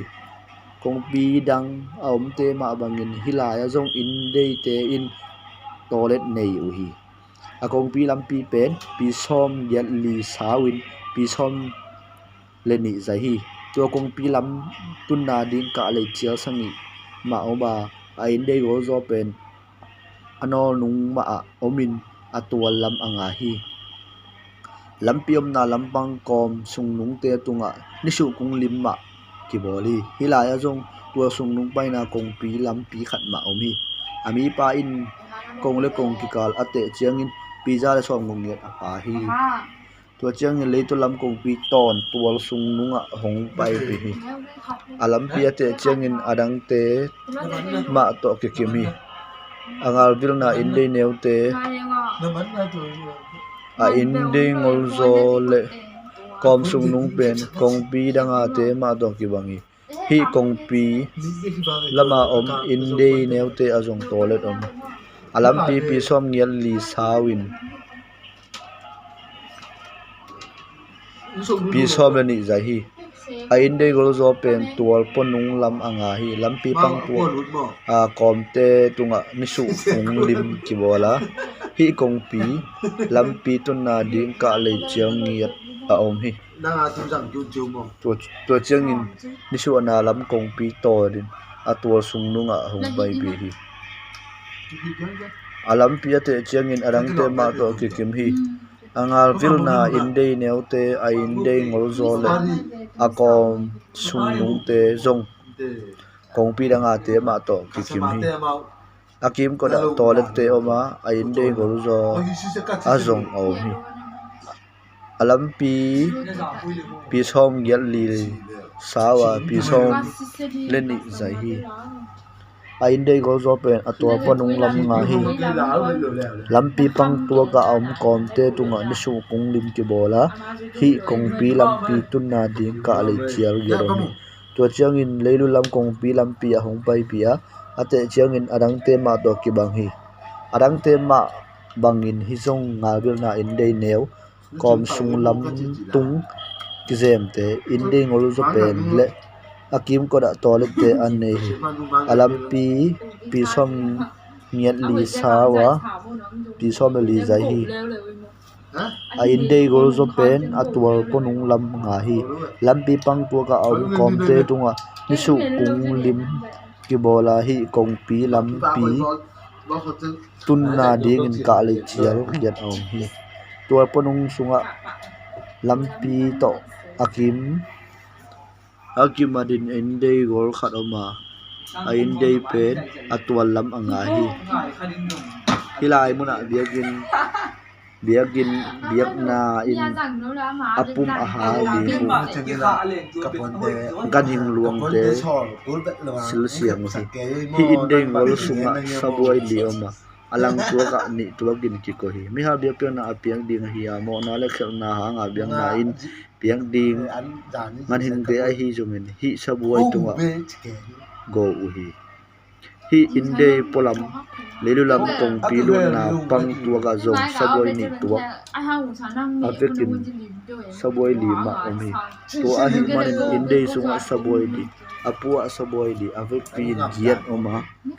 hi saboi te pen biak nai biak ding angan hing te ngo nai akizang a hi mi ha biak nai biak ding ngan hing te bol na de akizang saboi li te pen suang akise ka hi tua saboi te den masom ni sanga adung awai den masom tum tua ka hi biak na in biak ding ngan ngo na in azat u na khem hi saboi te tunga koi u hi saboi te kim ko da put pek chia bang azai ye wal ki bo hi biak na in biak ding sa khem do saboi te tung ko hi to jagin apolam panin tuwar sungnunga hong pai pi a atuwar sungnung indei ni na om hi khat pe di lam kong pi polama om in leitulam nga a khat pe ni suana leitulam kong pi lam a om in leitulam nga hi mi pa in ke ke nga hi bangin hong nen hi leitulam nga indei pen biagun sung a na asem sem te a ring hi leitulam nga indei te pen biang na tawa na asem sem te a ding hi tua sem bi de khem to ben tarok sual le bi mi te hi ama na asem bi in to ba to pa om na amau te bik ki pai sa ki hong chi hi ami pa ni to sung no te chiangin adunga vai pi ja kha so hong ye to ka pa hi abiagin mai abiang na ta omi to chiangin biak in sung lu na in de ya hong pai bi ama in asung lu na lampi te a pi kwa sawin pi som ni le li za ya apang tua ka kom pi nga tuak sa hi in sung lu na in dei pen pi som thum le li sawa pi som ni zaya dolai tun na ding ka le chiao som a om hi in sung lu na in dei pang tua ka khom pi khat to om hi abang da ne ya ka ti tua jang in ami pa in alai jang om in dei a hong pai bi hi tua in dei lu na lampi te a pi som le giat zaya apang tua ka om kom pi te giat tua asa hi alai janga om in dei sung ate changin pi som ngu giat sawa pi som thum le li za hi tua changin in dei sung nunga ama paya tua sung lut na lampi ate changin pi thum sawin pi som zaya apang tua ka om kom te pi som le ni tua asa hi tua in dei sung nung ate changin adung awai pi som thum le li tua ka pha hi tua changin ama in ke kenga hilai pen siang tho pen mun a hi ong chi hi tua changin ama in biagin kom ponung te a pi som tak asahi hi kom to akimat in biakin kim ko da inde neu ma to te pi sangi bi ve asahi hi inde neu te dol hum pha dol khat gual pai phei suakin inde neu som thum om hi tua inde neu adol sanna to kizu in abiakin kom pato tek teka tua inde neu te anang ding in khuam atua min kul lawin abiakin kom timang to hi tua biakin kom pang bel aki bol inde neu te sunga ka lei om to hi adol noi nung pan in atung nung dong ki zom to hi a inde neu adol sanna lama abiakin kom apat tek ma bangin asa lama om inde neu te asung zai sem hi biakin kim ko teng alei ki toy to wa amun dang te sangin pi somin sang to zo hi to mun panin biakin kom le akim ko da inde neu te ki pan to pan hi inde neu te akom sa na pi get pha biakin kim ko da song pha bangin aki toy to in aki bol azai na pi som thum li le li a hi biakin kim ko da om inde neu te pai na din kong wang leidu lama khat om in leitu lama khat om hi to biakin kim ko da pi get pai suak azai chial khat om le hi to chang in tum na lama biakin lam anga in khat om hi a in dung pi za khat som nga hi a avai pi za khat som le mu hi a akim ko kom pi kwa asa hi to chang in mi pa in biakin te a pi za khat som guk get a pha hi akim ko da om munong alin sung le akom to ki kom in pi za khat som guk get a hi ni suana lampang biakin ngai lama veilam zong amun ong to ki kom in pi za khat som guk get ba hi to chang in biakin ni tum na lampang a om atwal lamanga in asal na te a akom te ngeo to ki kom in pi za khat som guk get ba hi a pa hi biakin sunglu na di indei le a indei pi le siang tho pen mun sung te pen aswal panin akong wang neu te chiang dong sing pek to ki da phi atole te pen apolama ki hui ni ki bol hi biakin sung lam kom te pen kong khak zang chiang dong lim ki bol te to ki di ma ni su kung te le khrep lim te bi hi ama sa ni su kung to chang khrep ni su kung khrep chi bangin akim kor khe bo ki hel to dim dia bi tua khrep te le in mai tang ni chen nei u hi amai tang ami hing mai tang pen apang khat lam om ni su kung lam nga a hu pinel kan mai tang pen apang lang khat lama om ni su kung lam nga hi abiage su kim ko da hi bangin ki bola suar parin kong khak zang ki ka sung khem pe a adimin a om hi biakin dei na kong khak khom te pe asi ki kim bi ve a hi asi ki kim bi ve hi to chang in siang tho pen mun maya sing to ki bo byang na ta bang pian khat om hi pi nga sa nga adunga vai pi li a hi a khe te ki ngak na te le azol te sing to ki bol a hi ami pa in ke kenga hi pen to pa maya aki koi saboi a hi om chi hi indei pi sung lu na ding le siang tho pen mul lu na ding kong khak ka om hi tua kong khak te pen ala zanga aki tua kong khak pek ni ne in aki bol a hi biakin sung kom te tunga aki bol ma bangin hi biakin indei sung lu na kong khak te tunga zong ni su kung le khrep ma abol hi kong khak polam in sung lu na ding indei sana sin pek to lim sun khat aki bol hi indei pi sung kom te tunga akilam apolam aki hui toilet te oma ni su kung te to ki zep na di jong ki bol hi to cha mi pa in tua ponung lama hong pai pi biakin mi tum na lamonga a om in to aki ngam la lo biakin leilu lama om in khat hong pai pi hi leilu lampanga hi in dung pi za khat som ngu ngi a thia avai pi som gel li a hi tua in dei pang khat pen biakin nge a om ong pi som thum le li azaya om na lam nga apang lang khat pen tual ponung suang pha lam anga hi tua in pen chial thum apha ki toy to tunga kil lama atunga achial te pen anwaya te sangin neu to zo tek hi hi leidu lampanga pi som le nguk za in pi za khat som nguk ngian asa lei lampi khat tung a alut na kongjong tua lamba om hi achial tung nunga om in dei te pen anwaya te sang neo zo hi mayam chile tu te pen asang tu zo akochik zo a om uhi biagin tu la om indang te ma bangin tu in dei dor thum te pen achial tunga kinga wa atwa min khom nei do hi achial noi nunga om in dei te pen pi som yal li sawa tua lai panin tua in gwal te to apai khom hilhel pi som yal li ma asaw kul khat a om hi to changin biagin nga khada om kul pen pi cha kha som ngung ngiat saw hi to changin biagin ni tum na lama oma hi kul agi pan na mun a in nisu ana lammonga kong khak te om hi leilu lampanga omma bangin hi indei te mai jong lampi khat a om hi asawna a pian zia le akong khak te jong leilu lama omma to ki bang hi nisu ana lampanga kul akipan na mun a in leito lama kong khak te om hi to jang in mi pa in ge genga leidu lama om leito lama om hi in ni te pen biakin biang na in siang to a hi to pa om na a alu siam pi te in biak na ina ki bia siang to pen te hi in sunga ne u hi in dei te a siang to a hi manin a ki piana te an to biak na te le mo na le khel na hanga biak na ina ki bia sa te asunga ki ko hi siam pi te in topa sunga biak na pia in biakin sunga alut khidu chiang apolama apusu anopule topa tunga biak na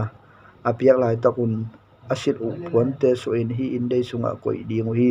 to lai panin puan dang selin midang te om na a pai thei pan u hi hong chi hi pi pa in biakin sung lam teng ate zo khit chiang ni su ana lam kong pi ton in hong puswa pi a biakin polama ate hi ama in ate na pi chiang la in ni su ana lampang te a pi jang yat som li a pha hi to jang le lampang le to lam le nitum na lampang te a athumin asawna ki kimin pi jang ya som li chet apa hi tua hi manin a na kul apang li in ate chang apang li ma in ki kim ma pang khat chang in pi jang ya som li bi ve pha a tua dei na kul pen biak na ina siang thole a mok te ki khen na hi to ba min than na wang to biakin kidim to khit chang in ami pa in biakin ni suana lama om kong pi a hong pai pi a ni suana lam pan in Israel te pasien min than na wang hong pai kamu hi pasien onging pen tui pinging to ki wang a ama min than na wang in leitung tang sak le la hi kamang mo na pe pasien in Jerusalem ko pi asu se ding in apai la ya ki mu kamu le khede gun nge kamu to ki bang hi to chang in thakari leila kre nan ka bok so hi to ba min than na wang ni suana lam kong pi ton in biakin sunga alu thi to jang in to pa khain hong la in atuar sung nunga hong pai pi a to lai parin to ba min than na wang to biakin sung akidim na ka mo hi to lai mun parin ke nga ami pa adil lai takin biakin sung parin to pan ke hongo pi na ka sai mi ngai ezekelo hilai muna ka kum pi to khomom hi Israel mi te lak hilai muna ka tem dinga amau te ka uk ton tung ding hi Israel mi te le akum pi te un pasien nang biak na to a hi akum pi si tha te to phok na ding mol bol na to a hi jong kamin siang do dai sak ngei no lo ding hi bayam chile akum pi te un akong khom te ul akong zo te ke ma biagin kong khom te kong zo te to ki mat in bol wa ka ki kalu kom back in hong hal hi amu da huai angam tan na te khem pe u to kamin siang do hong dai sakwa ke jong ka he manin amau te ka su semang hi a hi jong in tun amau te in pasien dang te biano lo in akum pi se sa te u phong na amolu a phiat ding wa hi to a hi to chang in angam tan na ko le to bangam tan na ko le amau te la ka teng pai sok don tung di hong chi hi biagi le biang na taw ngei te to chang in to pa ka thong nge nong som la ya athung nge nong som la mi ngai ezekelo Israel mi te tung biagin thu le agel na khen tu chimta gilak illa amau te mo gam tat na hangin mai jum sakin amau te angam tat na sau hangin hong mai jum the ule biak in ngei na alim azu na ule apusu na bukpi limna khem pu akigel na le azat dan ding khem pu aching takin amau te tunga lakte la amau te in akingen tel na te thein azat dan ding bangin azui theina dingun amau te a ding in la in gel sakin biagin to kisai geina in mo tunga om biagin kim kot ni khem pu pan biakna to kisai in asyang to hi biakna tangol na pen hi bang hi ding hi ate na ding in biagin te na akizang ngei ma hi ding hi abiang na taw bu kim kot pen let mat som ni sangin let mat som ni ma zai dinga ataw kim koda let mat sop asang ngil vial nei ding hi ataw bul panin ataw zol nuai nung chiang pili hi dinga asa na let mat som ni ding hi tua ban sia pi sangi sang to dinga let mat som ni sa ding hi atung lung pen ngan hing ki hal na mun pi sangi sang dinga akiu li le let mat som ni asang ki om chet ding hi abiang na taw don zang pen adung awai ki kim he dinga pi som ni sawin pi som ni ma zai ding hi biang na taw apai to alai jang san teng pen adung awai ki kim pi som ni la li hi dinga anuai dol sang let mat som panin neu zo ding hi tua adin na anuai gwal kim kot let mat som ni pa in zai ding hi biang na taw tung ka na ding ka le pen ni su ana lampanga om ding hi hong chi to chang to ba ba sian in ke kyang ami nga ye kalo hi biang na taw dan na ding na hi bang hi ding hi biang na taw akizo hi chiang in atunga mi hal biak piang na le biak piang na nganing si de the na to ap nan abo ding na hi zadok su le khak lebi siapi te pen ke mana asem dingin ka na hong pai ding in a hi ding ong pai ding te a hi hi to ba ba sian ke man hi thu kaung pia hi mo na hanga biang na ding amau te tunga bong tal khat na pe ding hi nangma in assistant po kha line biang na taw kiu li a om ki li te biang na taw pai to alai jang kiu te le akim ko da om angai hol ten nanu dinga hi bangin hi na ding biang na taw ni so na ni sian so ina ding hi mo na hanga biang na ina ki bia bong tal pen la in biagin huang polam a mun amun hongen na sana ahaling na hi ajing jang in pawan na om lo ke tal khat la in mo na hanga biang na in na pe ding hi bong tal si to ki sian so ma bangin hi kel tal si to zong biang na taw na sian so ading hi bangin sian so na man khi chiang in pawan na om lo bong tal khat le tu tal khat na la dinga to pa hi ke ma keng anung pai pi ding hi siam pi te in tu nganing te tunga chi thein ke ma hong biang na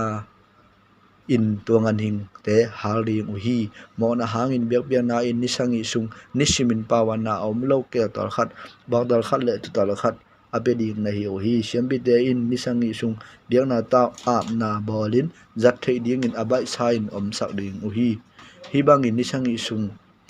a hi khiru chiang in aning yan nia ki panin siambi te in me ha biak biak na le thunu ma biak biak na te biak biak na taw tung a piang ding ki pan ding hi tua chang in no te tunga ke kalung kim dingi to ba ba sian ke ma hi thu ga men hini hong chi hi biagin sung na sep te tua chang in ami pa in ni su ana lam biagin huang sung kong pi puwa hong pai pi a kong pi te ki kha hi to ba in ke kyang a hi kong pi ki khak pai suak dinga a kong ki hong ki ngei lo ding hi Israel te to ba sian ke man hi kong pi ton hin ka hi man ko madang te in ton thein on lo dinga aki khak den ding a hi jong hi la ya ngamuk na asem lai tak ulian pa ben ke ma om na biang na an siang tho an ding in hong pai thei ding hi ama hong pai chiang in dei pi ton in biagin sung nung kong wanga hong lurin to lai ma a pusuak ding hi hong chi hi do chiang in ami pa le lo lam kong pi ton in biagin maya hong pai pi a ka khoda le to pa in sung biak in sung khem pe ama min than na wang to na ki di mi ke jong leila ke den na en ka bok su hi to chang to ban ke nga mi nga i je kilo to na mu te na mu ding na te na jang ding thu te khem pe hoi takin chiam te in ka biakin azat na ding ngei na om khem pe tuin a hong ngen ding ka hi biakin sunga apai thei ding te le asiam tho mun na apai thei lo ding te khem pe lim takin cham te in ale do thei hi Israel mi te tunga to ba sian ke ma in kangen thu te hi bangin gen hin no Israel mi te o abe sa huna amu da huai na ngam tan na te khem pe u kholun ke ma biang na in sathau te le si san sa si te nong piang na u chiang in ke ma thu amang lo vuna ki alo ngam nang mi te sunga na lu sakuba kabiakin nanin saku hi tua bangin amu da huai na ngam tan na te u to ka thu chiam na se saku hi kabiakin sung a biang na ngai na te na zui ke wa kabiakin sunga ngam nang mi te pe na sem saku hi tua hi chiang in to ba sianin tu in kong ne ni na vun ki alo ngam nang mi te pe ma kabiakin sunga lu lo ding hi no te laka ate ngam nang mi te na ngol lu lo ding hi no Israel mi dang te bangin ke hong nu sia in milim abia lebe mi te jong ngim thuak ding hi amau te in biagin kong chin biagin sung na sem thei ding hi me ha biak na ina ki biang aning te le mi te in biang na ina biang aning te ngau thei ding wa mi te na asep sak ding ta wala ding hi a hi jong amau te in milim biang na lama Israel mi te maka in mo na sunga Israel mi te tun pi ding a hi man amau te ngim ka piang ding to ba pasien ke ma na pi tang ka ke chiam hi amau te in ke ma siam pi na sem lo ke ma biang na a siang tho na te na ya pai thei lo in siang tho pen mu na jong lu thei lo ding hi te pen amu da wai ngam tan na sa te hangin aham set na u a hi aham set na u a hi a hi jong in biagin sunga na sep asem ding te asem ding in amau te ka se thei ding hi chi in ngenin a hi jong in biagin sunga na sep akisam dang te asem ding in amau te ka se thei ding chi ngenin hong chi hi to chang in to ba se ri ke ma ke nga jarok so le khak te lebi mi siam bi te a hi le Israel mi rang ten ke hong nu sia la dakin amau te chi takin biagin sunga ke mana hong se mu a hi manin tu in amau ten ke ma na hong se min ke ma biak na in sa thau te le sa si te ke ma ke nga hong pe ding hi kabiagin sunga amau te ludin kabiang na tawa na se min biagin sung a biak na te u makai ding hi atual sung nung pai na kong pi a alu du chiangin sayarel puan sil ding hi tual sung nung sung le biakin sunga na asep lai takun samul puan peuma silo ding hi amau te in sai hadial puan khimin sai hadial puan tengin khoul asok sak thedin ko nga lo ding hi mirang te aum na biagin tubal ponunga apusu amaun biagin sung a na asep lai takun azat ding puan te suin in sung siang do sunga nu se ding hi to lai panin amau te in ponang te silin pusuak ding hi tua hi ke apon abiak na pon siang tho te un midang te lo khading amau te asamu met tol lo ding wa asalu no hoi lo ding hi akilom cheng begin met ding hi biagin tol sumnunga alun maun siam bi te in lenga zu ne lo ding hi mengong nu me hi akima sa nu me hi jong ji ne lo ding wa Israel nu nga hi ke le siam bi te ji mengong te bek ten pi thei ding hi amau te in kami te tunga biang na siang tho le among mo na te le anin te le asiang na te akilam dan na hil ding hi thunei khat pe po om changin ke ma ngei na om sa to ki ju in thu khen ding hi akise poi te le ngei na om sa bangin bo ding wa sabat te siang tho sak ding hi siam bi te pe misilon na to kidin sa lo ding hi ai jong in anu hi apa hi asangam pasalu hi ke le pasal anei nai lo asangam nu mei te u han kidin sak theding amau te akisen so fit u ni pi ka khat chiang begin biak in tual sung nunga pa in biak in sunga an na asip thei na ding un kisian so na biang na pe ding wi to ba se hitu ngen khini leitang hom na le te na Israel minam te tunga piak ding leitang aki hom jang to pa tan ding se khat ki tuam koi ding hi tu akit tuam koi leitang pen adung tai som hi ding awai tai nget hi ding hi tua sung khem pe asiang ro biang na leitang hi ding hi leitang sung panin biakin ding to kisain adung pi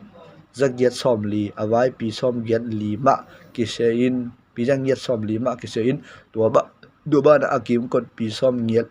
le li pai xuống mun ong to hilai ding hi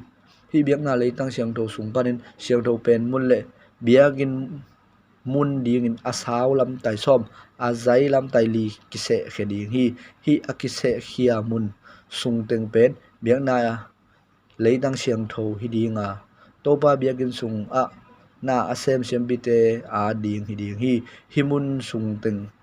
pen siambite in lam na ding mun le biakin lam na ding mun siang tho hi ding hi bana adung tai som abai tai li apha se khat aki bol lew ding biagin sunga na asem le mi te a ding hi tua sung tenga amau te na ding khwa dinga khopi huang sung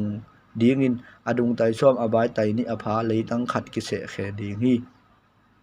hi mun pen asiang ro leitang to ki som pa dinga israel mi khe a di hi ding hi ngam sung au kulian te a ding zong hi leitang ki se khe ding hi asiang tho leitang le khopi huang panin ki panin ni tum na lama ngam mi chiang ni su na lam a zong ngam ngi chiang ma hi ding a ni tum na lam pan ni su na lam ngam ngi pen israel minam khatin anga za tan hi ding hi mun teng pen israel ngam sung panin israel ulian ten nei hi ding hi to a hi man amau te israel mi te bol sonol lo ding wa amun om lai teng khem tu aminam zuin israel minam te atang sak ding hi to ba sian hi bangin chi hi no israel au ulian te o namo ngam tan na au saw be zo lo ta hi nang tan na te ule mi nen nan nem na te kholul la thuman thu tang in na semun amau te le tang panin nam kami te not khinon ke ula to un to ba sian ke man hi du kong ngen ke ni mi khem pe in toy suang ma le te na man zang ding hi an te na bung le toy te na bung de kim ding a akizang ding et ka na pen bem hi ding hi bem khada an bung som tui bung som hi ding hi angik te na pen gera som ni chang in sekel som guk chang in mina khat hi ding hi biak na le poi the biak na in biak ding u jiao pen mang bu na nei za u pan som nguka khat mang bu ham jong som nguka khat ma sa thao na nei za u sung pan se za a bung to te in bung som chiang in bem khat a se tu na nei u sung panin zani chiang in khat hi ding hi de pen an to biak na in me ha biak na chunwa ma biak na te hi ding hi ya namo na u amai the na ding a hi to ba se din hi thu kong bia hi israel mi khem pe in hi te pen biak na in apiang ding in amau a u ulian pa tunga puak ding a hi ngamuk ulian pa in biak na in piang ding ngan hing te an to biak na in zat ding le poi khem pe khaden di sabat ni in israel mi bu pia ding tui phi biak piang na te biak ding amana sep na hi israel mi te mo na amai the na ding in mo na hanga biang na an to biang na mi ha biak na thuma biak na te azat ding te khem pe ama in asiding a hi to ba sian hi bangin chi hi khadin ni masani in pawana umlo bong dal khat biak na in pia in biagin asyang sak ding a hi u hi siampite in mo na hanga biak piang na ngan hing si po khat lain biagin kong khuam te biak na taw ki li te ki te le tol sung nung lu na kong khuam te nu ding hi to bang ma in to kha ani sangi ni in zong tublo pi le thailo na hangin akhial kha mi te a ding in sian chona abor ding na hi u hi tua bang danin biagin asyang tho sak ding na hi u hi akhamasa anisom le li ni in paisan poi na ki pan ding wa mi khem pe un ni sang ni sung sil ngo so lo alum na ne ding hi to poi bol akipat ni in ngamok ulian pain ama le mi khem pe ading in mo na hanga biang na in bong tal khat pe ding hi to poi ni sang ni sung ni sim pa ban na om lo bong tal sang i le tu tal sang i line to ba tunga mi har bia pe na pe dinga tua ba na mo na hanga biang na ni sim ke tal khat jong a pe ding a hi bong tal le tu tal aki piaza to ki zuin an to biang na in bung khat pai le sathau bing khat pai to pe khom ding hi akhasangi na ani som le ngani in ni pi kal khat sum aki bo di buk boy ti pan dinga mo na hanga biang na in mi ha bia pe na le an to bia pe na biak ding in alle sathau te ni simin aki samza ngam uk ulian pa in pe ding hi to ba pasien ni bangin chi ni suana lama om to sung nung kong pi pen na sep ni nguk sung ki khak chip ding a hi jong in sabat ni le khadet ni ki hong ding hi siam bi te in me ha bia pian na le thuma bia pian na pia lai dakun ngamok ulian pa pen tual ponung lamparin inde lian pi kong pi ya pa in kong pi khuam te ngeya ding dinga tua kong pi ya bia in tua khit chang in pusuak ki ding hi ni dang ma teng tua kong pi ki kha lo ding sabat ni in le khadet ni simin mi khem pe in jong tua kong pi ma ya to ba bia in kun ding hi ngamok ulian pa in sabat ni in me ha biak bia na ding pa ban na om lo tu no nguk le tu tal khat pe ding hi tua ngan hing te to a pe khom ding an to biak bia na ding in jong tu tal khat chiang in an bung khat ki jui sak dinga tu no te to piak khom ding pen ama piak nop za za hi ding hi an bung khat aki piak na sa thau bing dim khat to ki zui ding hi khalet ni chiang in pa ban na om lo bong tal khat tu no guk le tu tal khat hi ding hi to te to piak khop ding in an to piak na ding in bong tal le tu tal te khat chiang in an bung khat pai le tu no te to piak khop ding in ama piak nop za za hi ding hi an bung khat a piak na a sa thau bing dim khat to ki zui sak ding hi ngamok ulian pa in akwal lamin atot lampi tengma ache changin torin inde pi kong pi ma a pusuak ding hi akise poi hunte a topa abiding in ahong pai mi de khem pe pen ahong lut na kong pi ju in kile ki lo ding wa tang takin pai suak ding hi leilu lam kong pi parin alu te leitu lam kong pi a che dinga leitu lam kong pi parin alu te leilu lam kong pi a cha ding hi ngabok ulian pa zong mi hon te ma to ludin amau te ma pusuak khom ding hi poi ni te le akise poi hun te a an to biak piak na le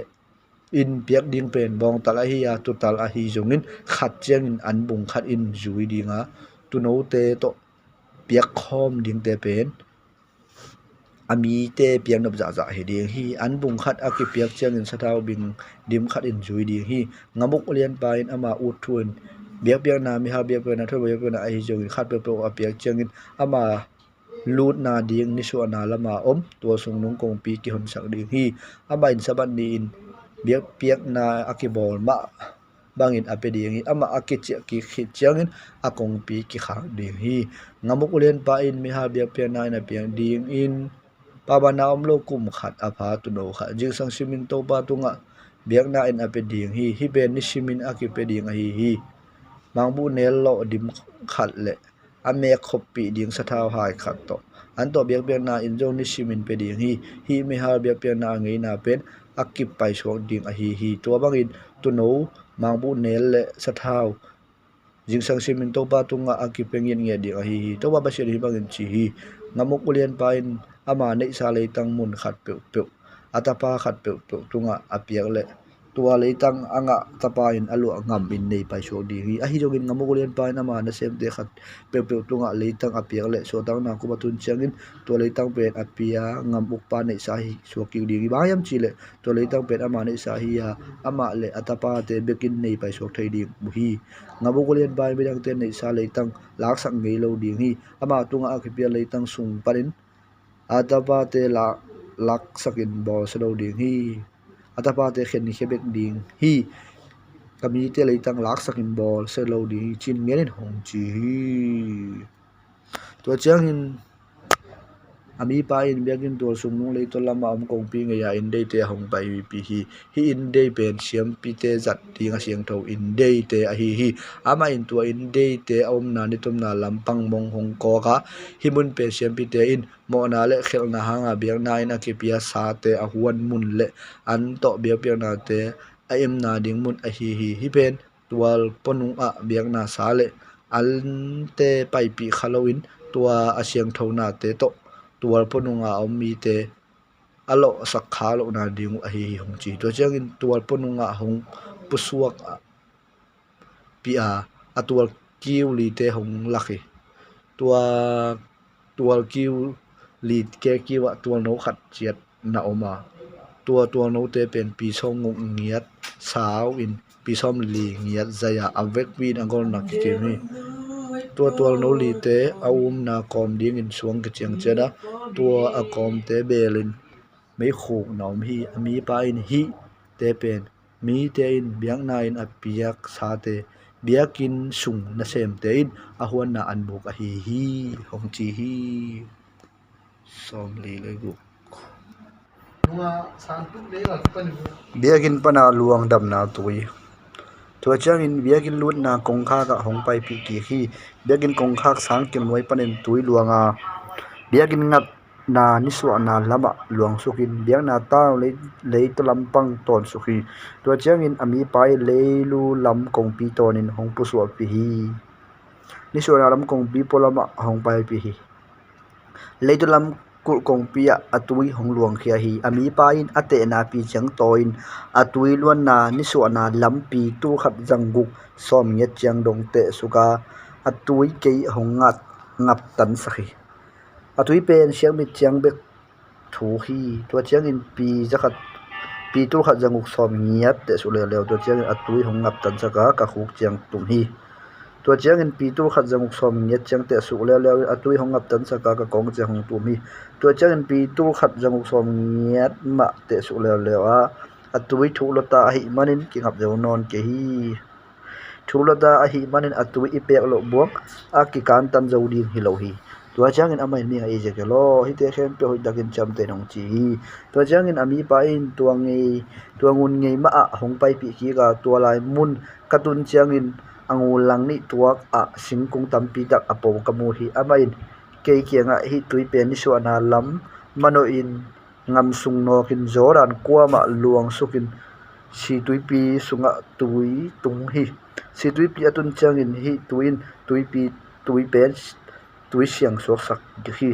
hi tui alwan na mun pe wa ngan hing nam kim te nga sa tampi omi hi tuin si tui pi tui siang sak ki gin alwan na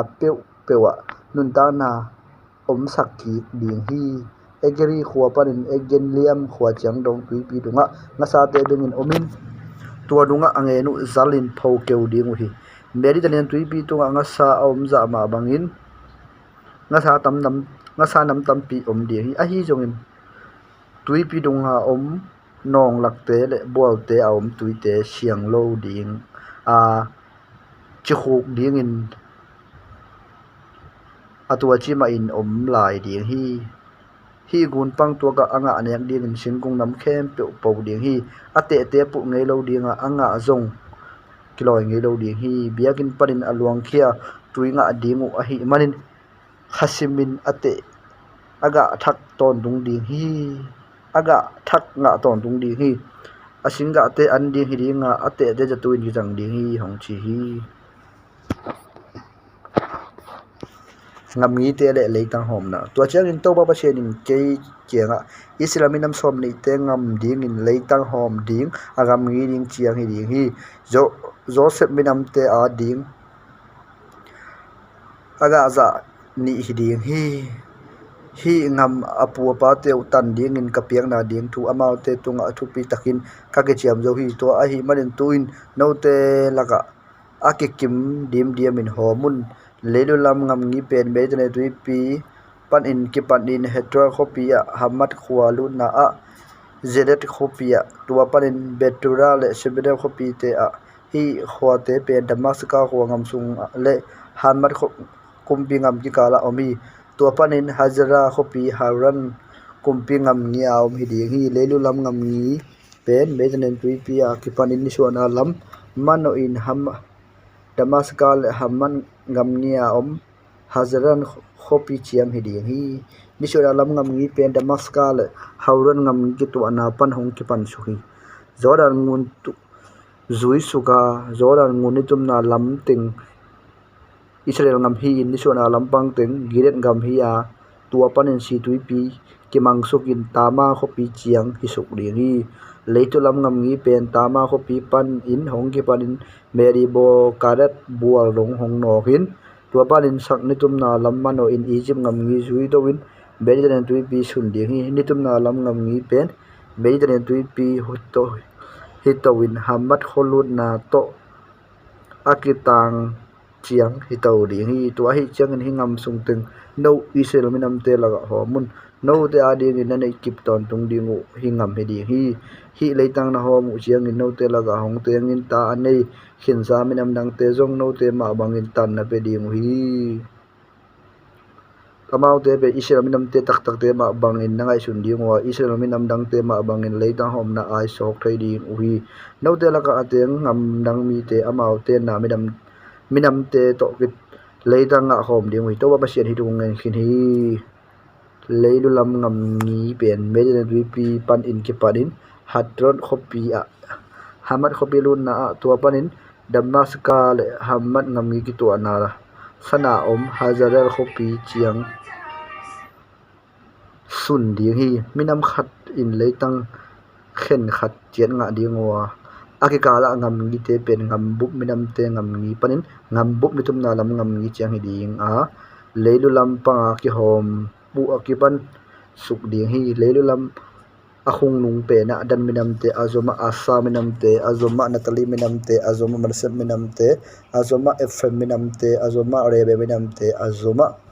zuda minam te hi ding hi tua te zoma pasiana ding in akivia leitang hi ding a azai na pen leidu lam pan in akipan leitu lam tai som hi ding hi adung lam pen ngambum ni su ana ngam ngi panin ngambum ni tum na ngam ngi dong minam dang te nga za tan ma hi ding a alai jang sana biagin om ding hi to pa ading in akivia leitang asaw na tai som hi ding a azai na tai yet hi ding hi siam pite in hi asyang tho leitang sung panin tan nga ding wa leilu lampang le leitu lampang tai som tuak hi in isura lam le nitum na lampang tai li tuak hi ding hi siambite nga na sung hi leitang lai janga to ba dia ki dam ding hi mun teng pen zadok so le khak siambite a ding a hi bhayam chile Israel minam te angam tat khel u chiang in levi minam te bang in bazwilo wa hi mi te in chi takin keima na hong se mu hi to a hi manin levi min mi dang te zom a hi bangin amun tuam dia khat nei ding wa tuam mun asyang tho pen mun khat hi ding hi siampi te zoma levi mi te le leitang a ding wa asaw na tai som hi in azai na tai li hi ding hi to ba tu nga akipia hi leitang siang tho pen leitang khem pe panin a hoi pen mun hi leitang sung panin mun khat pe ki jok thai lo in adang to jong ki khek thai lo mirang tunga jong ki be thai lo ding hi leitang pen asyang do leitang hi a to pa hi asama leitang saw na tai som le azai na tai ni pen asyang tho leitang hi lowin among mo leitang hi ding ami te tang zat ding won hi ding hi te na ding le amun ong thol hi ding a alai janga khopi om ding hi a khopi ngol na adunga ba ji kimi ding a apang li in pang khat chiang in pi tur sangi pi tul sangi zanga som ngok hi ding hi khopi kim khoda pai suak a pi jali som ni pai suak azai munong om ding hi khopi akilam khi chiang asyang thong leitang lama a ong lai ni suana lam tai li nitum na lam tai li om lai teng ben khopi sunga teng mi te in a kho ding leitang hi ding hi khopi sunga na semin a om mi pe mai isen aminam sung pan kwa ma kreidan na om lo hi leitang kho thei ding hi aki se khia leitang buk pi pen apang li in tai som pai hi dinga hi pel leitang siang thole khopi huam sung ki gom hi ding hi apang li in tai som pai suak apha to pa ding in akipia leitang le khopi huam teng akila khiat hit changin apang tua ka a om lai leitang ni tumna lam a tuipi dong ni sona lama ngambuk ngamui dong ngamuk ulian te a ding hi leitang akipia ki kal sungin biakin topa tung akipia leitang levi mi te akipia leitang le khopi huam leitang te om dinga ngam uk ulian te leitang in hi te lai ta ding